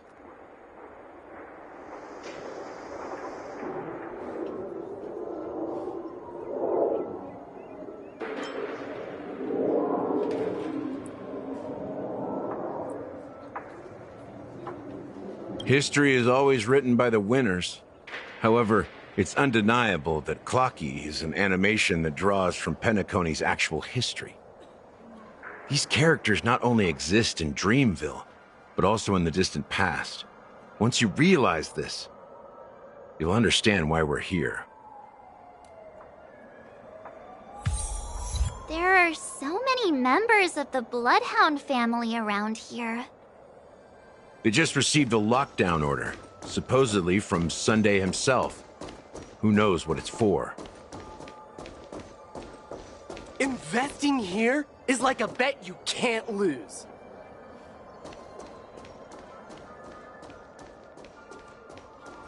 My friend, have we met before?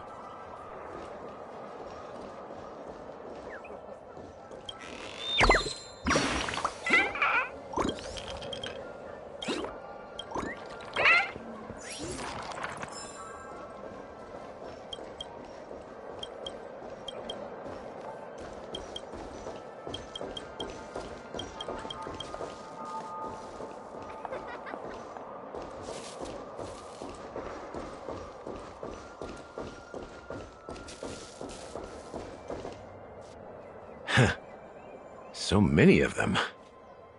I've never seen anything like this, even when they're tracking down suspects.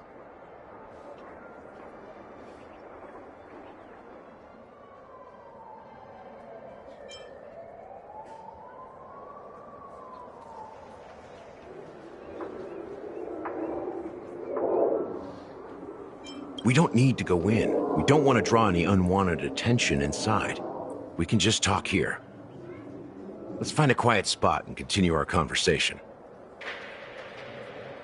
View here is great, right? We can see everything from here, including Clocky. If all the characters in the animation are based on characters in reality, then Clocky's counterpart is definitely the Watchmaker. In the animation, he's Hanu's partner and one of the founders of Dreamville. Does that mean the Watchmaker was personally involved in that war and sided with Asdana? It was a monumental war for freedom.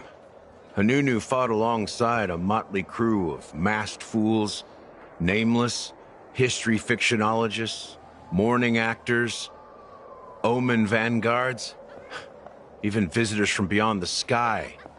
In the end, they emerged victorious. Among them was the person who would eventually be known as the Watchmaker. But if you do the math, doesn't that mean the Watchmaker was around for several centuries?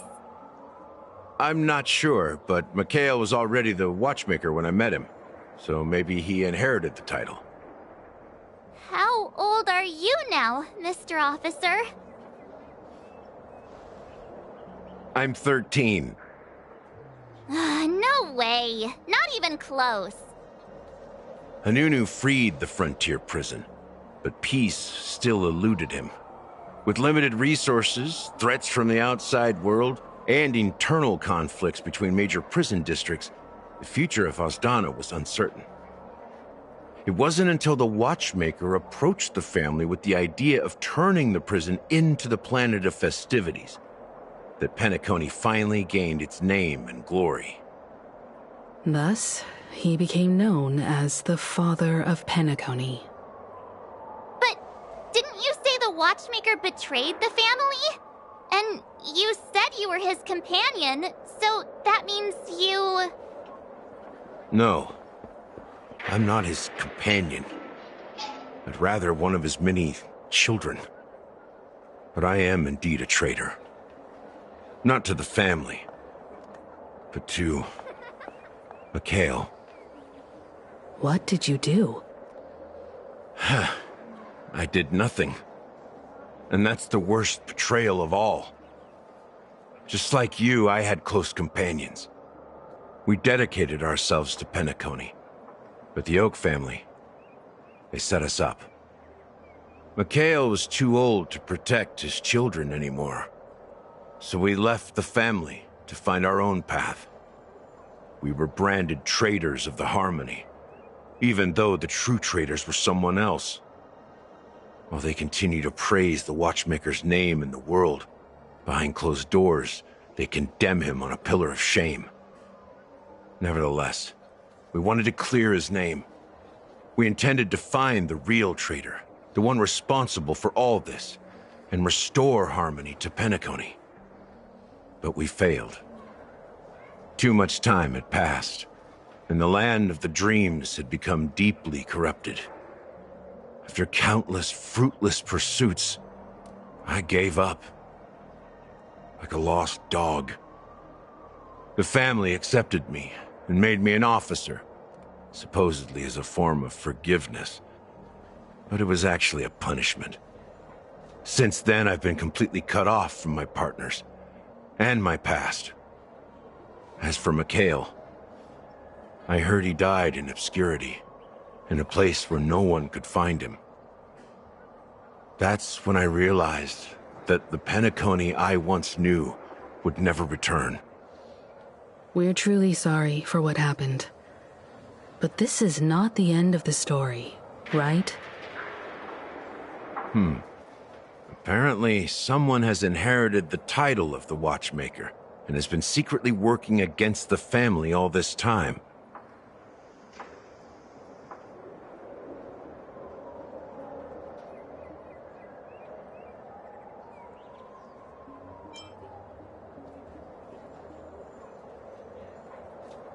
Well, that's one way to look at it. However, only one member has truly inherited the Watchmaker's title. Unfortunately, after all these years, I have no idea who that person is, or if they're even real. Or just Mikhail's lost soul haunting the dreams. So, do you understand why I'm spilling all this info? Because I believe the girl's death must be connected to the Watchmaker's legacy. And at the end of all these mysteries, we will find the answers we are seeking. If it really is Mikhail's ghost, I want to meet him. If only for the last time. For those who despise me could form a line from here all the way to the entrance of the hotel. But those willing to look me in the eye and hear me out? Let's just say, there won't be many. I've told you all I know is a sign of gratitude. Thank you for listening to this old dog. Bark and all. Something just happened at the theme park. Now if you'll excuse me, good luck to all of you. How ironic. What's so different between the stowaways projected by Penacony today and the dream seekers once hailed as pioneers several amber eras ago?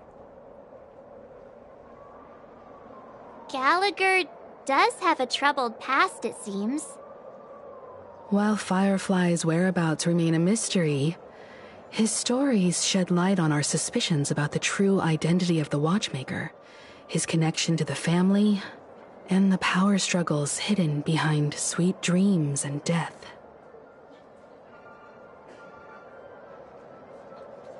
Exactly. Gallagher suggests that the real traitor is someone else, probably within the Oak family.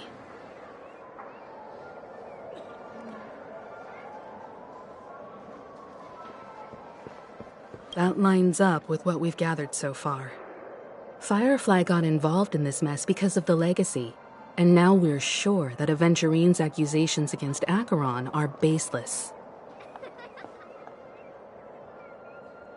You're really into Clocky, huh?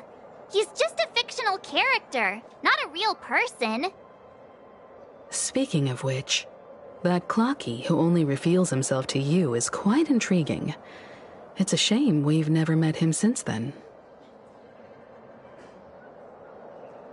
Now that we've confirmed a lot of our suspicions, let's take a moment to think about the clues we have. Send a message to Welt and see how things are going on his end.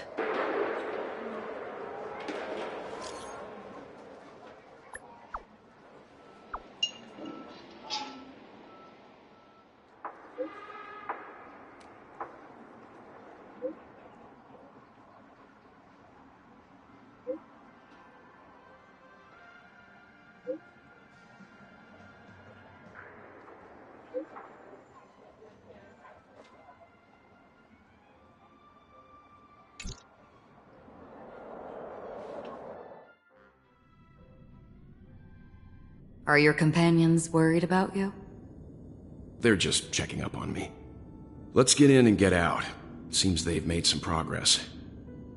Looks like we're about to enter the depths of Dewlight Pavilion. It's been a smooth ride. Almost too smooth for a heavily guarded mansion. Let's see if there's anyone waiting to greet us.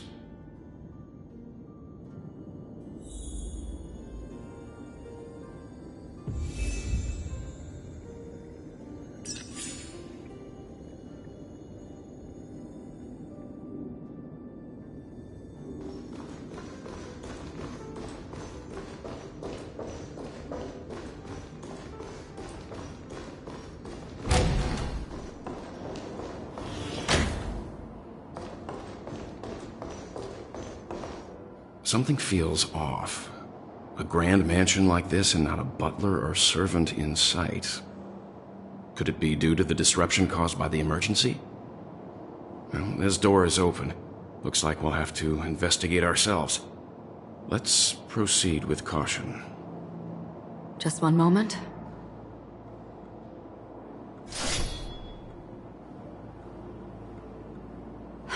Light. I've made myself less noticeable. The crew can explain their presence as authorized by the family, but I can't come up with any excuses for being here. I see. What an interesting technique.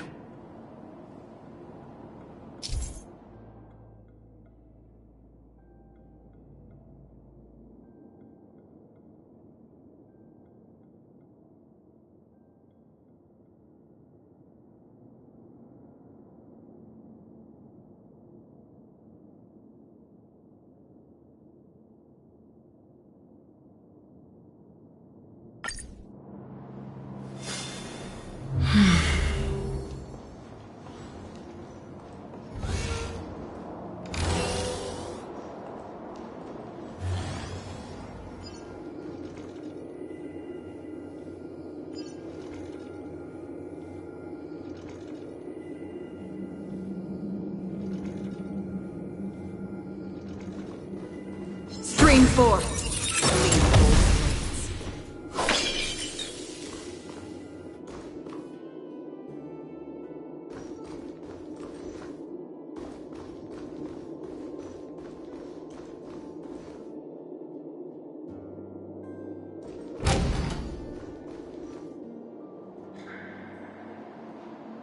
The model in the sand pit. It's the golden hour, isn't it? Maybe the heads of the family used that model for discussing important matters. And the footprints here are different from the rest. There are two sets of them. Looks like outsiders might have passed through here not long ago.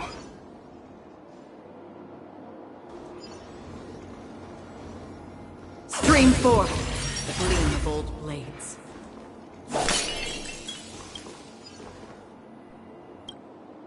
Can you identify the people who left these footprints? Well, there's a unique pattern here. Flamboyant, even. And judging by the size, I'd say these were men's shoes. If I'm right, it could be the IPC ambassador, Aventurine. Aventurine. What about the other set? It looks like they were walking side by side as opposed to one behind the other, so the second individual is likely equal in status to Aventurine. The IPC is eager to reclaim Penacony, so their presence here is not unexpected.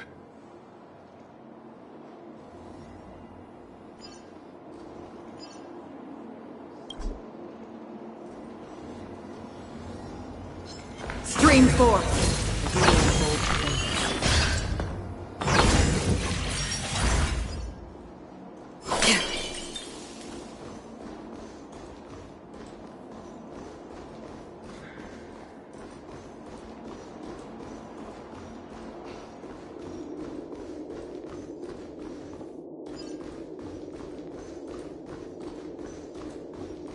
Stream forth! The gleam of old blades.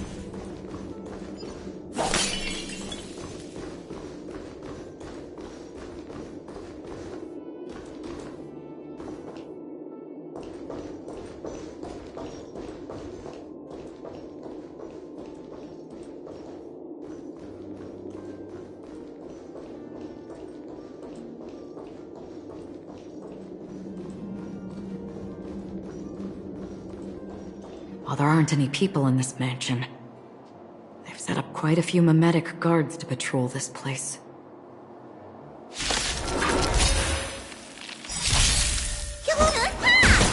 Relax. I weep for the departed. It too shall fall. Ill fate descends!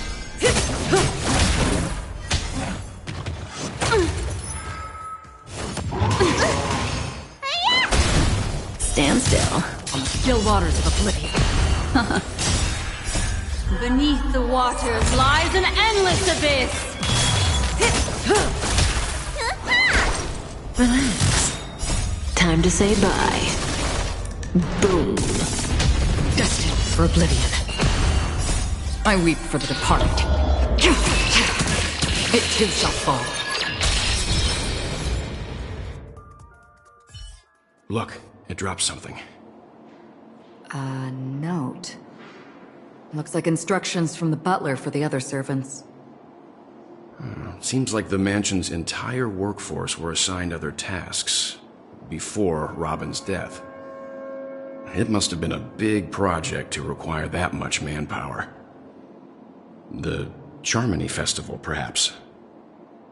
But no matter what their main priorities are, there should always be someone left at the mansion, right? So you're saying someone deliberately cleared the place out? Yeah, but I don't know why.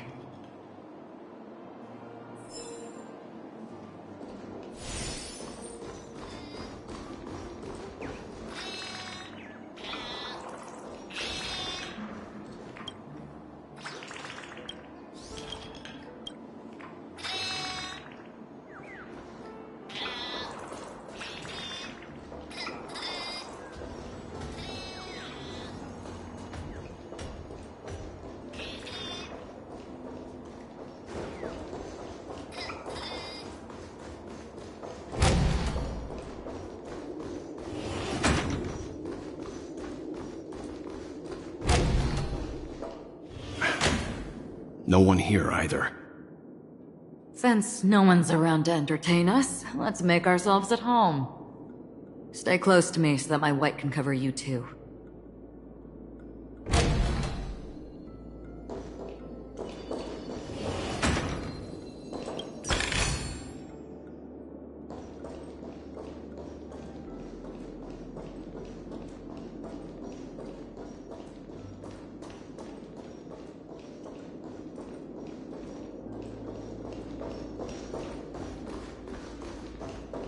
This light cone is securely guarded. It must hold some important memories. According to Robin's interview, despite having performed on so many grand stages, her favorite performance was a pretend show she put on with her brother when they were just kids. I wonder how their relationship is now. Growing up brings gains, but also losses. Yeah, time has a way of smoothing things out. The beautiful dreams of youth will eventually fade away.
The information about Robin, Firefly, and the other victims. I don't see any commonalities among them. Looks like the rumors were right.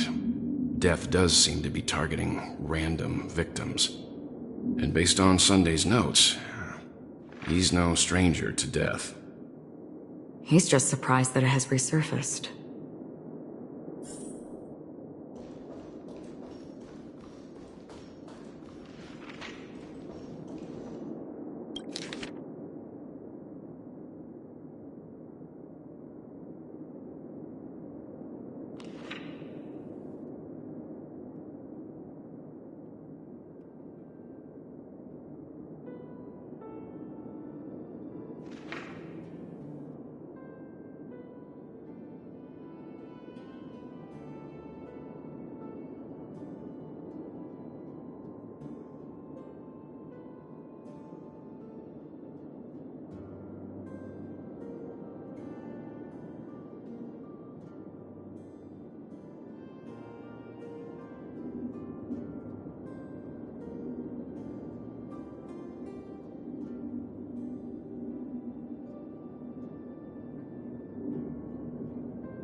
As soon as I and the rest of the crew arrived in Penacony, Mr. Sunday and Robin showed up to greet us.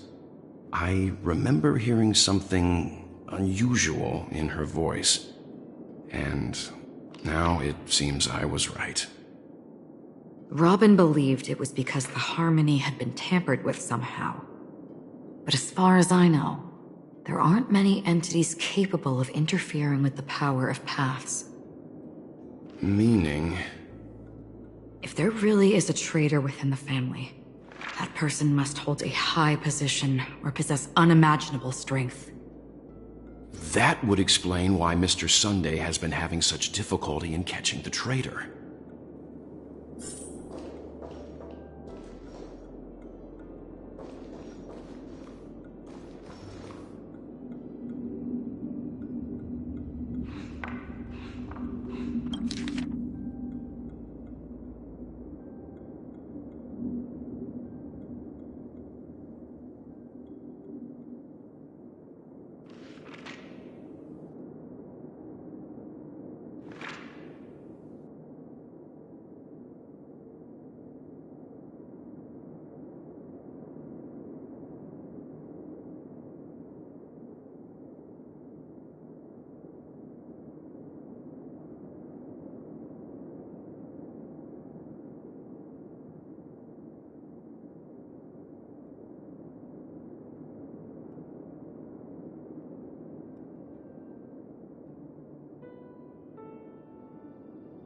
It seems neither the Dream Master of Penacony nor this old Odie is happy with Sunday's recent performance. They don't seem to care much about death. Instead, they're more concerned about the Charmony Festival and the Watchmaker. Maybe the other family heads don't think death is a big deal. One thing's for sure. There's a lot of internal conflict within the family, and everybody has their own agenda.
Mr. Sunday has done some serious research on his suspects. This traitor must have been causing trouble for the family for a long time. They all seem to be insiders, but I haven't met any of them. Huh? Wait, these characteristics... What is it? No, nothing. Maybe I'm just overthinking things. However, if this traitor really exists, could they be responsible for Firefly and Robin's deaths? Perhaps that's why Sunday is taking this matter so seriously. That's all for now. Nothing more noteworthy. Before coming here, I had all sorts of scenarios in my head about dealing with the family. I did not expect an empty mansion. Watch out. Someone's approaching. I don't think trespassing on forbidden areas is the way to be a guest, Mr. Yang. And... Acheron? The Galaxy Ranger? Our apologies, Mr. Sunday. Nobody came to greet us, so we entered without permission. I hope you can forgive us. But even if there's no one to greet you, you should wait for the host. Don't you agree? Even without the famous Galaxy Ranger. As far as I know, the crew has officially accepted the family's commission, so coming here will be unnecessary for you. On the contrary, that's exactly why we're here, to ask you about the case and gather more information. We don't want any loose ends. Well, since you've come with goodwill, I have no reason to show you the door. Rest assured, he hasn't figured out that we went through those documents. While the truth remains a mystery, I'm getting close to it. I assure you that the traitor will soon pay the price. Let's hope justice will prevail soon. I have a question for you, if you don't mind. How did the family come to the conclusion that the murderer was within the family? With all due respect, it's in the IPC's interest to wreak havoc before the Charmony Festival, and the family has every reason to suspect the IPC's involvement. Well, other family heads share the same suspicions as you, but in my opinion, the true murderer would never have drawn as much attention as that ambassador did. Not to mention, I personally shackled him a while ago. However, I'll give you a suggestion regarding your suspicions, Mr. Yang. You should be more cautious of Aventurine. While the wicked can't break through high walls, they can plunge their evil dagger into the heart of the righteous. He's a businessman, not some philanthropist. But right now, he's out there handing out his wealth on the streets. And he went to the Clock Studios theme park all by himself. Who knows what kind of scheme he's cooking up? While the family is dedicated to keeping our guests safe, it might be wise for you to stay alert. You never know what unexpected troubles could arise.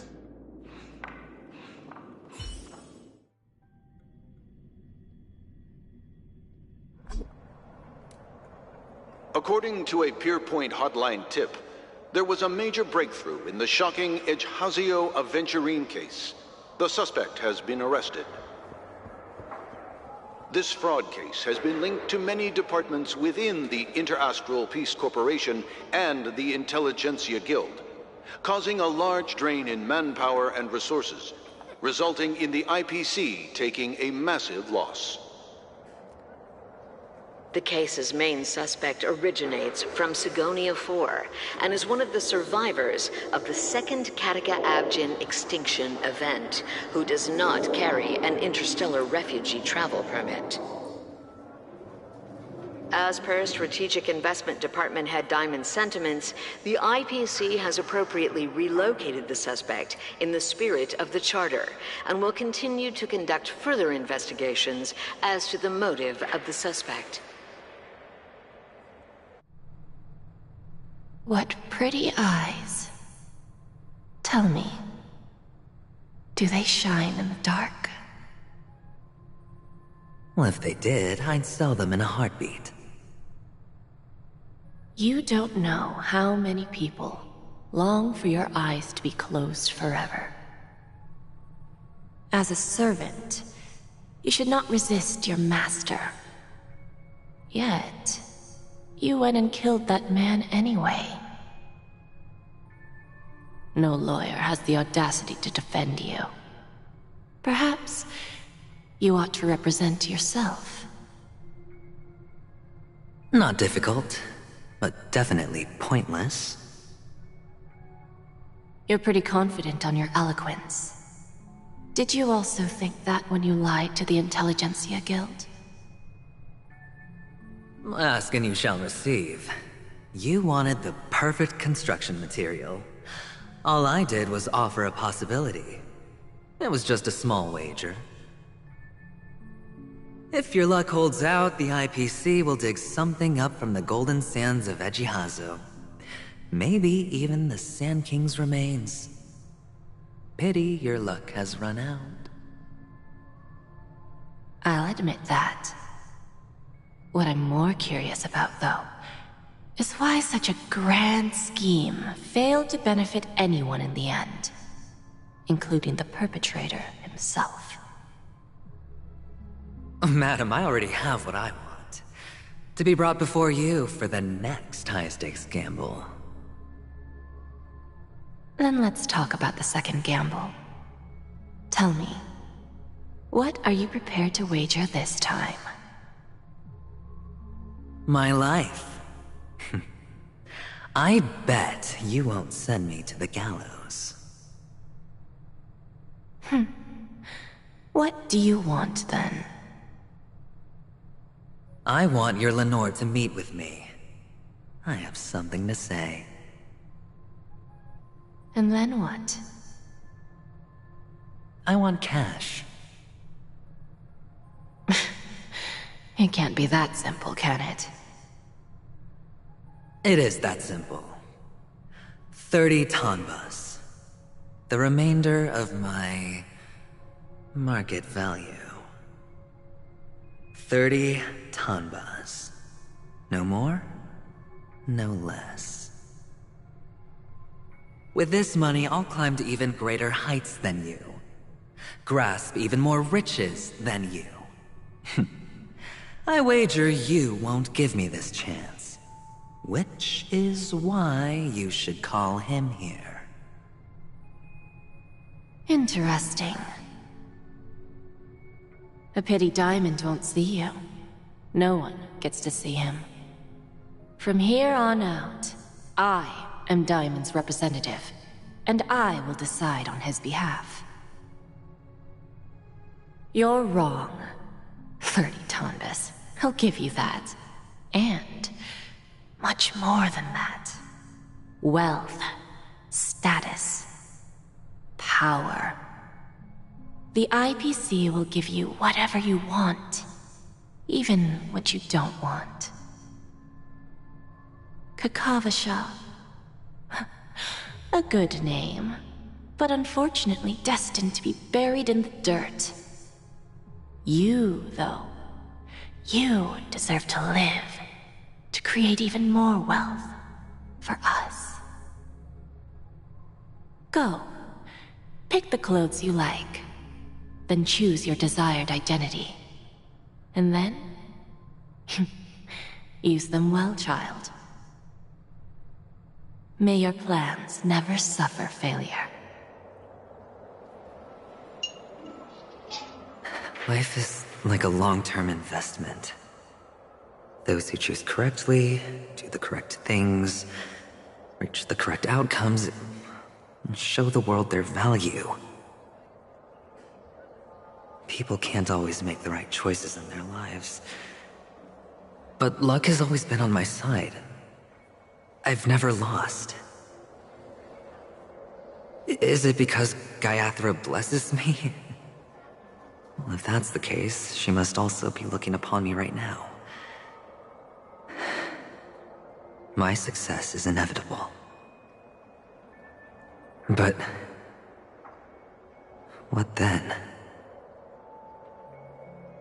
Even if I overcome this difficult trial, what would come next?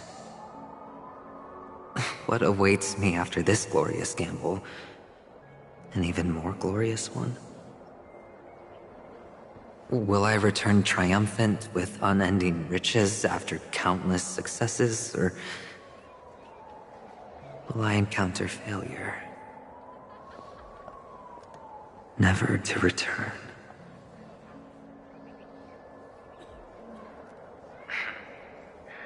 I'm pretty sure you already have some ideas. Lowly gambler.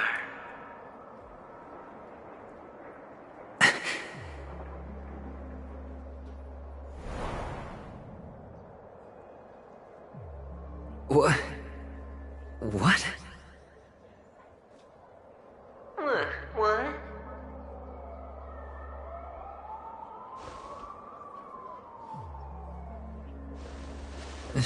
Am I dreaming, or have I gone completely insane? Perhaps both.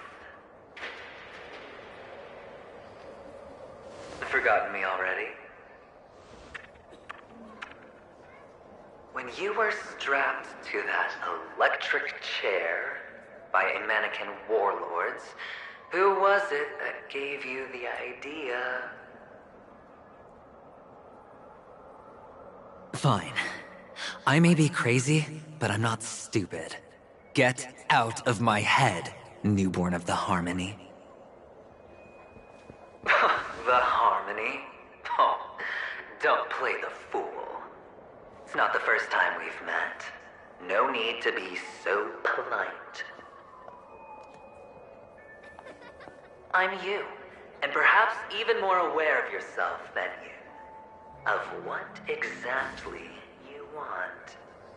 You're dying.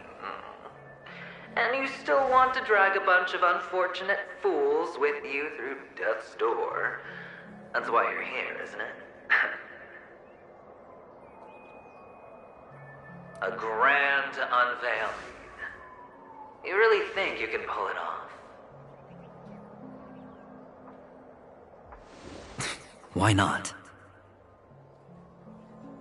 Well, you may have fooled everyone, but you can't fool yourself. I can show you. Before you're entirely gone, I'll be with you for the last stretch of your road. Let's have a heart-to-heart while we walk.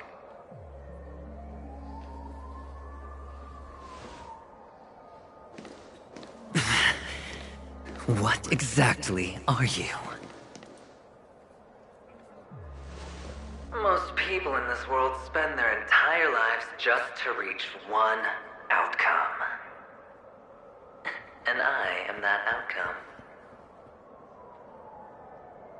Kakavasha, I am your future. First, I'm hearing things, and now I'm seeing them. Great. Am I going to be elevated into the Harmony's Emanator next? Why are there no guests here? What's that featherhead doing?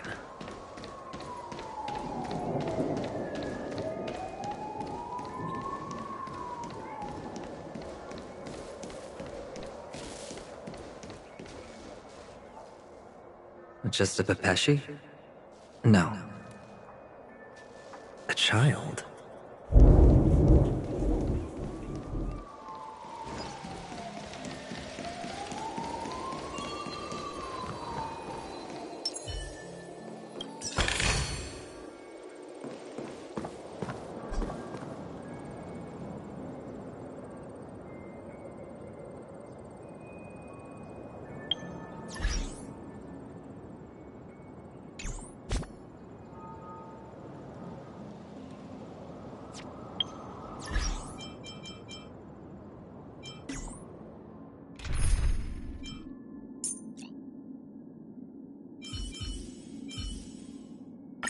All or nothing.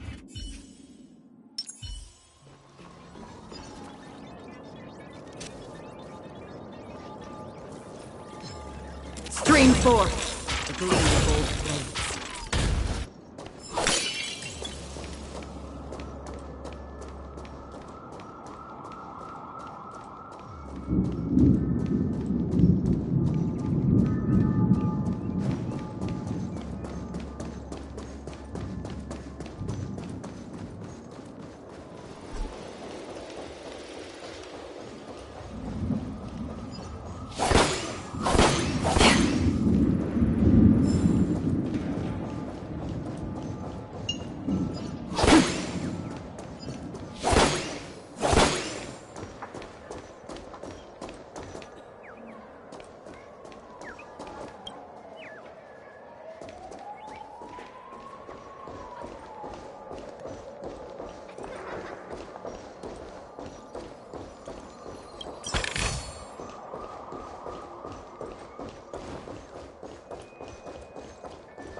I thought miners weren't allowed in Golden Hour.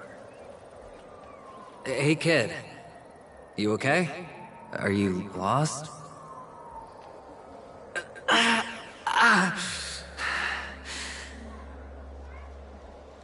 What's wrong, mister? You don't look well.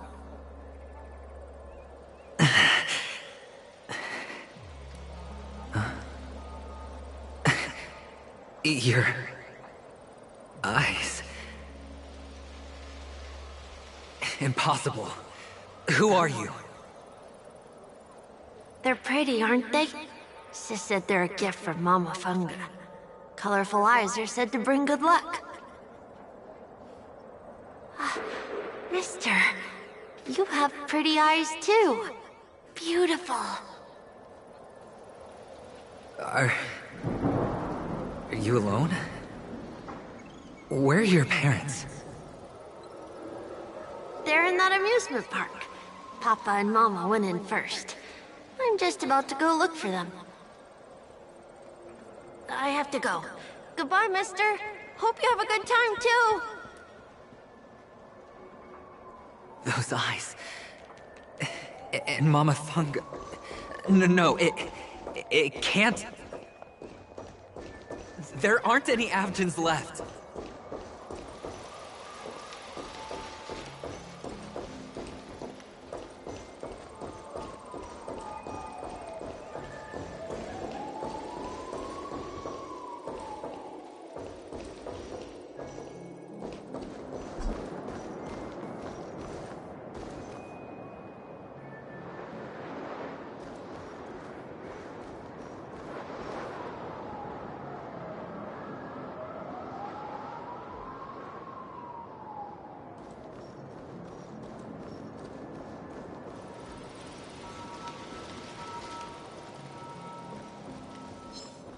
Stream forth the gleaming gold blaze.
on Penacony, am I right?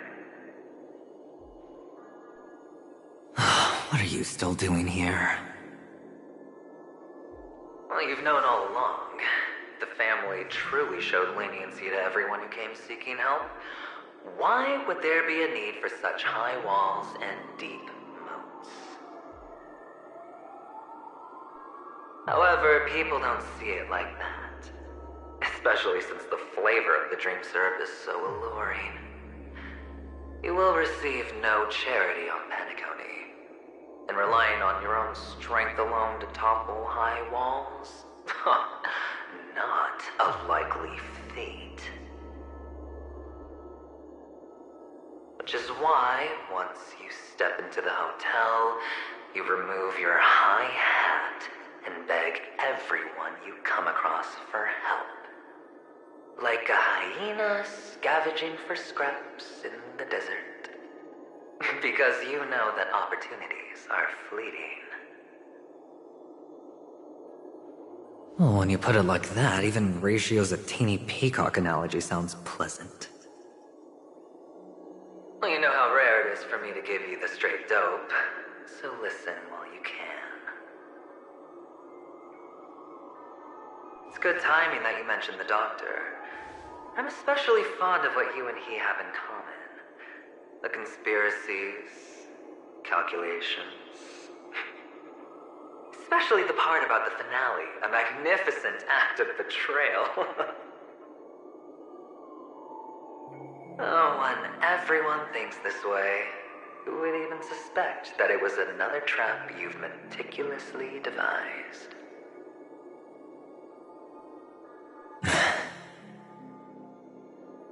Go on. Tell me I'm right. You know who you really are, Mr. Cavalier Gambler. Uptight, overcautious, massive inferiority complex. You've won so much, and you're still so afraid of losing. They only see your big bets, your bravado, the full house, the straight blush. They don't know the other hand is below the table, clutching your chips for dear life. It's a heck of an act. No wonder the tavern sent you an invite. You're a natural kid. You don't stop at fooling the audience, you fool yourself too. Well, the best way to prevent others from seeing your true colors is first being able to fool yourself. Of course. I know you all too well. But it's strange. Why did you decline that invitation? You had the chance to embrace elation. Was that not what you most wanted? But you chose the IPC instead. For the preservation? I doubt it. Do you even have anything in common with the preservation? Oh, I thought you knew. Didn't you say you had me pegged? We're done. Either stop talking or disappear from my sight. That's fine. But who exactly is about to disappear here? Well, it's not going to be me, anyway.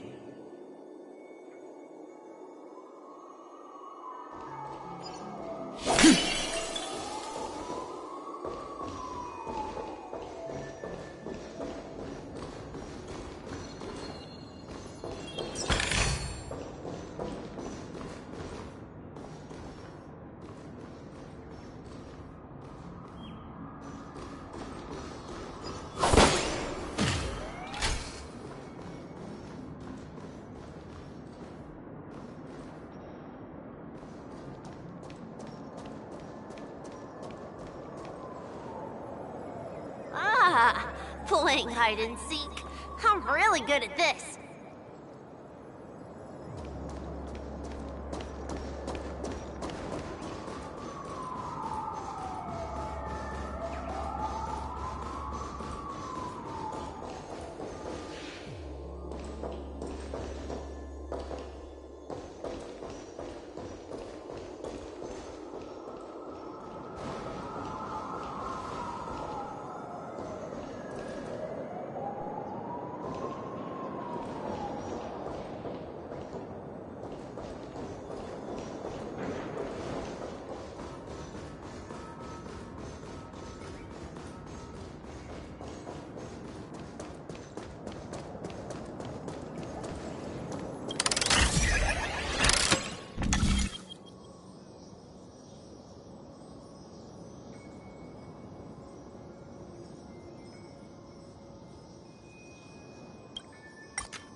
Stream forth the gleam of old blades.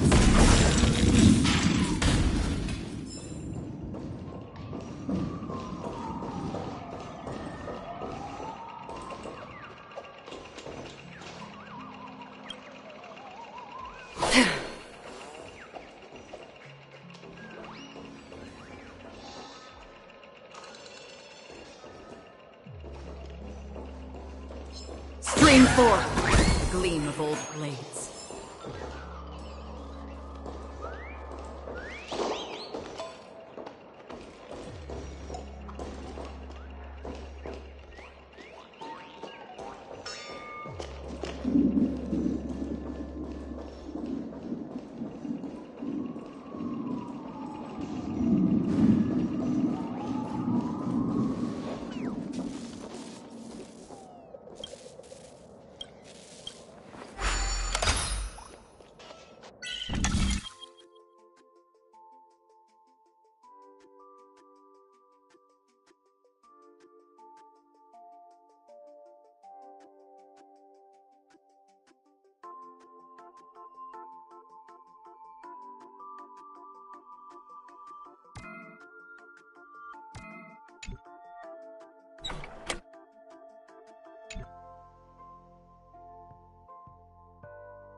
and seek.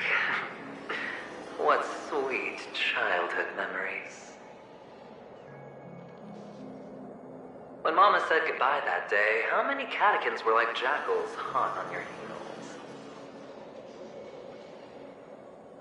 I know you won't forget that sound anytime soon. Those shrill cackles. You had to hide right under the noses of those savages. You and Big Sis, playing dead, drifting in all that bloody water. Completely ruined that shirt. Shame. Wasn't that the last one Dad left behind? It wasn't ruined. I've always kept it. Come on. It's a rag. It's not like you can ever wear it.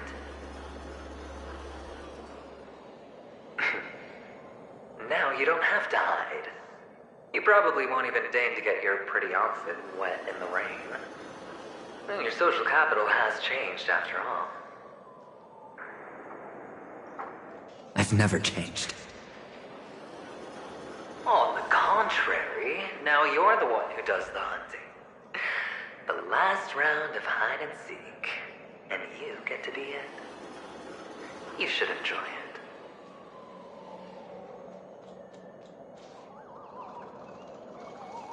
That child. Could he be in here?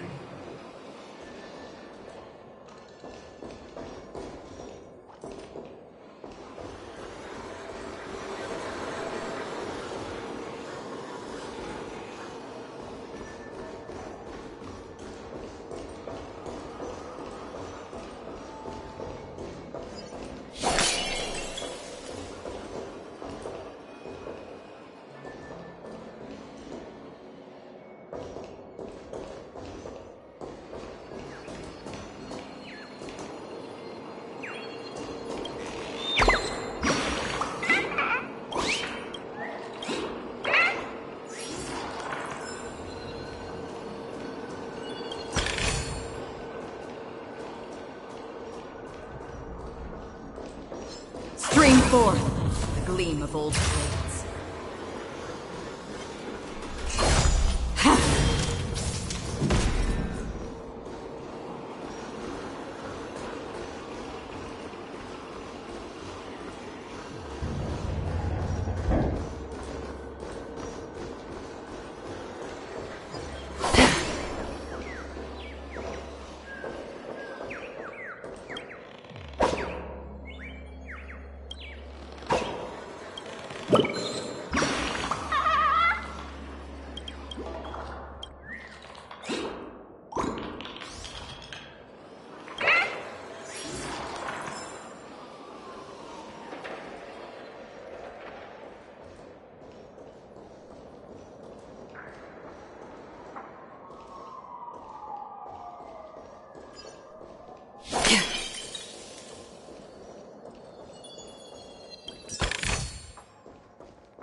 Stream forth the gleam of old blades.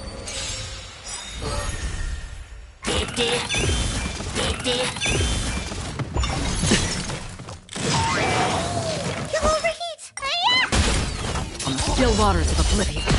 Spend freely. Ill tidings manifest.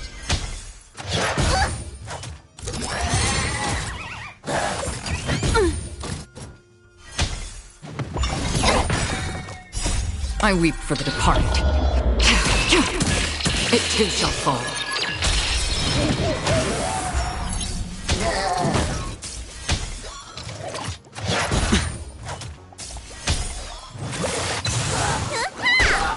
Destined for oblivion. It's on me.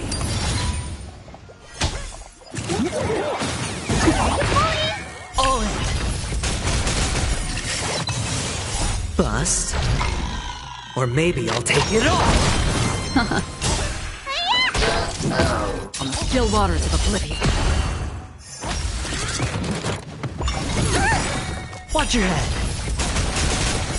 I weep for the departed. too shall fall. Spend freely. Beneath the waters lies an endless abyss! Again?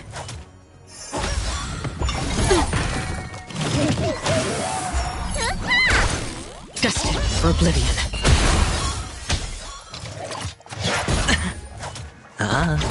Ill fate descends! No dirty tricks already.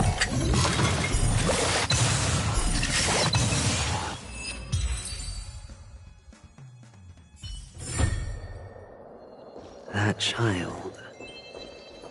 Could he be in here?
forth the gleam of old blades.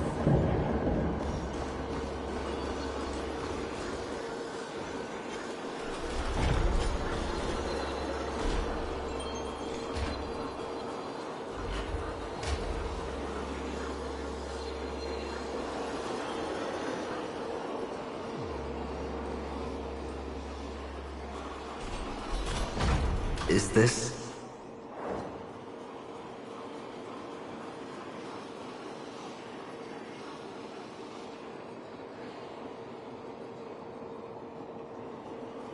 a topaz? What is this doing here?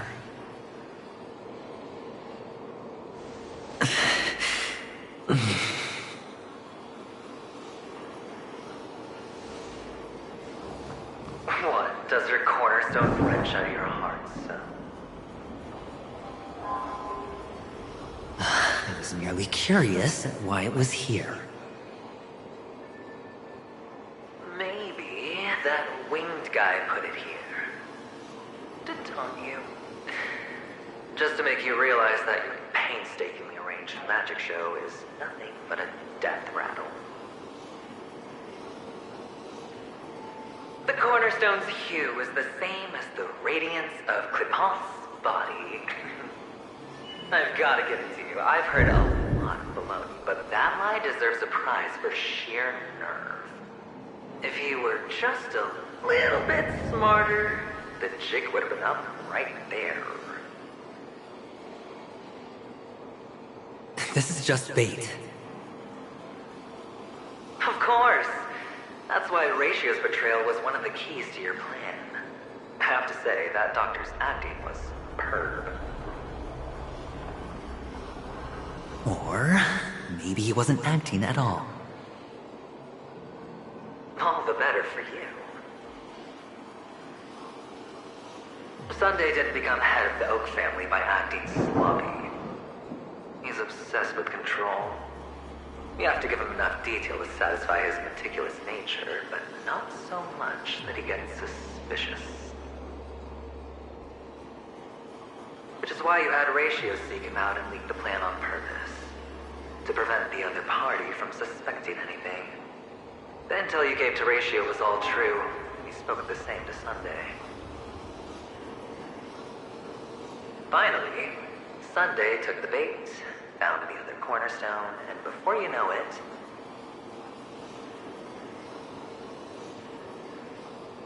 everyone's distracted enough for you to steal the third stone right out from under them.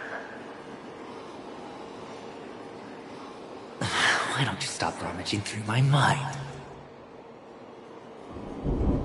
Your mind. It's our mind. You're me, and I'm you. We're the same.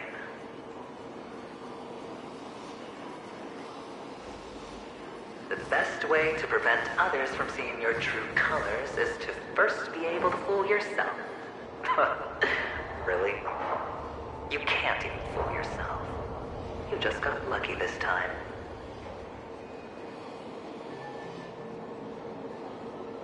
This is the other cornerstone in Sunday's hands. Rather beautiful green. Just like you. Smooth. Cunning. Tell me, what's its name?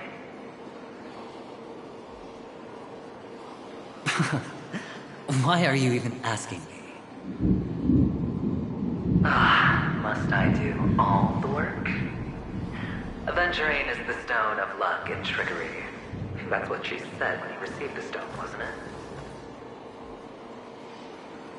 This type of stone isn't rare, but its hue is very similar to a certain gem.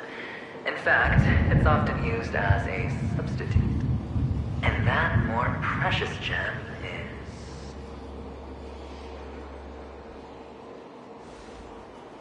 Jade.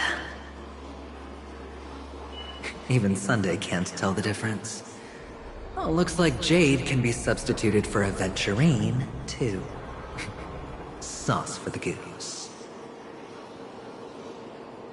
Aventurine, Topaz, Jade.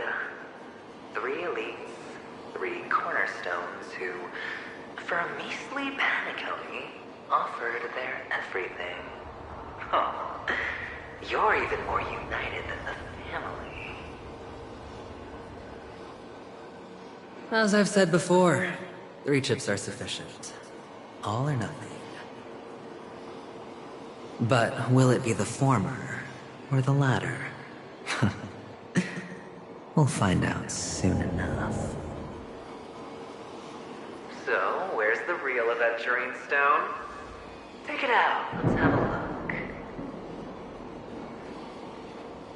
look. Suddenly you don't know where it is? I just want to hear you say it. After all, it really does resemble its owner.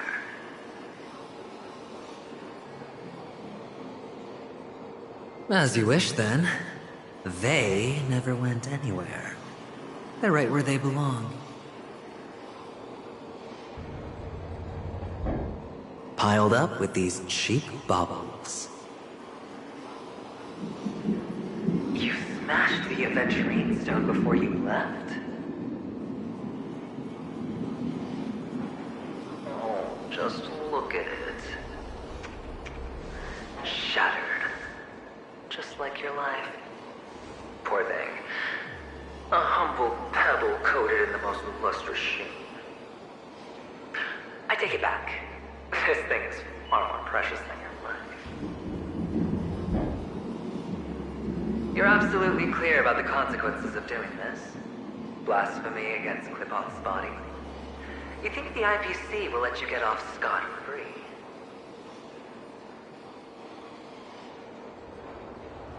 Well, Diamond has always been all about results. As long as I can create value far beyond the cost, the ends justify the means.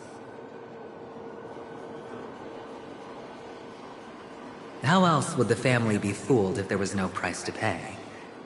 It doesn't matter. Even smashed to smithereens, the preservation's cornerstone can still be used. Its effect may be greatly diminished, but it's enough for me. Now I'm really curious. Why does every step you take involve reckless risks, and the choices you prepare for yourself always come with a strong impulse for self-destruction? Do you truly believe that the greater the risk, the greater the rewards? I wouldn't have guessed you'd be so loyal to the IPC. There is so much you don't see. Which is also why you'll never see how I'll win it all. That is, if you can do what it takes. We'll just have to wait and see then. The cornerstone is gone. Another illusion of the harmony. Huh?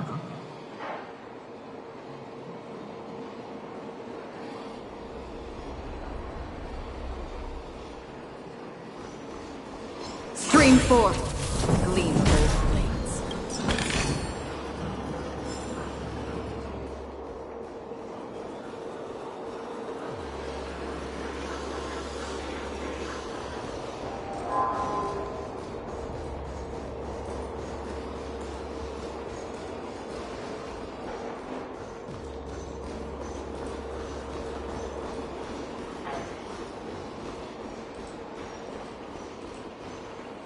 Hello.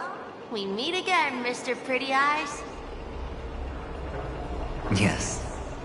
We meet again. Did you find your mother and father? Of course.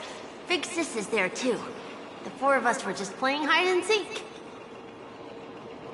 I'm so happy.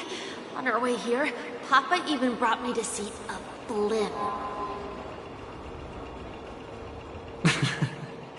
I think you mean film. Yes, that's it. Putting many drawings together and turning them into a moving wall painting. They put me, Papa, Mama, and Big Sis together, turning us into one big family. You should give it a try too, mister. You look sad. The amusement park will cheer you up. Sure.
How's that?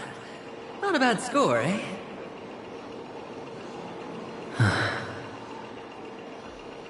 Boring.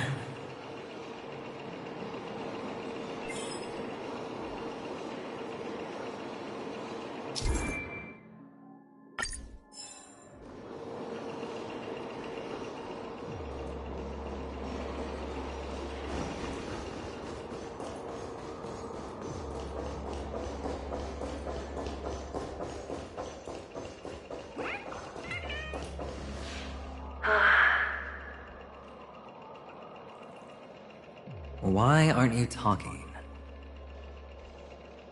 You've piqued my interest. I'll admit that there are still aspects of you that I don't completely understand. Well, you sound sincere this time, at least. Well, sincerity is one of my traits that everybody likes. And I have precious few of those. Moving on. See that maze over there? I'll know everything about you before you reach the exit. Our quaint journey through this amusement park still isn't over. And I wouldn't mind stretching this out at all.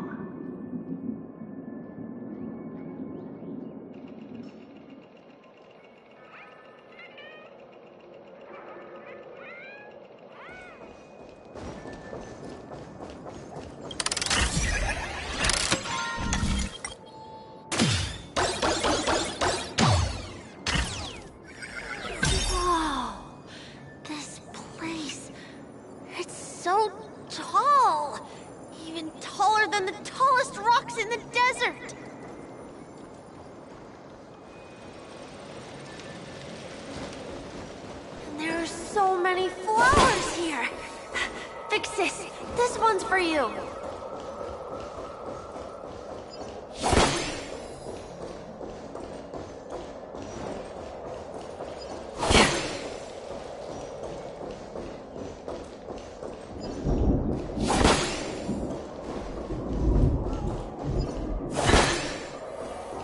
A dead end?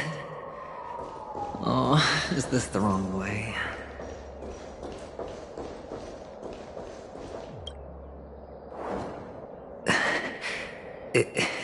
Is this... Oh, what's on your mind? It's got nothing to do with you. Do you need a hint?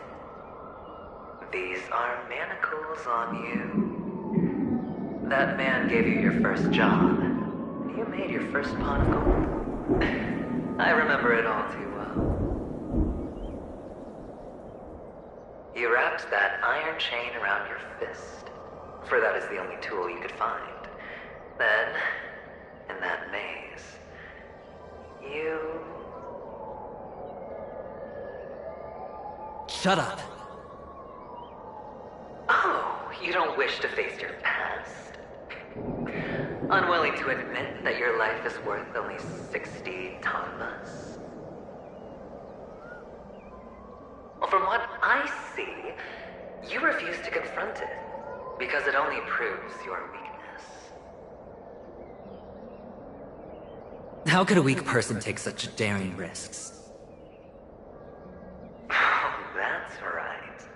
You love the thrill of danger. But you refuse to let go of meaningless sentiments. Even in this beautiful dream, the only thing you dare allow yourself is death. In your hands, those who follow you could have become Joker cards. They're far more useful that way. It's not like this is the only place the family ever cut corners. You could have had tons of action if you weren't so all or nothing. All it takes is a meager sacrifice. I bet Opal would have resolved this without a fuss.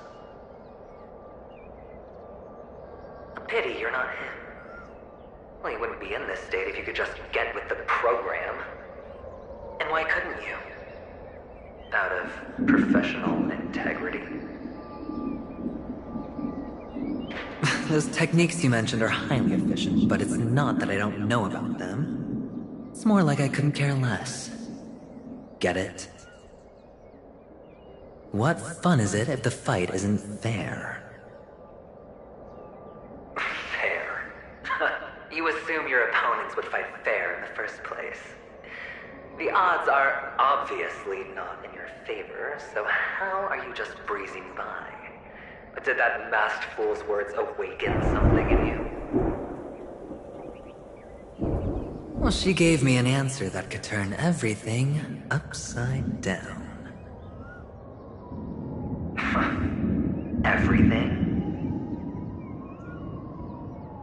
You mean it could make all the cards on the table just disappear?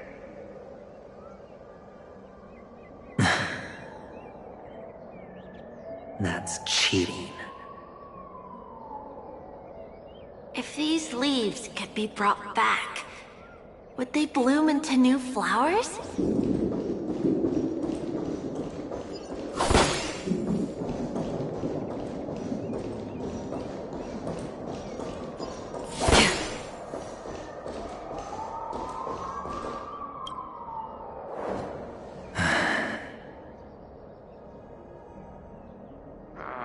Your expression right now is hard to put into words.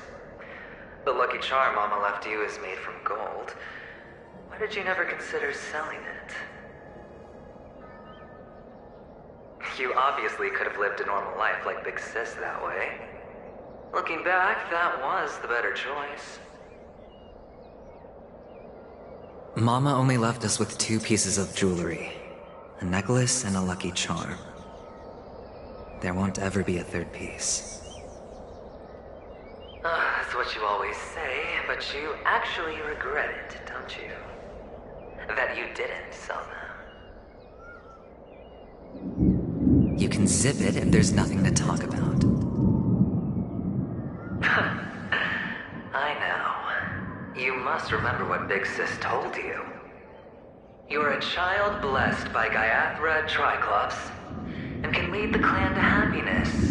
So always remember to protect yourself and never resent the pain and poverty you're going through. The words still ring in your ears, don't they? You're a good kid, so you definitely won't have forgotten. So, you surely won't forget how tragic her last moments of life were. How the piercing laughter behind you felt like it was drilling into your heart. You ran away without looking back, just as she told you to. Tisk, tisk. A lifelong regret indeed. Enough! Do you not have anything better to talk about? Oh, shut me down like a champ! Well, I guess when it comes to mind games, this isn't exactly your first rodeo. I think I finally get you. And woo! You are nuts! In the end, I'll ruin this beautiful dream and create the grandest death. Well, you stuck to that start to finish. Think about it. There's a Stellaron in play, the fabulous Robin loses her voice, 2 unsolved murders, cryptic messages from a masked fool, and a chance to go head-to-head with Sunday himself. The only thing to pique your interest is one word. The last word. A word that's right there at your fingertips. Death. But whose, exactly?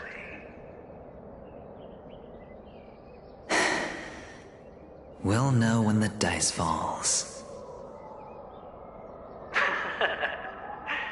All right then. Reserve a seat for me in the audience. I'm curious to see just how capable you are. Still, you never answered my question. If you could start over, would you still want to be the child who received Gayathra's blessing?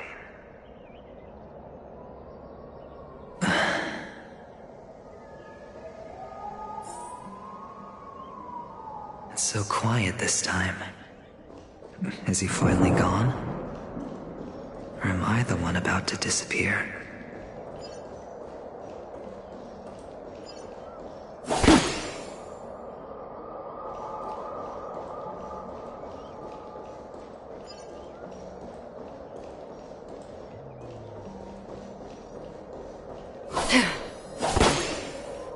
Finally, made it out of this place.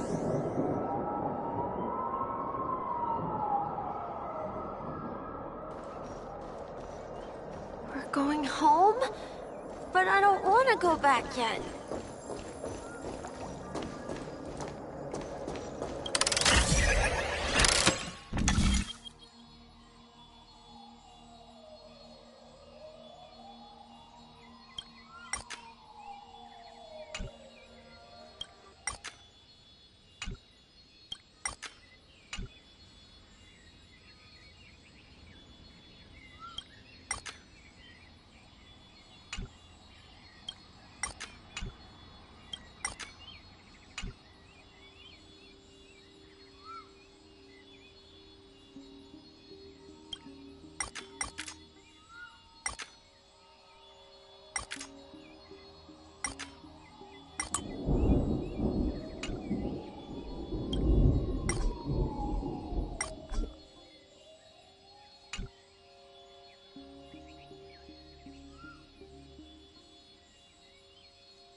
It's so fun here. I want to stay here forever.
There's only one place he can be going, whether it's in the past, present, or future.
Mister, is that you?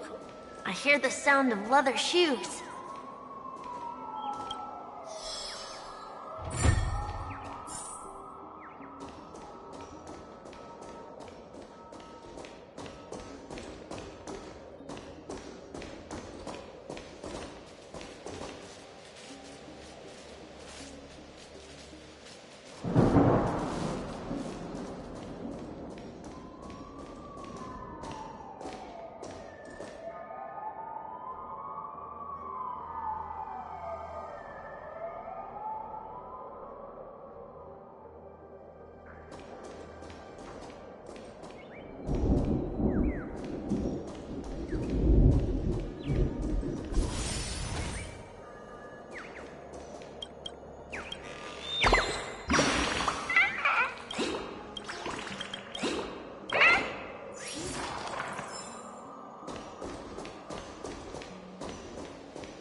Stream forth the gleam of old blades.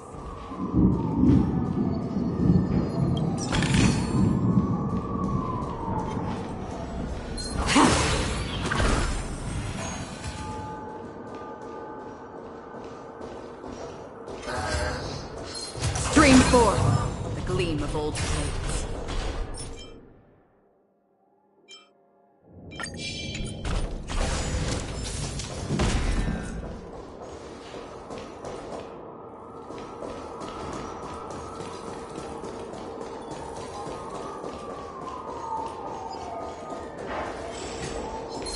Stream forth, gleam of old flames. You'll overheat! Destined for oblivion. Spend freely. Bust. Or maybe I'll take it all! I weep for the departed. It too shall fall. Ill fate descends.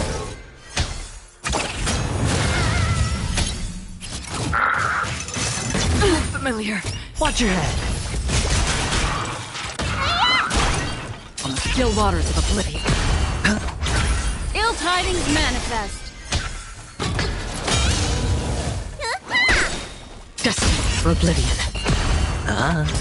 Ill fate descends. Beneath the waters lies an endless abyss. I weep for the departed. It too shall fall. On the still waters of oblivion.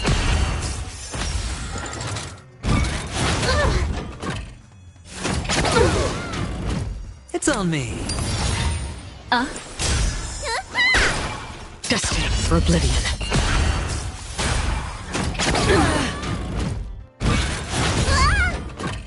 Spend freely. Bust. Or maybe I'll take it all!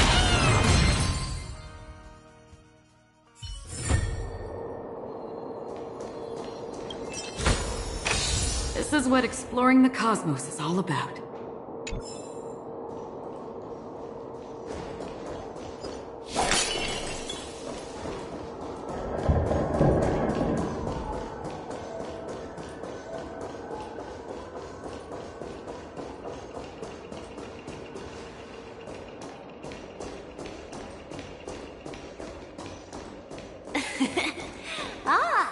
It really is you.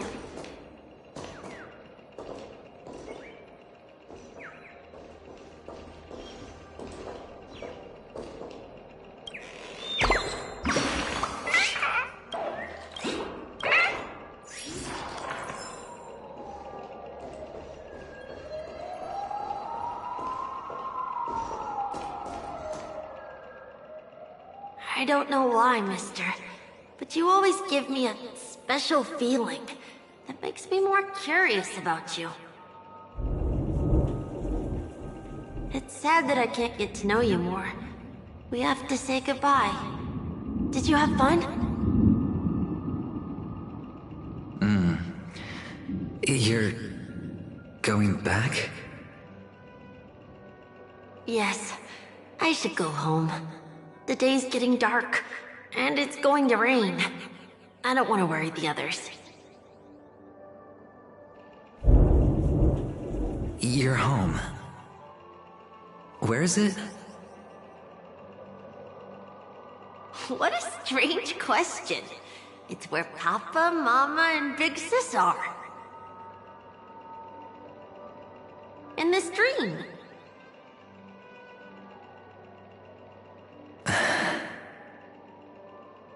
This amusement park. This beautiful dream. They really are peaceful. Everyone loves it. But, mister, why don't you like it? Because they're not here. Where are they then?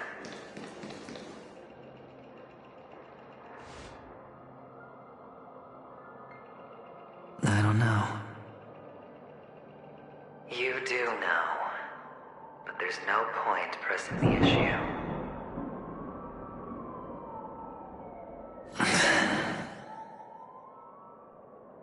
Admit it. You're tired.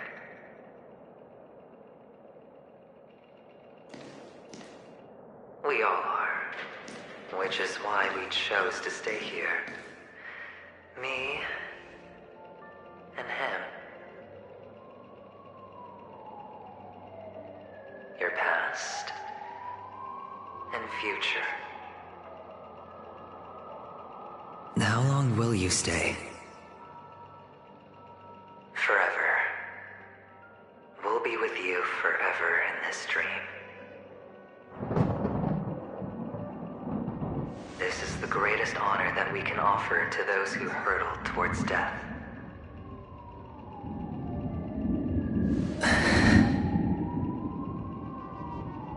The road less traveled is less traveled for a reason.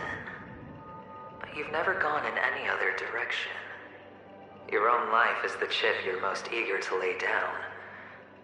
Always has been.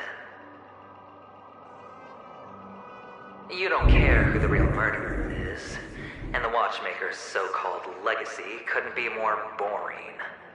What you want, what you need, is to be the smooth operator, the solid gold deal maker who doesn't waste a drop of sweat, even when he's up to his neck in danger, deep inside family territory. You want to be polished up, cuffed with red-hot chains, and spotlit center stage.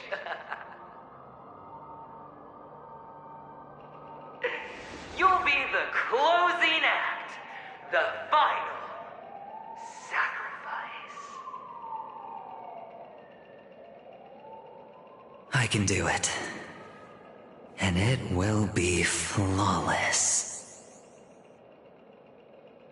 Of course you can. Your luck will help you at the right time. A Stellaron and an Emanator. It's that simple, no?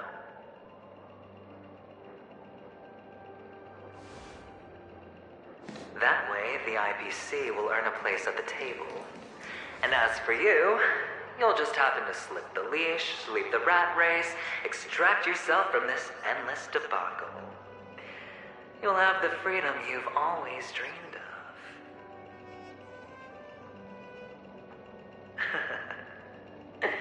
This isn't the first time.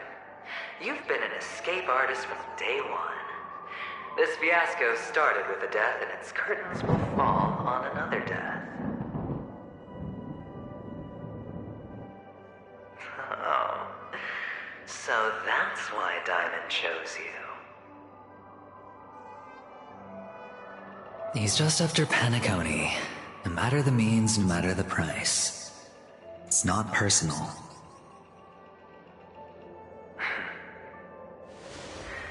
It's hard, isn't it? Well, don't get soft on me now. What, did you suddenly grow a conscience? Hey, I was born from yourself. I'm well aware that climbing out of the hole you've dug is basically impossible.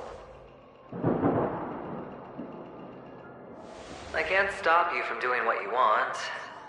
We can't change where you want to go. Well, what's done can't be undone. All we can do is play the cards we're dealt and rake in as much time as possible. Yes.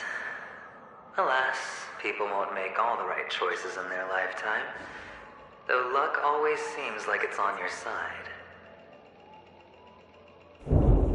You will keep winning, having never lost before, but why you? Why must it be you? If all your luck is built on the pain of someone you love, on the loss of dozens more, if these windfalls, these jackpots, aren't a gift from Gaiathra, if all they are is a long string of meaningless deaths, then what did we do to deserve living in a world like that?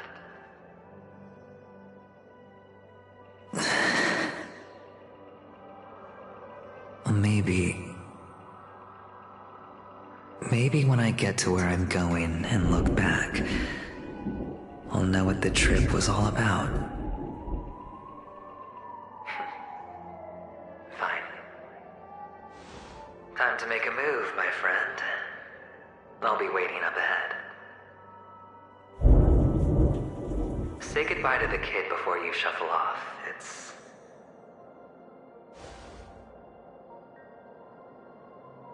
It's best to die without regrets.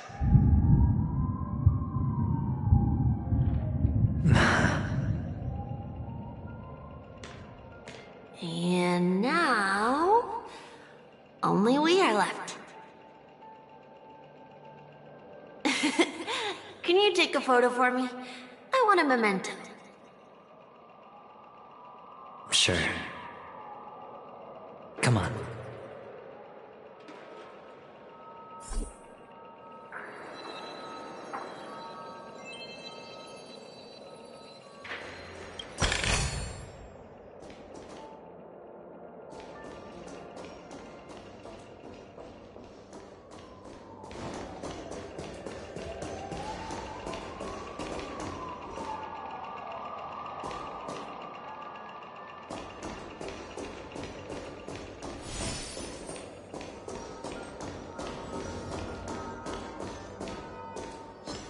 Stream forth, gleam of old blades.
How nice.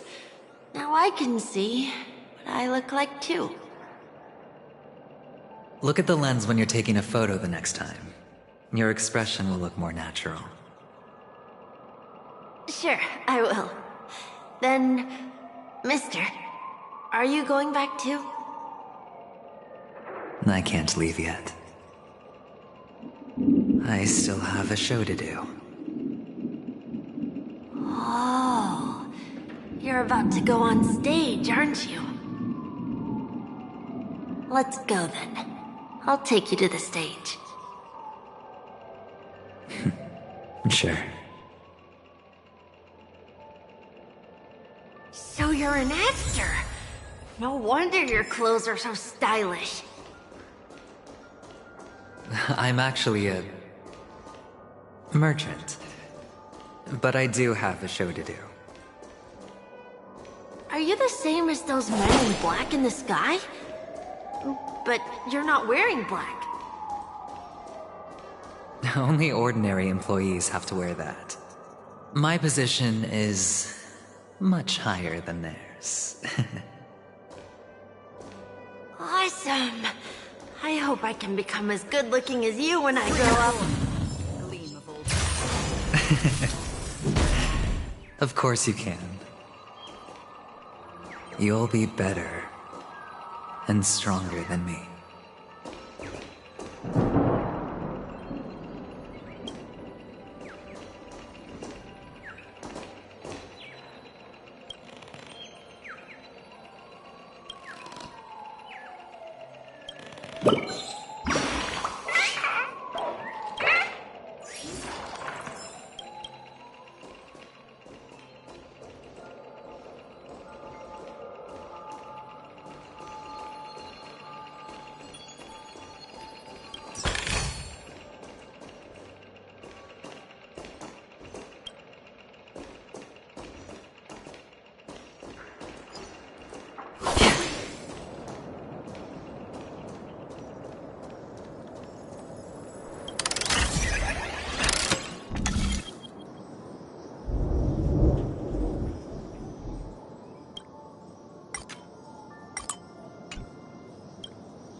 behind this curtain is the grand stage.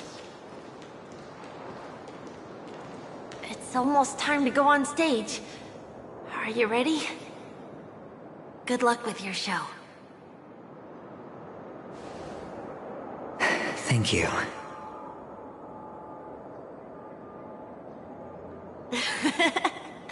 You still seem pretty nervous. Let's put our palms together. If you receive Gaiathra's blessing, you'll feel more relaxed.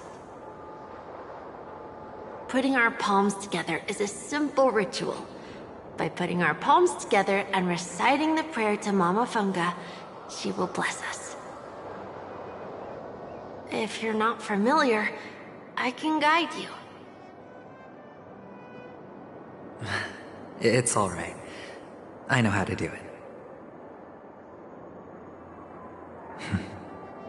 Of course I know.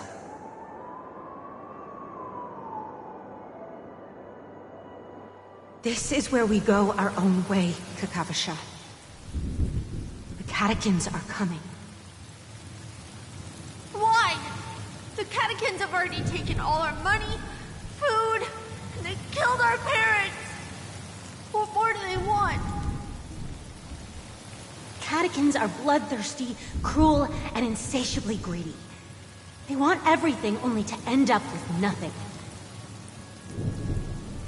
This is a trick, an act of revenge. Remember? Today is the day of the Kakava, and also your birthday. They know the Avgin will surely hold a festival today.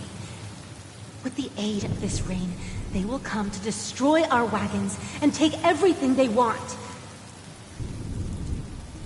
Little do the catechins know, this time we will fight back. The men in black that descend from the skies are on our side. The catechins stand no chance against them, and will surely pay for their arrogance. Without this rain, the catechins would never take action, and we would not have the chance to turn the tide. This is a gift from Gaiathra, and you are Kakavasha, whose good fortune will bless your sister with success. But people will die, and you will be in danger. How is that good fortune? Why are you all doing this? The Avgin always return their blood debts. Gaiathra calls for me, while Papa and Mama are waiting for me. I must answer the call. She will bless you with good fortune and help you survive. As long as you are alive, the blood of the Avgin will never run dry. So run, Kakavasha. Do not be afraid. And do not look back. Go to the other side of the mountain. The rain will accompany you, and the rain will bless you.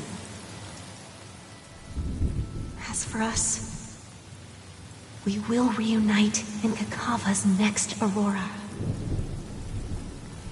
May the goddess Gaiathra close her eyes 3 times. Keep your blood eternally pulsing. Let your journey be forever peaceful, and your schemes forever concealed. Farewell, Kakavasha.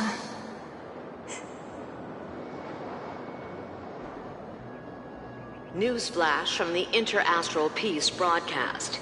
The IPC Marketing Development Department spokesperson confirms that a small-scale rebellion has broken out in the unclaimed region of Sigonia. The situation is now under control. The insurgents are from a local clan known as Kataka, which has a long history of disdain towards the IPC. This has caused a serious negative impact to the work of the IPC's Marketing Development Department. The clan launched a massive attack on the Avgin, who were under the protection of the IPC, resulting in 6,728 deaths and 3,452 missing. The casualties are currently under the care of the frontline trauma team. The spokesperson expresses his deepest condolences for this devastating humanitarian disaster. At the same time, delivering an important message on this matter to all interplanetary citizens.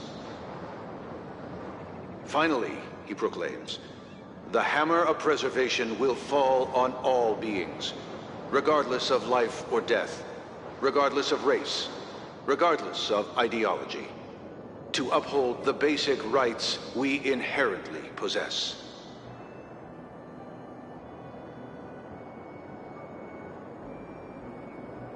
Kakavasha?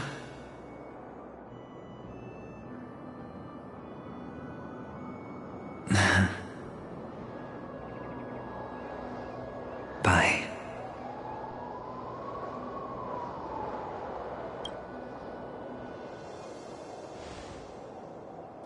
Okay. All the actors are in place. It's time for the show to begin.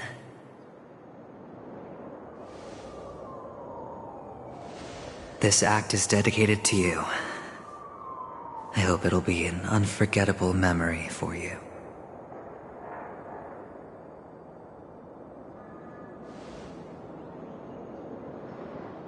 Kakavasha.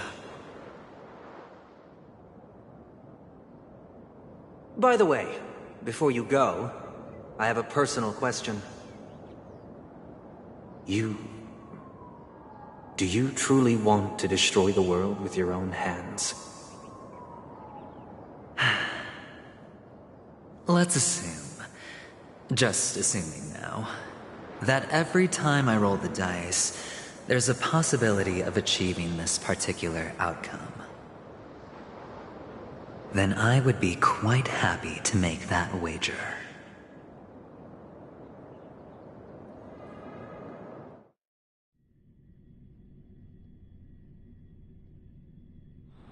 Is this Miss Acheron?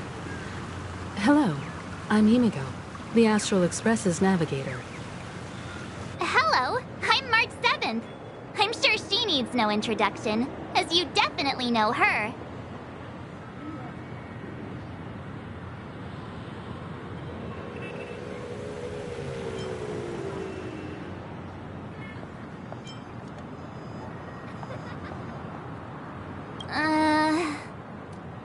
Hello? None of you seem surprised by my arrival. Since Welt has decided to travel with you, it means that he trusts you. And we trust his judgment.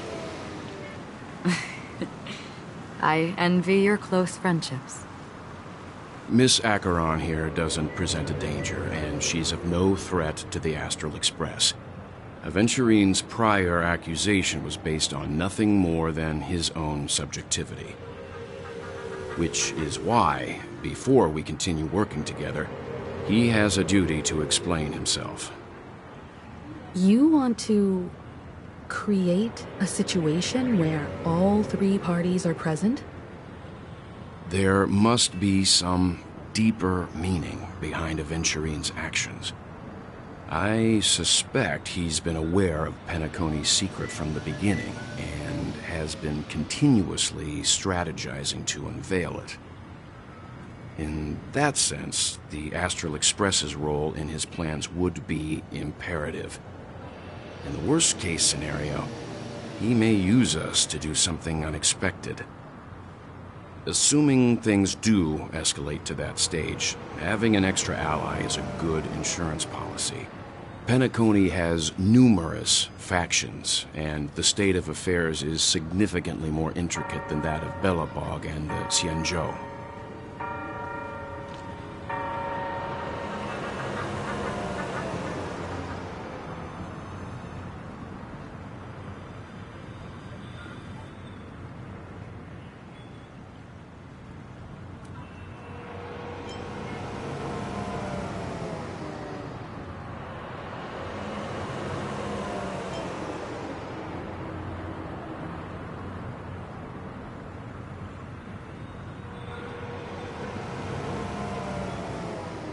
You're talking weird again. But it's a good vibe. No matter what, we can't ignore the safety of Penacony. To solve the mystery of the Watchmaker, it is crucial to get the IPC's intel. The path ahead is fraught with danger. But what's trailblazing without a little danger? Sounds like we've reached a consensus. Now, Miss Acheron? I will accompany you, of course. Let's move out then! But where do we start looking for him? No need to rush. If he truly has laid a trap, he will definitely use every means to lure us in. Ladies and gentlemen, the most wondrous, most magnificent show in Penacony's history is about to begin. The IPC cordially invites everyone to Clock Studios Theme Park. Look. Should both the performers and spectators fail to arrive, won't all of Aventurine's plans be for nothing? Let's get going, everyone. The hour of trailblazing is upon us.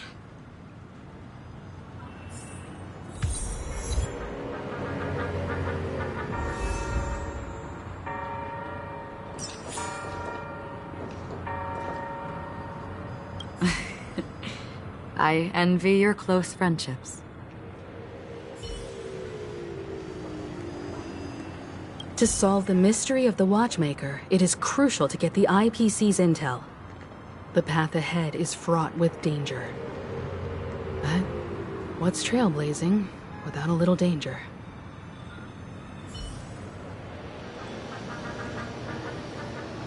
Let's get going, everyone. The hour of trailblazing is upon us.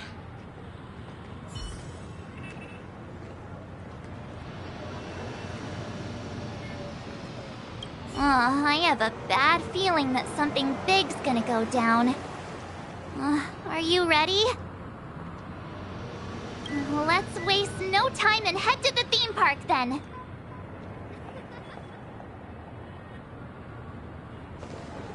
Mr. Yang.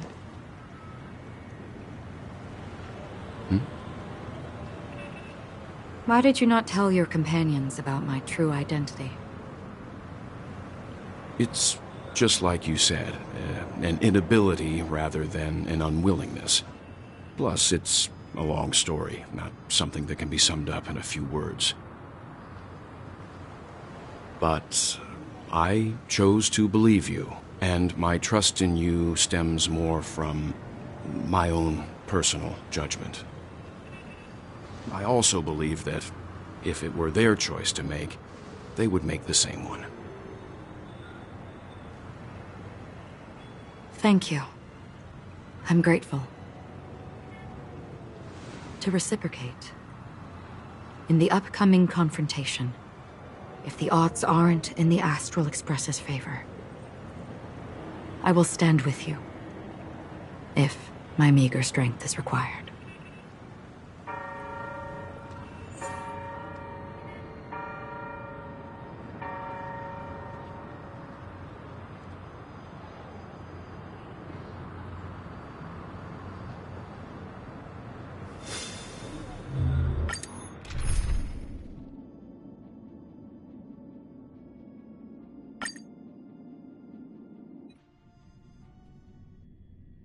We're back here again. Aventurine actually chose a really conspicuous location. That guy's really taking it to a whole new level. Does he really think he's a superstar or something? Not a soul in sight. The hounds drove out the visitors, and now their whereabouts are unknown too. Everyone, pay attention. The other party has obviously come prepared.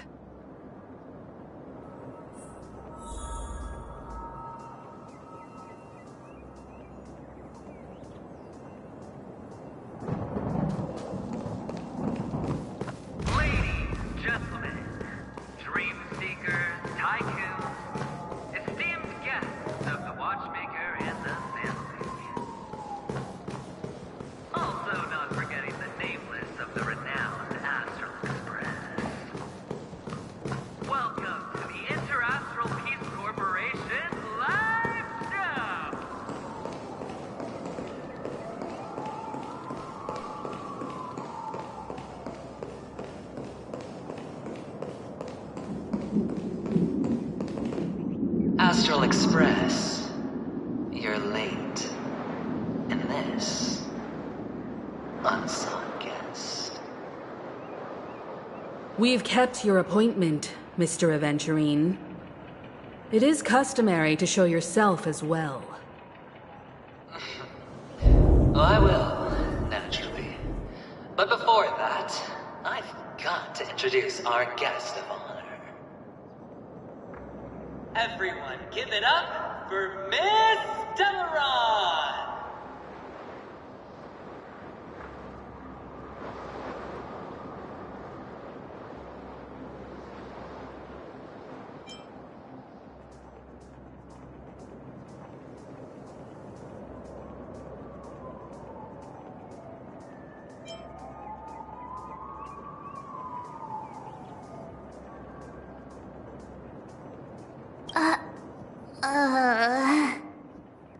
Let me remind you that in all likelihood, this stage and her identity have nothing to do with the wanted murderer.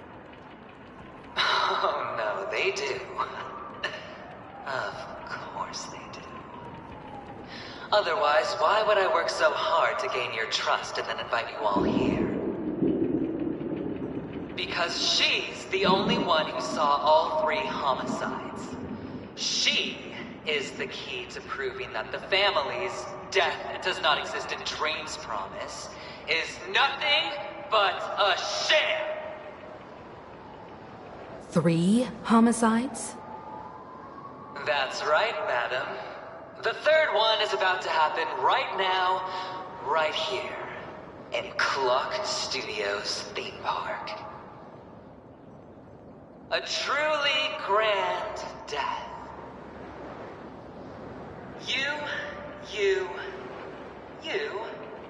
and you. All of you are going to die. And it's all because of you, Miss Stellaron. You will become the personification of death.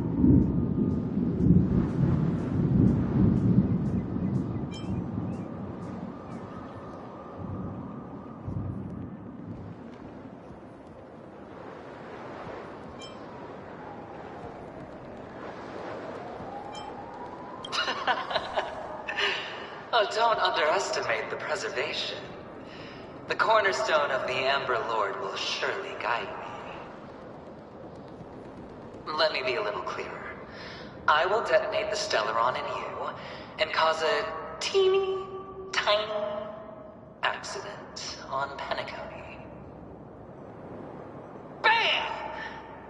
The entire theme park will be reduced to a shattered dream. Then, before the family can even react, I'll become the IPC fleet's navigator. Your bluff isn't fooling anyone. If you could really do that, you would have done so earlier. You wanna bet? Sure. I'll bet with you. I'm betting that it'll be a sweeping victory for me. By detonating an unprecedented explosion to prove that the vow of harmony is a complete and utter joke. You won't do it. Of course I can. It's just another gamble. I came from the wastelands of Sigonia. For just 60 red copper coins, people paid to brand me. Put me in chains. Place me in the gallows and bury me in the golden sands. But the sun could not kill me, and the quicksand sent me back to the embrace of the Guild and the IPC. Bear in mind, my victory wasn't just a stroke of luck. I've never been defeated. Have you ever heard the saying, sleep is the rehearsal of death? Why do the living sleep? Oh, because we are not ready for the final rest. Every night is practice for the end. You and I are escaping into our dreams for fear of death at this very moment. And death will surface in our dreams. Friends, the game has commenced, and you cannot choose to decline. Nor do you have any reason or grounds to!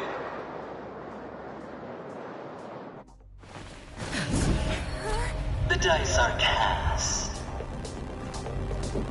Ladies and gentlemen, ready to unveil your cards? The Architect's flawed stone. Of no value at all. I'm putting down the bet. I'm taking the gamble. I'm claiming the win. Oh, and fate spin the wheel, a daring gamble. Walking the brink of death for rebirth. Oh, for the Emperor Lord! All right. Let's see who has the last laugh. Let the game begin!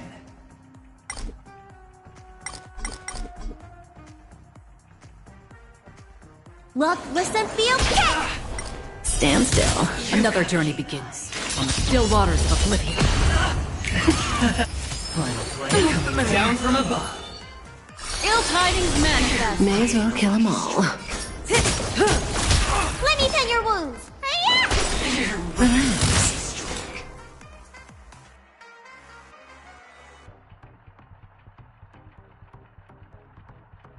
Destined for oblivion. I weep for the departed.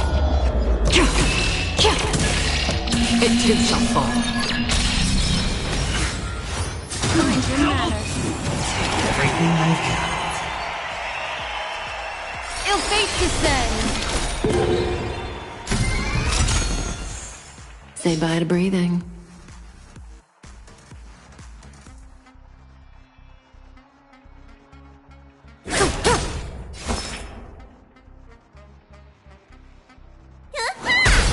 Stand still. That's half the work.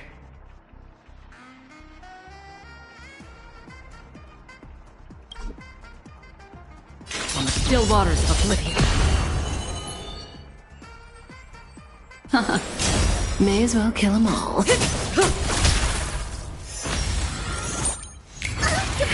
Prepare for some.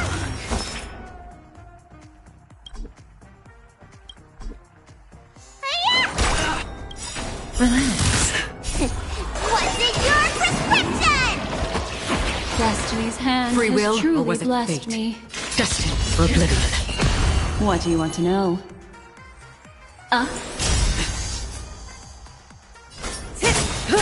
You've got to keep. All or nothing. On the still waters of oblivion. Need a doctor? I weep for the departed. It too shall fall.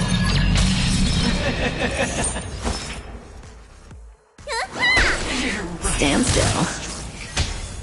Even on a losing streak, as long as people still have hope, they'll keep throwing money on the table.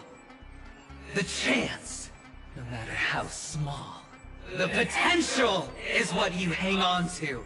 That's what justifies the gamble! Another journey begins.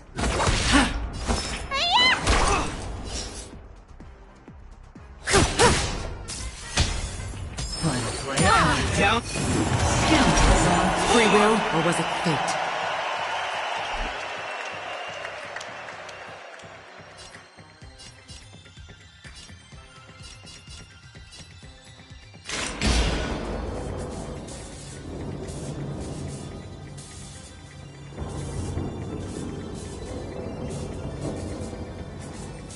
Destined for oblivion.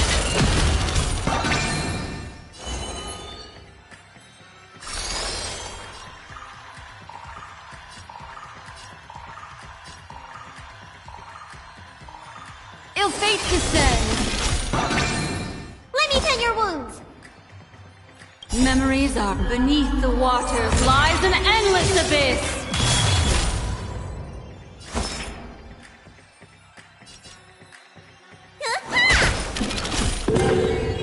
Relax. Say bye to breathing.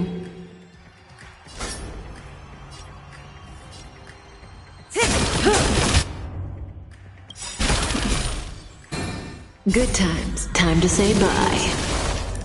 Boom.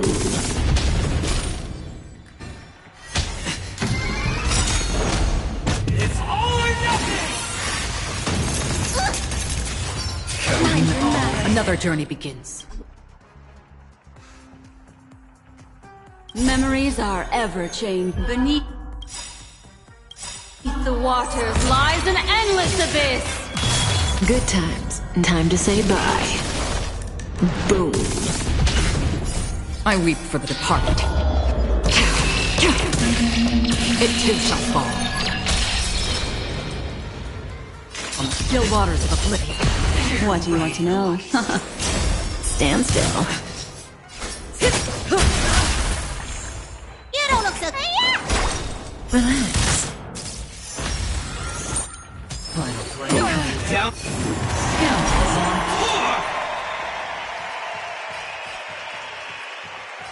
Destined for oblivion.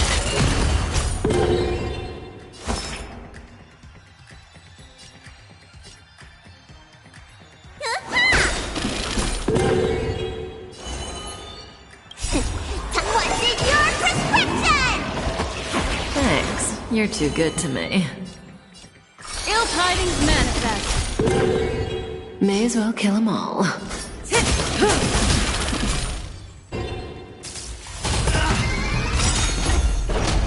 It's all or nothing! Good times. Now time to say bye. Boom. I weep for the departed. It too shall fall. Everybody's like that, down to the last player. So why can't I be happy too? Why can't I feel that free?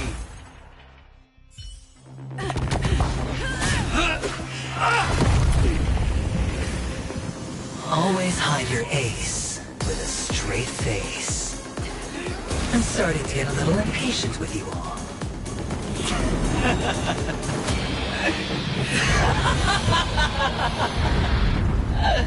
Friends, to fully relish this, I'm betting every last chip. Only by casting aside reason does one truly gamble.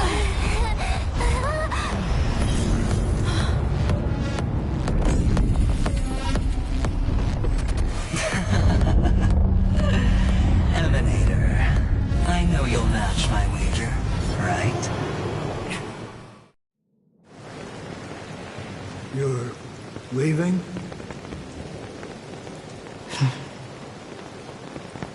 Perhaps. I might pass through the place you mentioned. Penacony. What do you hope to find within a dream? I'm not looking for anything. They aren't in a dream.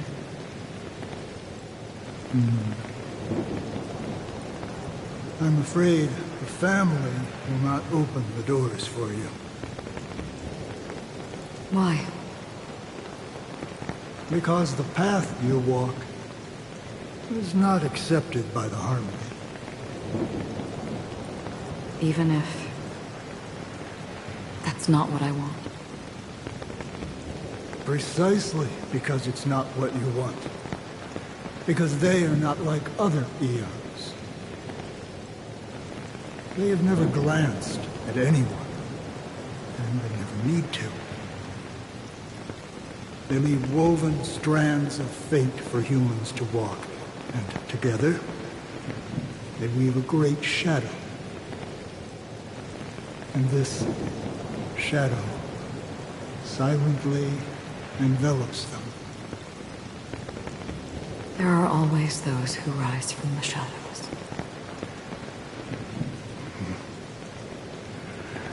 They mostly become a part of the shadow. In your eyes, am I the same? You still have a strand of color. But not much.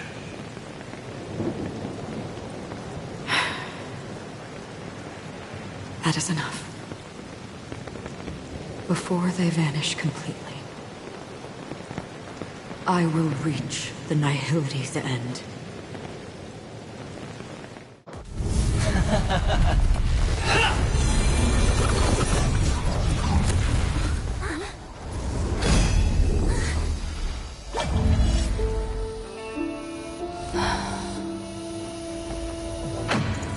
I wish to mourn the departed, weeping like rain, to swell the crossing stream.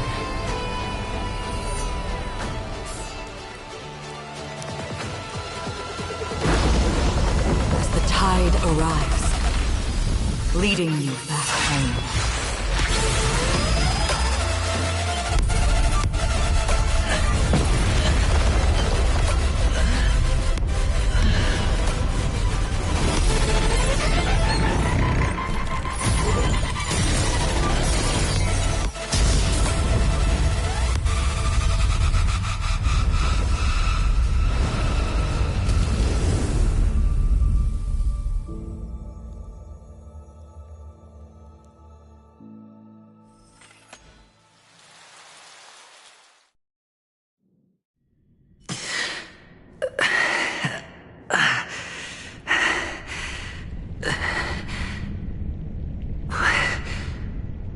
What is this place? A gigantic black hole. And see? Have I succeeded?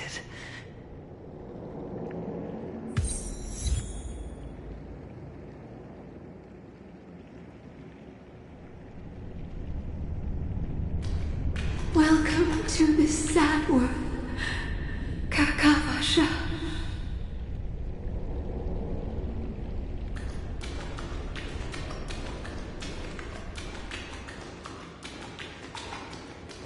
Your good luck is the most precious wealth we, all Avgin, have.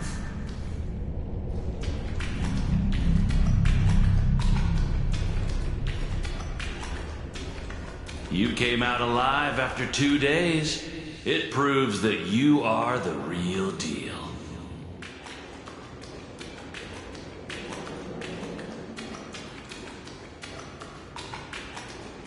Wealth, status, power. The IPC will give you whatever you want, even what you don't want. As for us, we will reunite in Kakava's next Aurora.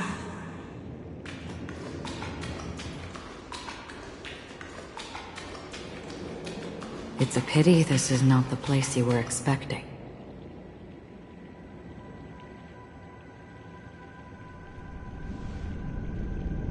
Melody. Is it? Perhaps to you, I am just an emanator who's hiding her identity. But the sleeping and shapeless never glance at anyone. They have no face, no form, and even less of a will to speak. The nihility envelops everyone equally. Only some who have gone under their shadow can go farther, tainting themselves with more nihility. That's all. That's all.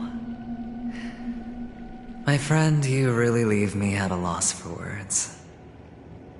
So, is this my final destination? The land of the dead? This is all but a fleeting dream. One of the thousands of manifestations of IX. Under the watchful eye of nihility, we momentarily linger here before moving on to our own paths. It seems that my death has already been determined. Even if you wish for it, I can't promise you anything. Now that you've accomplished your goal, I think you can be a little more forthcoming. What do you mean? Your performance at the theme park was wonderful and grandiose. A simple yet practical technique that fooled almost everyone. No one would have ever thought that you would have gone to such lengths, even staking your life just to prove a fact that had seemingly been disproved long ago. Real death does not exist in Penacony's dreamscape. Why would I do this? Because this is the only way you can uncover a secret that is even more unspeakable than the serial murders. To use this dream death to get there.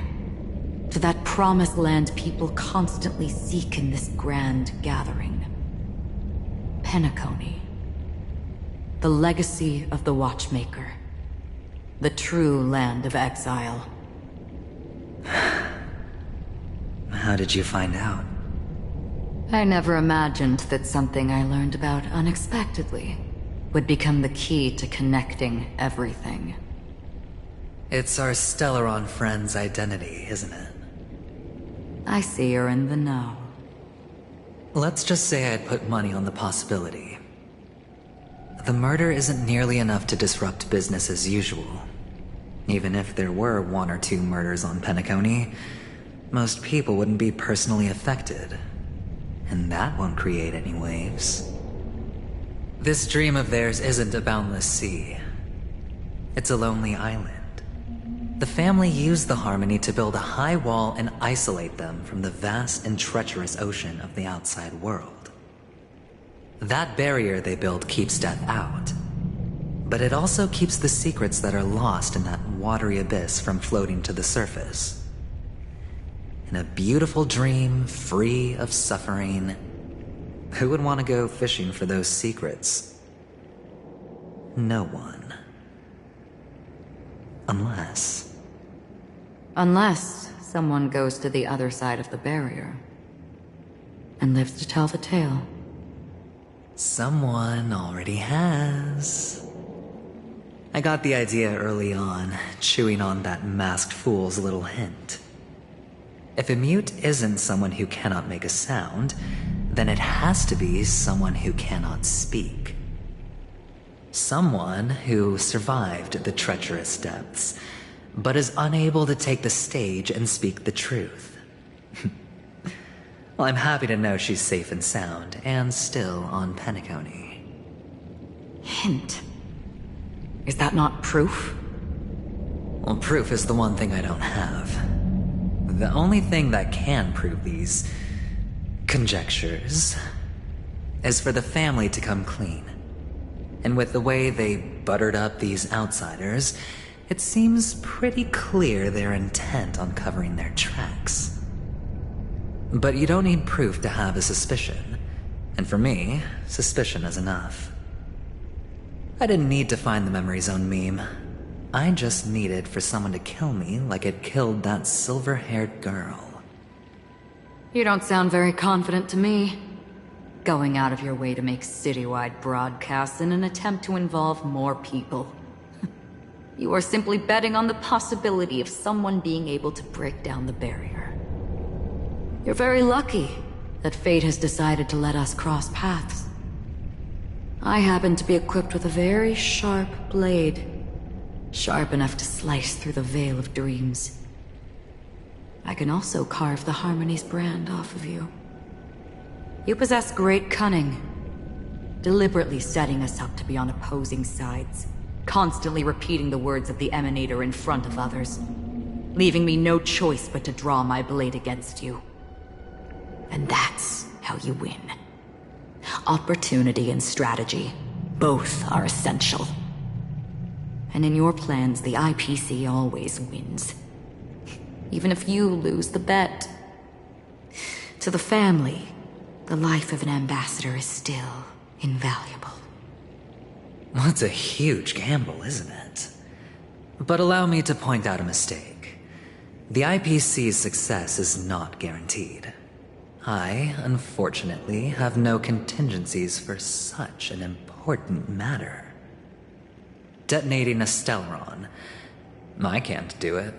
The Aventurine Stone is too broken to even safeguard my escape from the stage.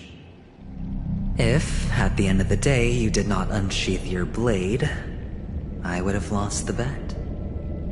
It is pointless to discuss what-ifs. You have won. Your prize is an entry ticket into that deep sea. And after this, whether you can return from the abyss is another gamble of yours. Have you never wavered?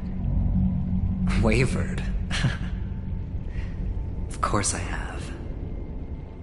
But I can only bank on my own good fortune. Because other than that, I have nothing. Wake up from this dream and go to where you should be. Your gamble is not over yet.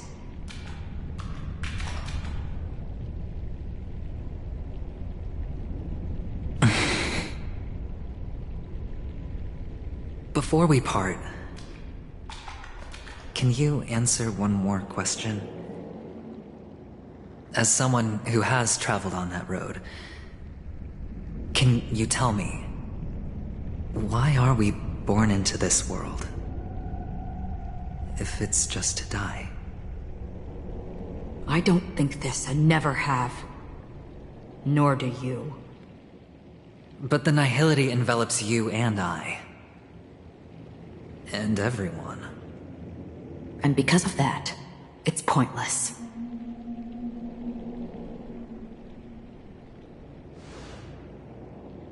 But it is still there. If the dice of fate are always weighted, then that is our destiny. Why, then, do we struggle against it? My answer might not be able to resolve your confusion, because it has been with you throughout your journey and is already a part of your life.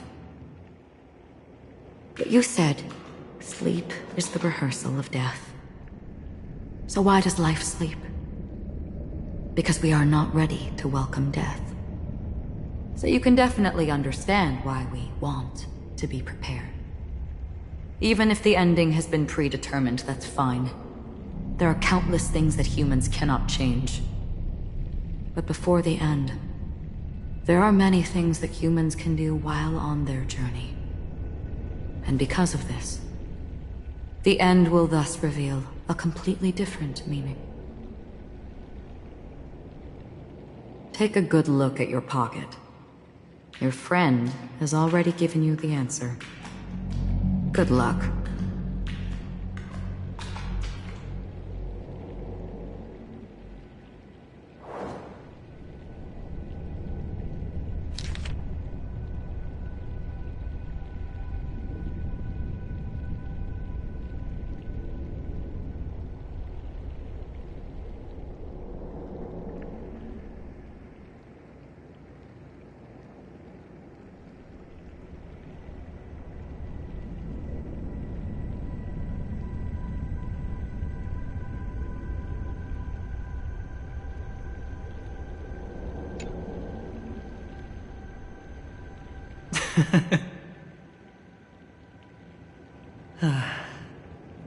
Then I shall get going.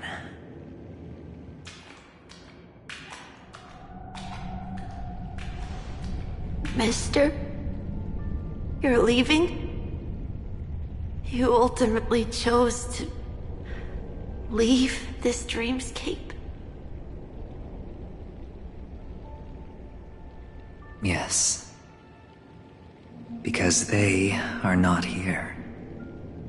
My papa, mama, and big sis. Then where are they? They are in a place where everyone will go. A very, very distant place. Then are you going to? I'll get there one day. But not now.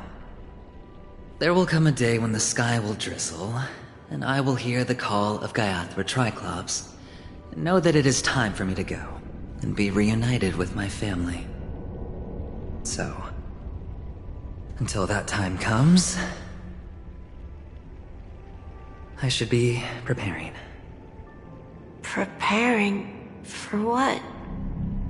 Well, preparing to face them, Kakavasha. And to make them proud. I know you'll be able to do it.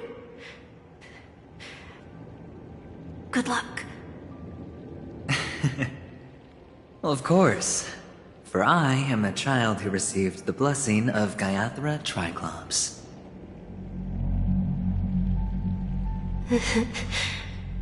But you still seem nervous. Well, I seem that way because I am nervous. You know what? Maybe you can help. What do you say? One last time? Put our palms together?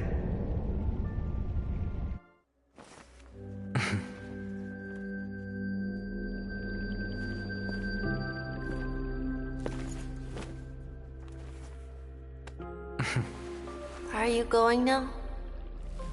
Yes.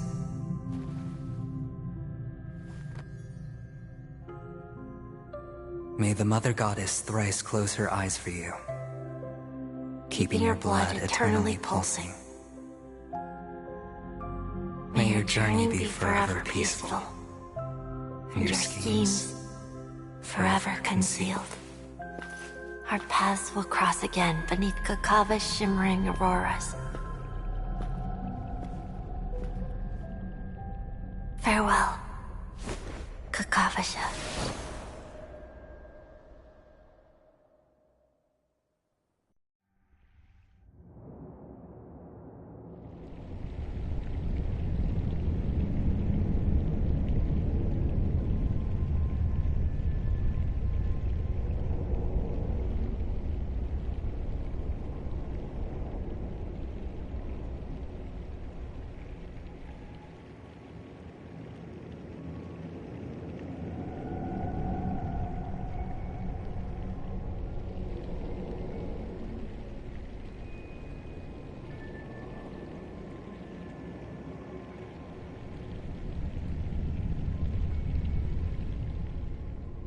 The light of the Aventurine Stone has disappeared. This only represents one outcome. He kept his promise. And got what he wanted. As planned, your cornerstone has been successfully sent to the family's territory. Then... let's fulfill our duty and start harvesting.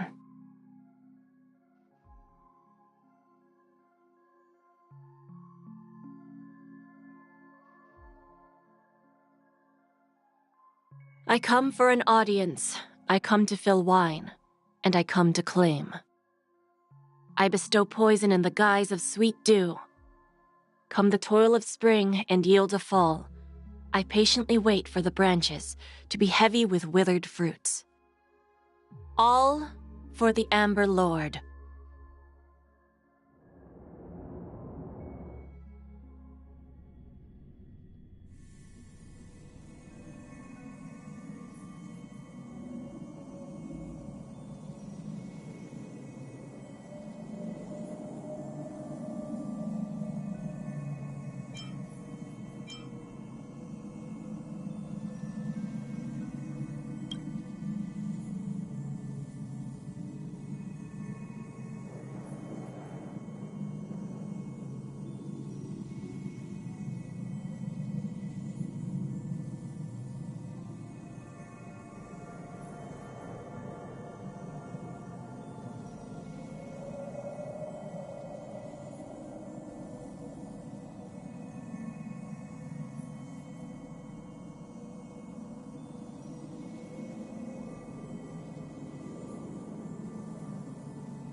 You're awake.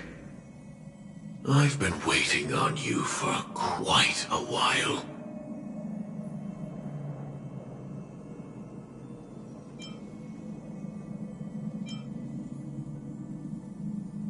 I didn't do anything but wait for you to wake up. You've met me before. I'm Sam, a Stellaron hunter. I originally planned on showing up earlier to reveal some truths to you. But I encountered more roadblocks than expected. 11 times I've tried, but ended in failure. Before I knew it, this world and I became too intertwined, and it became too difficult to escape the constraints of the script. Elio is right. In this land of the dreams, you and I will reap unforgettable gains. I don't know people's hearts as well as he and Kafka do. Nor do I have a specialty like Silverwolf and Blade. Most of the things that I'm good at only apply to villains who need no mercy. So, there is only one method that I use. This is to show you.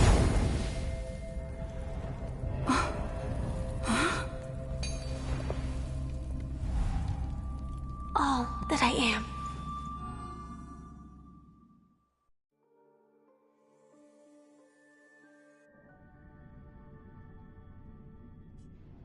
Labyrinth-like corridors and halls?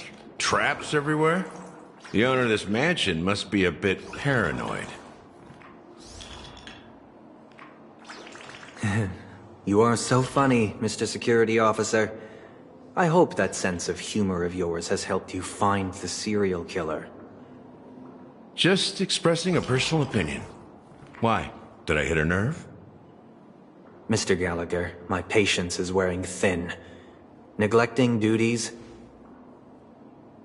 will only make me more suspicious that you and the real serial killer are connected.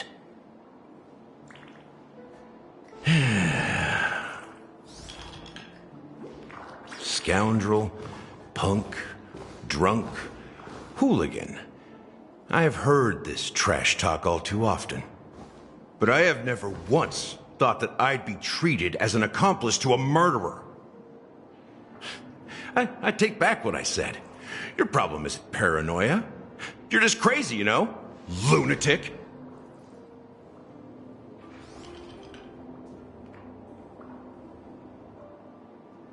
You, the family, you broke my spine and pulled out my fangs, and now you want to accuse me of murder?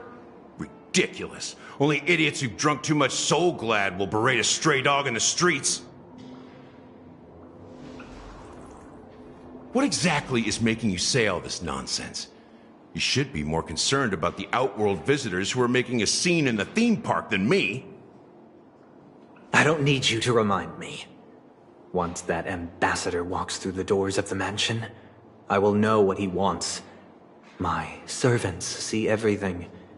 His little magic tricks may have fooled me, but no matter.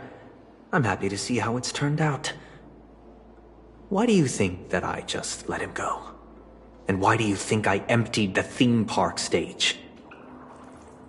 Because my target from the beginning has always been you, Hound. The more noise he makes, the more opportunities I have to make you and your true master pay in blood. If I were really the murderer, why would you need to be so secretive? Ha! I forgot. You also have a difficult master to serve, telling you to ignore the murder case and focus solely on that Charmony festival. Isn't that right, my brother? Looks like your disguise has helped you successfully understand every facet of the family. Disguise? You must be blind to be accusing me of being a fake. Open your eyes, take a good look.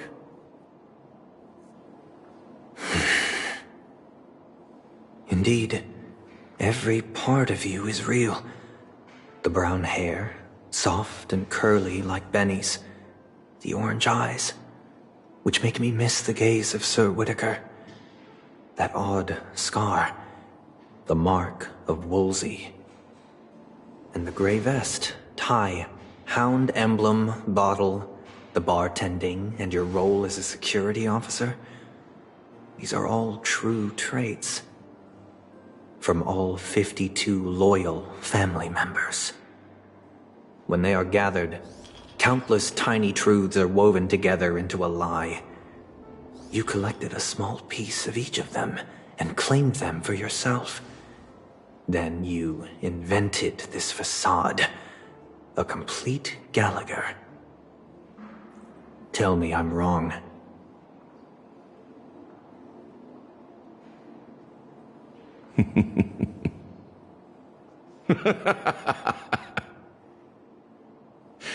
You have guts, I'll give you that.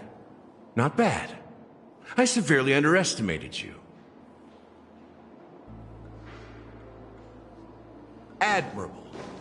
But so what? Can this prove that I murdered your sister and that stowaway? This proves that you and the Memory Zone meme death are linked. And that's enough. Listen up. I don't care how you did it. I only care about one thing. The answer to a question.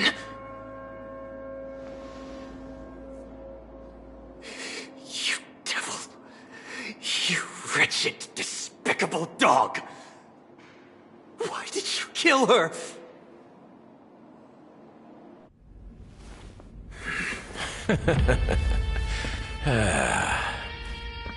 You know, in the thick of things, people are blind to the grit in their eyes. Yet they can always feel it scratch. Want the answer? I'll give it to you. The whole thing is just fate playing a cruel joke on us.